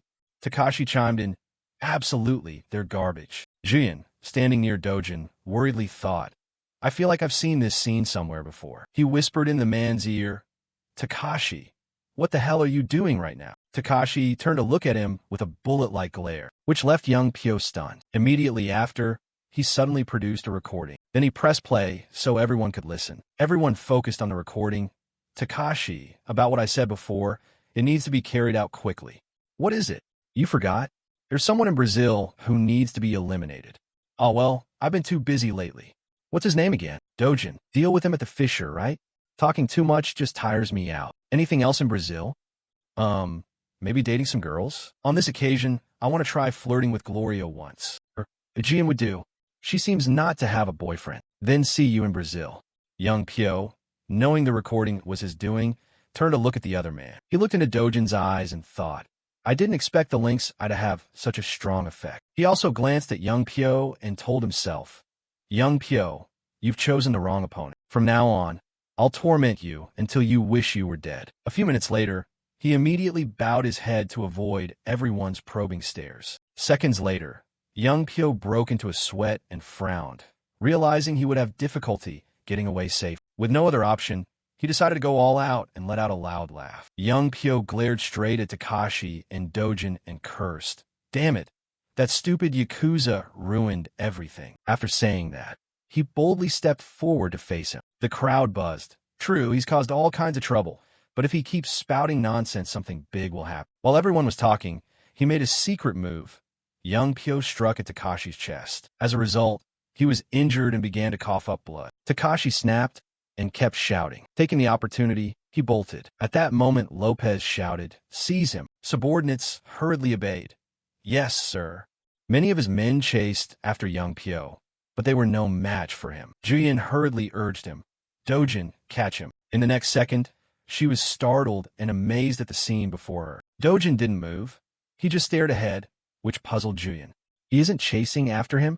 In that situation, Dojin could have stopped him. Curious, she stepped up and asked Dojin, "Why didn't you stop him?" Dojin gave her no answer. After all, it was a night of shocking events. The incident quickly spread worldwide, and the shock borne by both Korea and Japan surpassed imagination. Both governments and the Hero Association sought to avoid public scrutiny.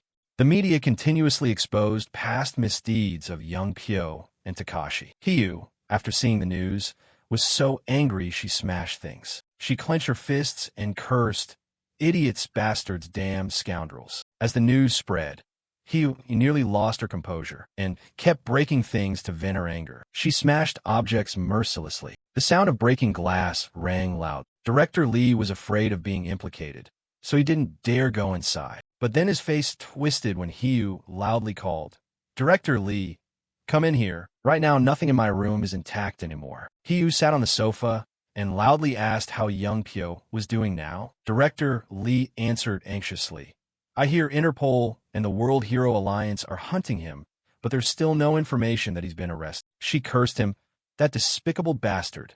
Hope he resisted and died soon." He dare not say another word. She continued, "What about the tail? Has it been dealt with?" He hurriedly reported, "Yes, I've implemented all necessary measures. From our accounts to the exposed communication network and even the security cameras, everything has been thoroughly handled. Is there something bothering you, madam?"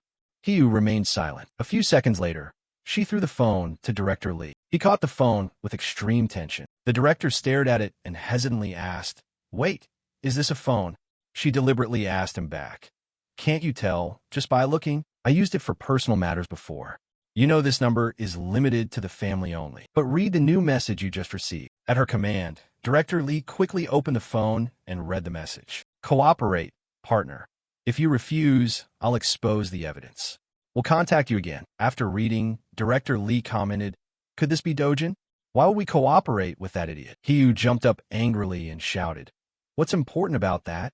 Any involvement with him is enough to cause huge trouble." He was utterly embarrassed and didn't know what to say. Because of his attitude, Hiyu threw things at Director Lee and berated him. "A bunch of useless incompetence.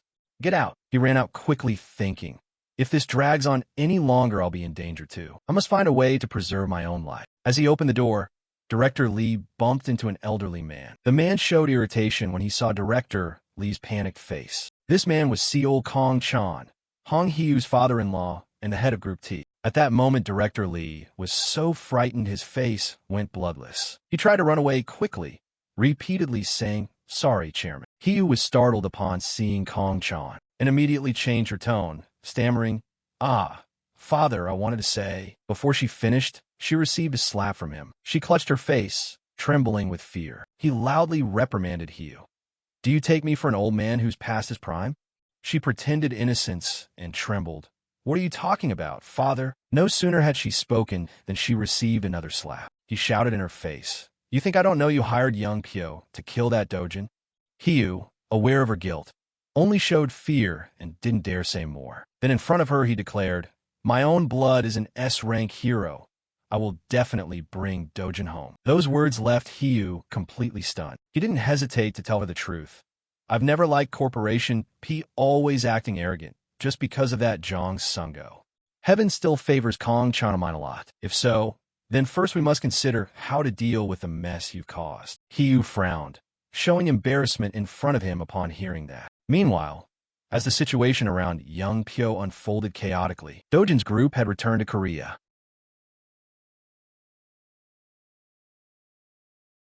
Juyin whispered into his ear, "Dojin, I'm very curious about one thing. Can you answer me?" Dojin replied softly, "What is it?" She went straight to the point. "About young Pyo. You let him escape on purpose, didn't you?" Dojin didn't answer, only wearing a satisfied smile. Finally, Dojin affirmed to Juyin, "Only by doing that can we move on to the next step." Scene shifts to Seoul, South Korea. As soon as Dojin landed, he took Union out to eat. She was overjoyed. He cheerfully asked, "Is it good?" Union replied excitedly, It's amazing. Dojin watched her eat with contentment. At that moment, he thought about the events that had just happened. Dojin was shaken because some unpleasant things had occurred earlier. After returning home and reuniting with his family, he was stunned to see that his grandmother's health had noticeably declined. At that time, he angrily asked his grandmother, "Why won't you go to the hospital? And why didn't you call me even once?" She was too weak to speak, and Uni was sadly silent. A while later, she awkwardly said, "Hyung, don't scold her." Uni Yan's words puzzled Dojin. Then she said bitterly, "Grandma said this was money you had to risk your life to earn, so it mustn't be wasted." At that, he reached out and touched his grandmother's head. Also, Uni Yan looked at her and said, "Being sick and going to the hospital isn't wasting money." Understanding his grandmother's heart, Dojin whispered in her ear, "I earned a lot in Brazil, so don't worry. Go to the hospital. Do what you need to do, buy what you want. For now, and don't hold back. Live comfortably." His grandmother said nothing, but hearing that she was so happy, she cried. With the money, Dojin immediately admitted her to the best hospital in Korea. Visiting the hospital daily with Union and then eating hamburgers together became their routine. After ensuring his grandmother received better care at a major hospital, the two siblings went to eat Uni's favorite dish. At this time, the scene was at the Gazan Hero Complex. Someone commented that the more they looked, the more magnificent it seemed. Cheon-won told Dojin, "I'll definitely forge a sword with power beyond all expectations." He asked, "How long will it take you to make?" Cheon-won thought for a moment and calculated. "Well, I guess about 3 weeks. I'll start right away." Upon hearing that, Dojin added, "Besides the weapon, I have another item I'd like you to make. Would you be willing?" Cheon-won answered confidently, "No problem. Any request from you will be fully met." Hearing this, he took a peculiar item out of his pocket. When he pulled it out, Cheon-won exclaimed in shock, "This really is..." Dojin, emotionless, said, "It's the silk and salivary glands of the Valkyra." Cheon-won asked excitedly, "Are you planning to craft protective armor? I'll need to make it to your measurements, right?" Dojin denied it. "No." He smiled happily and replied, "I want to give it to my little sister." Cheon-won looked at him in surprise. "Your sister?" He, taken aback, added, "Armor woven from Valkyra silk has extremely impressive defensive properties. No doubt, countless heroes are waiting in line for it. Your sister is a hero, too?" Proudly, Dojin showed Cheon-won a photo of his adorable sister. "No, she's just a civilian." Seeing the little girl, he praised, "Oh, so she's a beautiful little girl." Dojin replied, "So please design it as ordinary clothing, not like battle gear." Cheon-won laughed excitedly in confirmation. "Understood." Ah. Then he continued to ponder aloud. However, there was one worrying thing. Dojin asked, "What are you worried about?" Cheon-won answered, "Kids grow up so fast. Once this outfit is finished, it might only fit for 1 or 2 years." Hearing that, Dojin smiled. "That's not a big deal." He took out a bottle of liquid, prompting Cheon-won's continued surprise. "What item is this now?" He explained, "This is resin from the Taiyu tree. Mixed with fabric fibers, it can increase elasticity tenfold." From one surprise to another, Cheon-won exclaimed in astonishment. "Really?" He wondered, but Taiyu is just a very ordinary carnivorous plant. Dojin turned and entrusted Cheon-won, "So please use it for this." He still couldn't hide his astonishment and looked at Dojin with disbelief. "Even the Cyclops blood last time. Where on earth did you find such rare materials?" Seeing him so surprised, Dojin paused briefly. Then Dojin turned to him and replied, "Living a second life, I learned many things." Scene shifts to a city filled with skyscrapers. Inside, people were moving about, each attending to their own business. Then the silhouette of a man appeared, quietly walking among the crowd. He went down to a basement level and arrived at a tucked-away cafe called Paradise Cafe. The server saw Park Sung-wook and greeted him. "A warm welcome, sir." He walked while observing and evaluating. Opening a cafe in a basement like this, the owner clearly has no business acumen. Park Sung-wook moved forward to look at that figure, and thanks to that he was able to quietly meet this person. Dojin sat, hat on, brooding as he waited for him. Park Sung-wook approached, took something from his pocket, and introduced himself. "Pleased to meet you." Perhaps this place had been chosen deliberately for the meeting. He handed his business card to Dojin. "I'm Park Sung-wook, the one who received the contact message." He was Park Sung-wook, 52, former chief of staff of Corporation S, now working freelance. Dojin turned and replied, "Hello, I'm Dojin." Park Sung-wook wondered. "A hero who's become extremely famous recently. What brings you to me? Dojin answered, I came here on Jian's recommendation. I heard you're an expert who assists wealthy clients or heroes when they need discreet services. Park Sung-wook replied, That's right, I can handle any construction-related matter. At the same time he ordered, Please bring me a hot espresso, then said to Dojin, As long as it's not illegal. Dojin hinted, I'm planning to build a house. Park Sung-wook exclaimed in surprise, A mansion? Hearing that, Park Sung-wook understood. This is something you should ordinarily discuss with a construction firm. So the house you want isn't simple, right? Dojin praised Park Sung-wook. You catch on quickly. I need the safest house in the world. What location are you aiming for? And what's your estimated budget? At that moment, the server brought the drinks over. Here's your coffee. While Park Sung-wook sipped his coffee, he listened as Dojin said, The ideal location is Seoul, and the budget is about 50 billion won. Hearing such a large figure, Park Sung-wook was so shocked he spat water from his mouth. Dojin was splashed in the face, but continued. Is this the first time you've taken on a project with this level of funding? Park Sung-wook hurried to explain, No, not at all.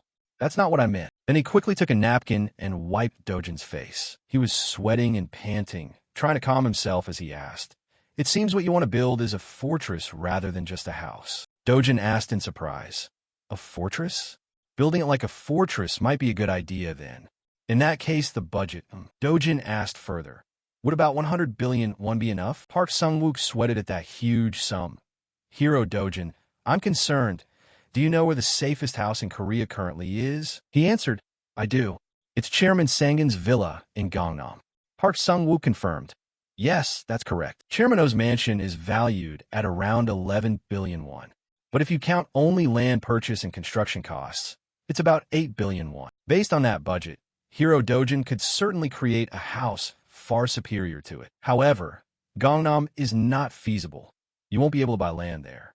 Gangnam has never seen any spatial fissures, so it's arguably the safest place in Korea, and property prices there only go up, never down. Therefore, my conclusion is this. Building the best house is within your means, but finding the absolutely safest land is not simple at all. How do you plan to proceed? Dojin slowly took a sip of his coffee before speaking. The safest place is actually not Gangnam. The idea that Gangnam is the safest is simply the hope of the people living there. Sung-wook still didn't understand Dojin's words. Just a hope. He thought quietly that Gangnam being considered safe was an illusion created by the media.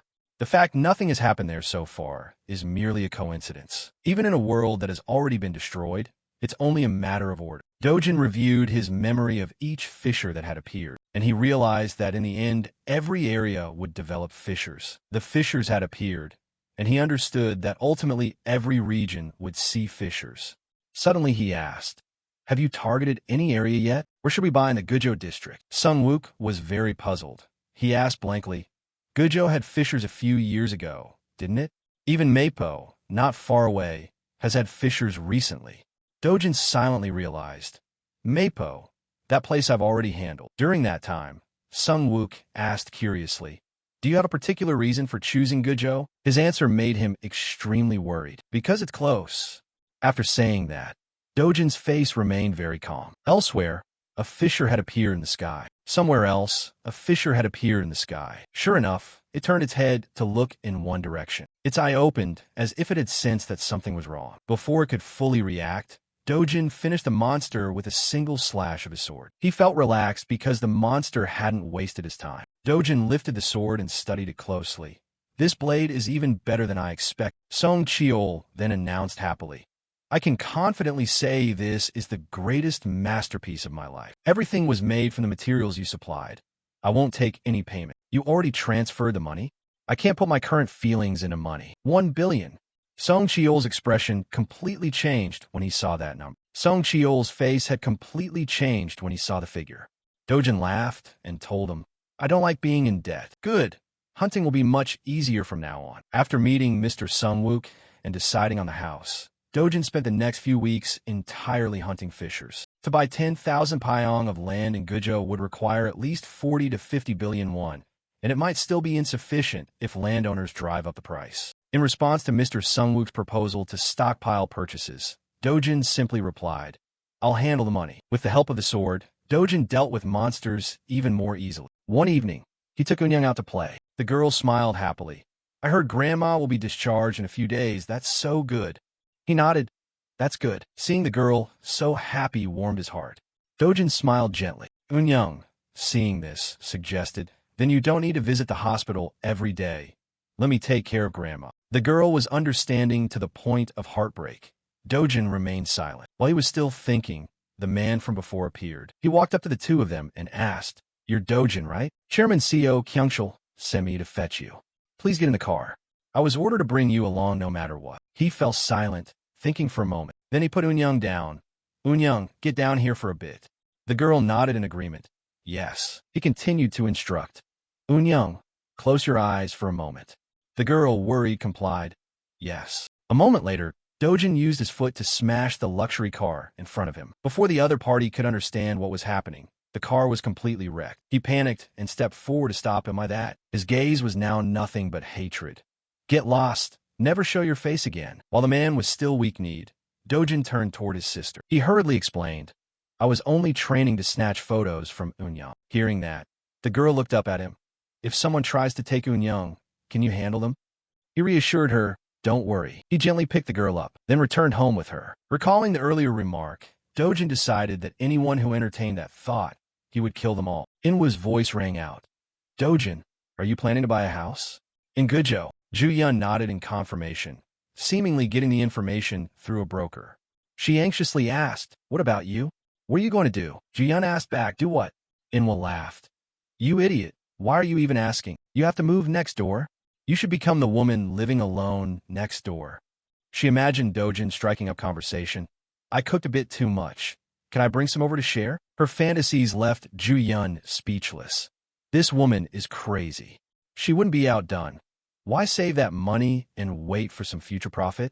Money is meant to be used now. And so the two continued arguing in the house. Ju-yeon's body moved closer. She took the opportunity to get intimate with Dojin. If only we were closer, how wonderful that would be. Thinking of that made Ju-yeon blush. Inwoo reminded her, it's possible it really could happen. I heard it's not just moving.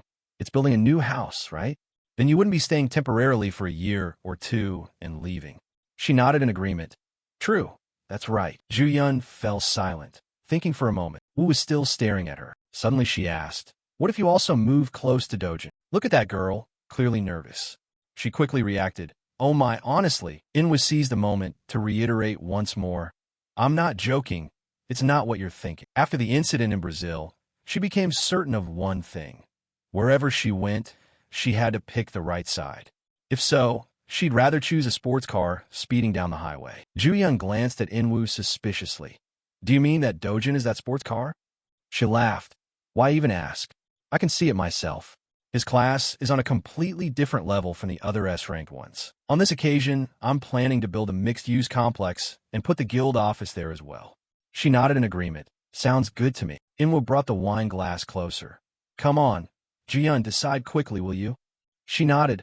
All right. Inside the building, Tae-hwang remarked. Hero Dojin has been busy lately. In just 2 weeks, you've closed 9 rifts already. Because the payout isn't small, I called you here. I also wanted to hear your reason. Are you rushing like this because you predict Korea will be as dangerous as Brazil? Looking at the balance in his account, Dojin concentrated. 45.2 billion has already gone into the account. He shook his head in reply. It's still okay for now. Tae-hwang, surprised. For now? So, well then what's the real reason you're pouring yourself in a monster hunting like that? Hearing this naive question, Dojin gave a puzzled laugh. I'm just doing what I see in front of me, because I need the money. Tae-hwang was completely taken aback. Money. He nodded and continued to announce. To build a house. And regarding the house construction, I also have something to ask of the chairman. From that day on, real estate transactions around the land Dojin bought moved at a frantic pace, starting with Ju-yeon and Inwoo, then even the Guild Tower and the Carnation Guild. No one knew where the tip-off came from, but some heroes and land speculators rushed in too. Chairman Hero laughed loudly and uncontrollably like a madman. He felt exhilarated. The blood for getting rich doesn't lie. If it's an investment, it has to be real estate. Jung-ki, buy up all the surrounding land for me. The secretary immediately nodded in agreement. Rumors spawned more rumors and pulled in more buyers. Before long, land prices in Gujo district skyrocketed. But Dojin had already purchased 10,000 pyong of land in advance. Sung Wook, still baffled, asked, "Is this all of it? I really don't understand. On 10,000 pyong, you're only building a 150 pyong house. So what do you intend to use the remaining land for?" Dojin slowly handed him the blueprint. "I have to make this house the safest place." He puzzled. "Safe? It just looks like building a circular outer wall." Sung Wook thought silently. Is he planning to erect an actual fortress? He continued to remind, "No need for interior finishes. Build quickly, but what's the intended use? You have to register it with the district." It seemed Dojin had prepared in advance. "Chairman Tae Huang will handle that." Seeing him so confident left Sung Wook surprised. He grew even more curious. What exactly is it for that even the Hero Association chairman had to step in? The scene shifted to the rift area on the mountain. Dojin walked comfortably, preparing to take on the mission. Secretary Tae Huang's voice rang out. "Hero CEO Dojin personally asked the chairman." He nodded seriously in confirmation. He made a very bold request. After confirming the monsters on the mountain, Dojin dealt with them immediately. Meanwhile, the assistant was still surprised. "Tame the monsters?" Tae Huang felt a bit excited. "When I first heard it, I was just as shocked. Isn't this unprecedented? Taming monsters. Looks like CEO Dojin is serious." He calmly walked toward a cave set into the cliffside. His tall figure slowly advanced deep inside. Tae Huang was still eager. He even asked permission to keep a monster on his own land. After entering the cave, Dojin looked around the place. Tae Huang continued chatting with the secretary. "And there's something even more shocking. Do you know what it is? The monster Dojin intends to tame is Caecilian." Seeing the creature before him, he grew even more expectant. "Today, I'll go easy on it." It swung its massive tail toward him. With his agile body, Dojin easily dodged. Caecilian unleashed a huge blast of force to attack. Its eyes blazed red as if it wanted to devour him alive. He backed away to keep a safe distance. Time passed, and finally he had subdued the Caecilian. It lay exhausted on the ground, motionless. He approached calmly and patted its head. "I'll drop by again next time. Stay put, okay?" Feeling unusually cheerful today, Dojin hummed a tune and left. Caecilian behind him showed great dejection. She wearily reached for her phone, then slowly picked it up. A familiar voice came through. "Are you asleep? I have something to ask." Zhuyun, surprised. "Is that Dojin?" He probed further. "Does Stone Man supply powder mana stones?" She was puzzled. "Powder? Mana stones are so precious. Who would grind them into powder? I've heard that grinding them destroys the energy. Why are you asking all of a sudden?" Dojin calmly looked at the huge rift before him. "I need it for something." Zhuyun grew even more surprised. "For what?" "I'm so curious." But he didn't tell her. "Never mind. I'll get it myself." After hanging up, Zhuyun frowned in annoyance. What was that? Bringing up weird topics so early in the morning. Meanwhile, Dojin had stepped directly into the rift's interior. The most basic way to protect a house is from the outside. As for guards inside to protect the house, they could be assigned once the construction is complete. Dojin looked ahead. Finally, he planned to build devices to nullify external impacts like earthquakes. Seeing the monster attack him, Dojin laughed. To do that, you'll need your mana stone powder. When it attacked, he leaped aside, narrowly avoiding it. The monster's attacks were so powerful, he had to be on guard. Even after a long time, the creature remained strong. Seizing the moment, Dojin sprang into the air. Without knowing when, he had appeared behind it. This monster was overly alert. It had noticed his action. Of course, Dojin didn't hold back and struck directly. A strange aura enveloped his body. He slowly brought the sword forward. Bandajian Swort Technique, the third form. Dojin's eyes widened as he looked ahead, the light on the blade growing fiercer. He decisively swung powerful cuts at the monster. Everything happened so fast, it left it stunned. The space here began to shift, a spiraling destructive force hidden beneath the display. Spirals of fire fell straight to the ground. The monster remained dazed, not knowing what to do. Within seconds, spirals of fire kept raining down on its body. With nowhere to escape, it was gravely wounded. When it fell, Dojin also leapt down to the ground. His gaze was nothing but terrifying. The reward from this battle was a glittering mana gem. Dojin crushed it without hesitation. He ground it into powder and carefully poured it into a vial. Then Dojin continued to calculate. Come to think of it, a rift is also a form of external influence. Maybe using this can suppress rift formation. If that works, all the better. The scene shifted to a press conference where people had gathered. While Dojin was busy hunting rifts and visiting his grandmother in the hospital, a shocking report broke. Hero Group Chairman's grandson is CEO Dojin. The truth that Dojin was the TG Group Chairman's grandson. Chairman Hero laughed heartily. Seems Dojin got scared too and held a press conference out of the blue. Once the rumor spreads, no matter what you say, people will only see you as my grandson anyway. This topic sparked much discussion. No wonder it seemed odd. This kid's so young yet already S-ranked. TG Group must have poured money in, right? This is basically a golden spoon. Why hold a press conference? He'll probably just deny it and say he didn't know. Let's see what CEO Dojin can say. In front of all the cameras, Dojin appeared unnaturally calm. Finally, he decided to speak. I was born as an illegitimate child. I was abandoned from a young age. This news stunned everyone. Ju Yun and Inwoo were bewildered. Even Chairman Hero couldn't believe he said that. Dojin slowly recounted the life he had lived. No, more precisely, the life CEO Dojin had gone through. He told it briefly, but clearly. Those who were half-doubting of Dojin's words. But through verification pieces from school friends, even interviews with the bosses at places he had worked part-time were aired. Gradually, sympathy for Dojin spread widely. Comments kept appearing. Dojin's character is perfect too. What kind of person is he really? I want to marry Dojin. So TG Group's stock price, which had been rising before the press conference. In the blink of an eye, it plunged by 30%. Chairman Hero completely lost his mind and clutched his head. Back then, though young, Dojin carried only one determination. My only wish is that she and Eun-young can live safely for the rest of their lives. That's why he kept pushing.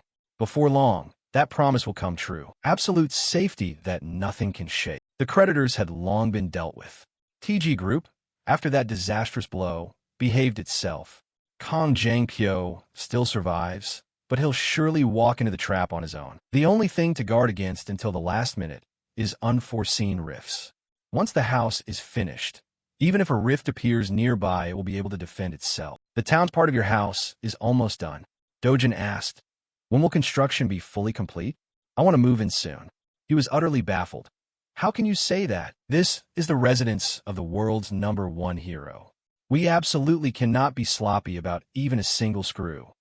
Dojin suddenly announced, I'll pay double the construction cost. Sung-wook's face immediately changed completely. 10 days. We'll guarantee it's finished. Suddenly, he remembered something. One more thing. No one is allowed near here tonight. Time moved to evening. Dojin entered deep into the forest, still focused on thinking about his next future steps. His expression grew calculating. All the mana gems I've saved up, tonight, I'll use them all. Saying that, Dojin pulled out every gem he had on him. A magic circle appeared. He bowed, preparing to act. His body emitted a blazing red aura. He raised his hand and controlled the gems from afar. The gems fell in different positions, but the common point was that all had been pre-calculated by Dojin. This magic circle helped make the fortress wall increasingly solid. His gaze swept around the place. They're all ancient-grade mana gems. Arranged, they look tidy. All right, use them. The mana stone powder fell to the ground, making the area sparkle and shine. After finishing, Dojin went in another direction. So the base is done too. Time to fetch the gate guards. Heeju's shouting rang out. She was indeed facing Kong Jang-pyo. If you have time to threaten me, go kill CEO Dojin first. Fake documents, hotel money, even the cost to investigate CEO Dojin. I covered all that for you. Now go take that bastard's head and bring it here immediately. Seeing her attitude, he was extremely annoyed. He heard this woman was shunned by both her husband's family and her birth family, yet she took it out on him. He asked, you think I enjoy being in this position? I've had to suppress the urge to bury alive the bastards who put me in this state just to focus on that one CEO Dojin. At this, Heeju nearly lost her mind. Then why don't you act? Are you so scared of CEO Dojin you shrink back? He angrily stepped closer and warned, shut your mouth and crawl into some corner and stay there. You think S-rank fights are child's play. To finish it cleanly, you have to take an old man or some kid as a hostage. Once CEO Dojin is involved, neither you nor I have any way out. I'm holding back with the determination to wipe that bastard's entire family off the map. And yet you dare say what? That I'm afraid of Dojin. Afraid of some snot-nosed kid? I've never let anyone I've sworn to kill remain alive. CO Dojin can protect his family for life. Just one moment of weakness, and they'll all become my prey. If you understand, shut up and stay out of it. No need to rush me. I know how to defeat him. By any means, I absolutely must do it. The scene shifted to the Dark Castle. Only Death Knights exist here. There's no distinct boss, just Death Knights everywhere. Dojin stepped inside the castle. There were 3 at the entrance, manageable but not easy opponents. There are many reasons. They have no physical form and feel no pain. Unless you strike their soul core, they won't fall. Moreover, they retain the sword techniques they learned as humans, each one fighting with its own style. Dojin laughed excitedly. After all, you were knights once. Greeting you empty-handed would be rude. Saying that, he leaped into the air and attacked with his sword. His sword strikes were decisive. The overwhelming force, leaving those knights unable to resist. Dojin chuckled.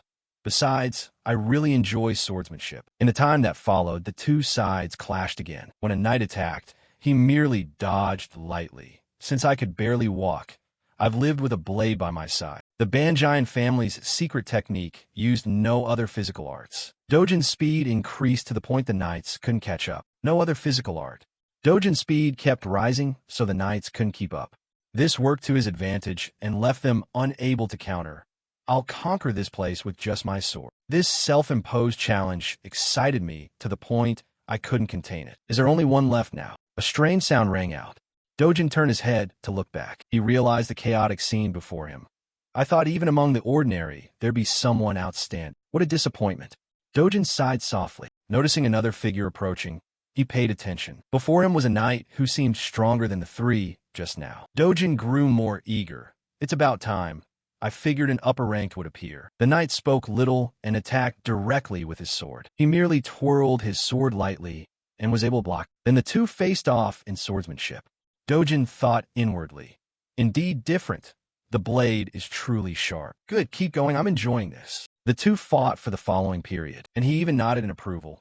That last move was pretty good, but Dojin found this knight's weak point and struck. It couldn't take it and collapsed to the ground. He pressed his sword to its throat and declared, "You will be my guard." And so Dojin gained a few more guards. He laughed with delight. In 2 days he'd hunted 5 essences, so the effort was worth it. Then he reached out his hand to the side. All the knights were listening to his orders. They suddenly vanished completely from the area. Dojin laughed and said to himself, "Recruiting guards is done. Maybe I should also keep a watchdog." Inside the forest, Caecilian noticed something unusual.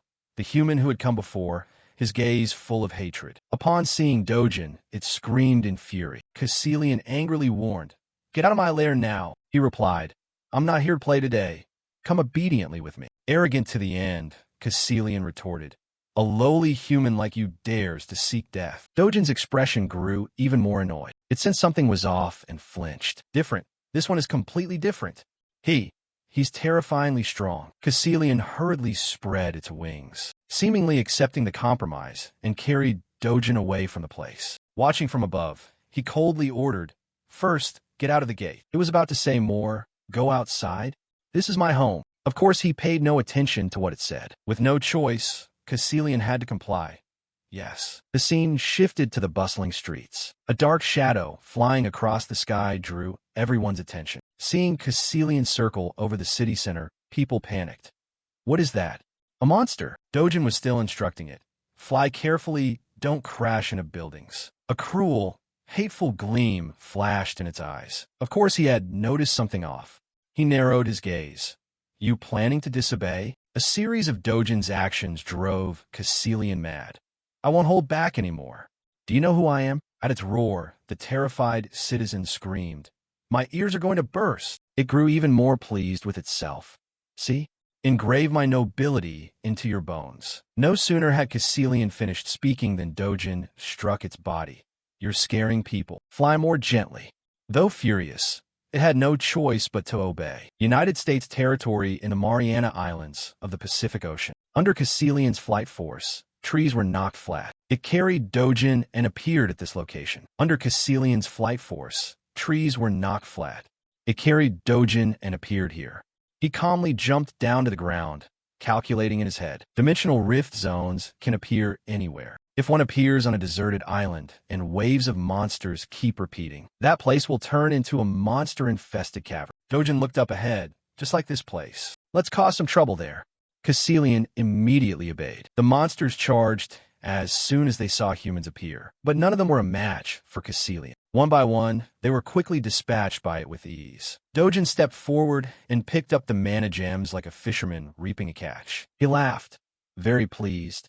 At least I should earn my own bread. I'll take you for walks regularly. Before long, Dojin's new house was finished. One basement level, 3 floors above ground, fully equipped with advanced systems inside. His grandmother was astonished. My goodness, this isn't a house anymore. It's a palace. Saying that, she suddenly turned her head to look back, and seeing Caecilian sleeping obediently in the yard made her startle. What is that? Dojin explained. In the countryside, people usually keep a chicken in the yard. Well, this is basically the same. His grandmother nodded, but Caecilian was deeply hurt. A chicken? Unyoung was delighted. Hey, can I take a tour of the house? Dojin nodded. Sure. Feel free to touch anything you want to see inside. His grandmother hurried over to the little girl. Careful you don't fall. Come with Grandma. At this moment, only Ju-yun remained in the yard. She suddenly called out. Dojin, there's been a gloomy aura rising from underground. Besides Caecilian, are you keeping anything else? He gently reassured her. It's not dangerous, don't worry. In his head he thought. Her senses have become much keener. Ju-yun nodded at his words. Probably. From beneath the ground, the knights Dojin had recruited began to appear one by one. Dojin suddenly spoke, drawing Ju-yun's attention, but never mind. Thank you for taking care of Grandma and Unyoung while I wasn't home. Shall we go out to eat this weekend? Just the two of us. Ju-yun was completely surprised by the offer. Ju-yun looked at him in confusion. Dojin, have you forgotten? You already promised to take Unyoung to the amusement park this weekend. She's been looking forward to it. He was startled and his face turned serious. I've been so busy hunting rifts lately that I forgot. Fine. Unyoung comes first. Ju-yun suddenly spoke up. Then can I come to the amusement park with you too? She looked at him with hopeful eyes. The day to go to the amusement park arrived. The three of them happily went together. People around them were surprised. Isn't that CO Dojin? And Ju-yun is beside him. They look amazing together. Who's that little girl?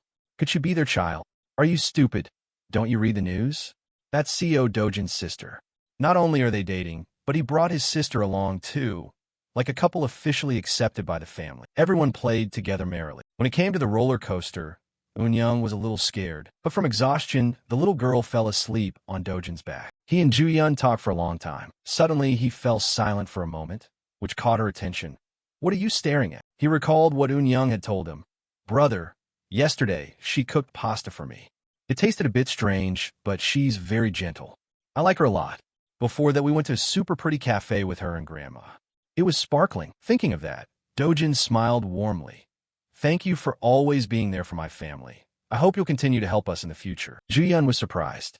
The safest house in the world is already finished, and he still says in the future. Could there be another meaning? What does he mean? Dojin, time gradually shifted toward evening, and the two returned quickly. Ju-yun focused on driving, while Dojin sat in the passenger seat. Suddenly, he sensed that something was wrong. He abruptly turned his head and warned, It's that bastard. A familiar killing intent has entered the house. I have to go ahead.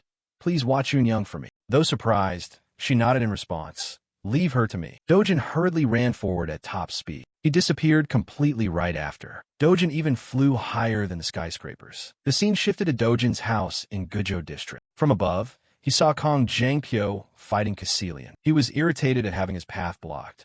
What the hell is this heap of scrap? The scorn only made Caecilian angrier. Its power was terrifying, cracking the ground to pieces. Jangpyo jumped aside to dodge, shouting desperately, Caecilian? Why is that thing here? Dojin stood above, watching silently. Just as predicted, he chose a time when Ji-yun and I were both away. If he'd been less cowardly, he wouldn't have fallen into the trap. He immediately waved his hand to command Caecilian to fall back. Then the knights gradually appeared, causing Jangpyo to panic. What is this? Dojin's voice rang out. It was hard enough to get here. If your guard dog chased us off, it would be embarrassing, so I had them step back a bit. He immediately recognized him. Bastard CO Dojin. He looked at Jangpyo coldly. Shut up, you're hurting my ears. This contempt pushed him into a furious rage. Before he could figure out what to do, Dojin landed a punch on him. He appeared right in front of Kong Jangpyo. I barely swung. Can't you dodge? Want me to go easier on you? His power was so overwhelming that Jangpyo despaired. We're both S rank. How can the gap be this big? Dojin raised his fist again. Or should I be gentler? He coldly struck straight. If he'd been a fraction slower, Jangpyo would have lost his ear entirely. Kong Jangpyo fumbled his pocket for a vial of medicine. Fine, it's humiliating, but a direct fight isn't possible now. Once I decide to kill, no one can stop me from taking his family hostage. Seeing that murderous look, Dojin was surprised. Looks like you're thirsty for blood. His body had now completely transformed, even his arms swollen to an abnormal size. Sighing at the trouble, he said, Ogre's blood, stuff that grants the left arm of Titan? If I recall, it's single use. Dojin asked him, You bought on the black market, ran out of assets, did you? This offhand remark drove Jangpyo crazy. He frenziedly attacked him. Instead of standing there mocking, Go protect your old lady. This time he paid attention to the house behind them. A wicked smile appeared on Jangpyo's face as he planned to create a tremor, to collapse the house, and act in the chaos. But before he could finish his scheme, Dojin whispered right beside him, Nice plan, but useless. Jangpyo was bewildered. Since when has he been behind me? He continued, because the mana stone powder I spread all over this ground has absorbed the entire shot. Well then, enough to spare, right? Now use your own body to pay for daring to target my family. With that said, Dojin pressed Jangpyo's head hard into the ground. One strike left him lying motionless. Not finished, he lifted his foot again. Then he treated his body like a ball and kicked him straight forward. A familiar sound caught Dojin's attention. Eunyoung had returned. Ju-Yun stepped forward to cover the girl's eyes. Looks like it's over. Yin-Young, don't look. The little girl obediently nodded. Yes, sister. Kong Jangpyo was handed over to the Heroes Association, barely alive. Present Dojin saw his past self and was surprised. It's you again? The Dojin of the past moved, placed his hand on his chest. Thanks to you, my wish seems to have been fulfilled. I have nothing to worry about now. Truly, thank you. You have done more for me than I ever hoped. How can I possibly repay this favor? Present Dojin replied, You don't need to worry about that. Consider it a service. The next morning, Ju-Yun smiled. Dojin, did you sleep well? He stepped outside. Good morning. He felt warmth in his heart. That's right, CO Dojin. You don't need to worry about anything, because I've found my happiness here too.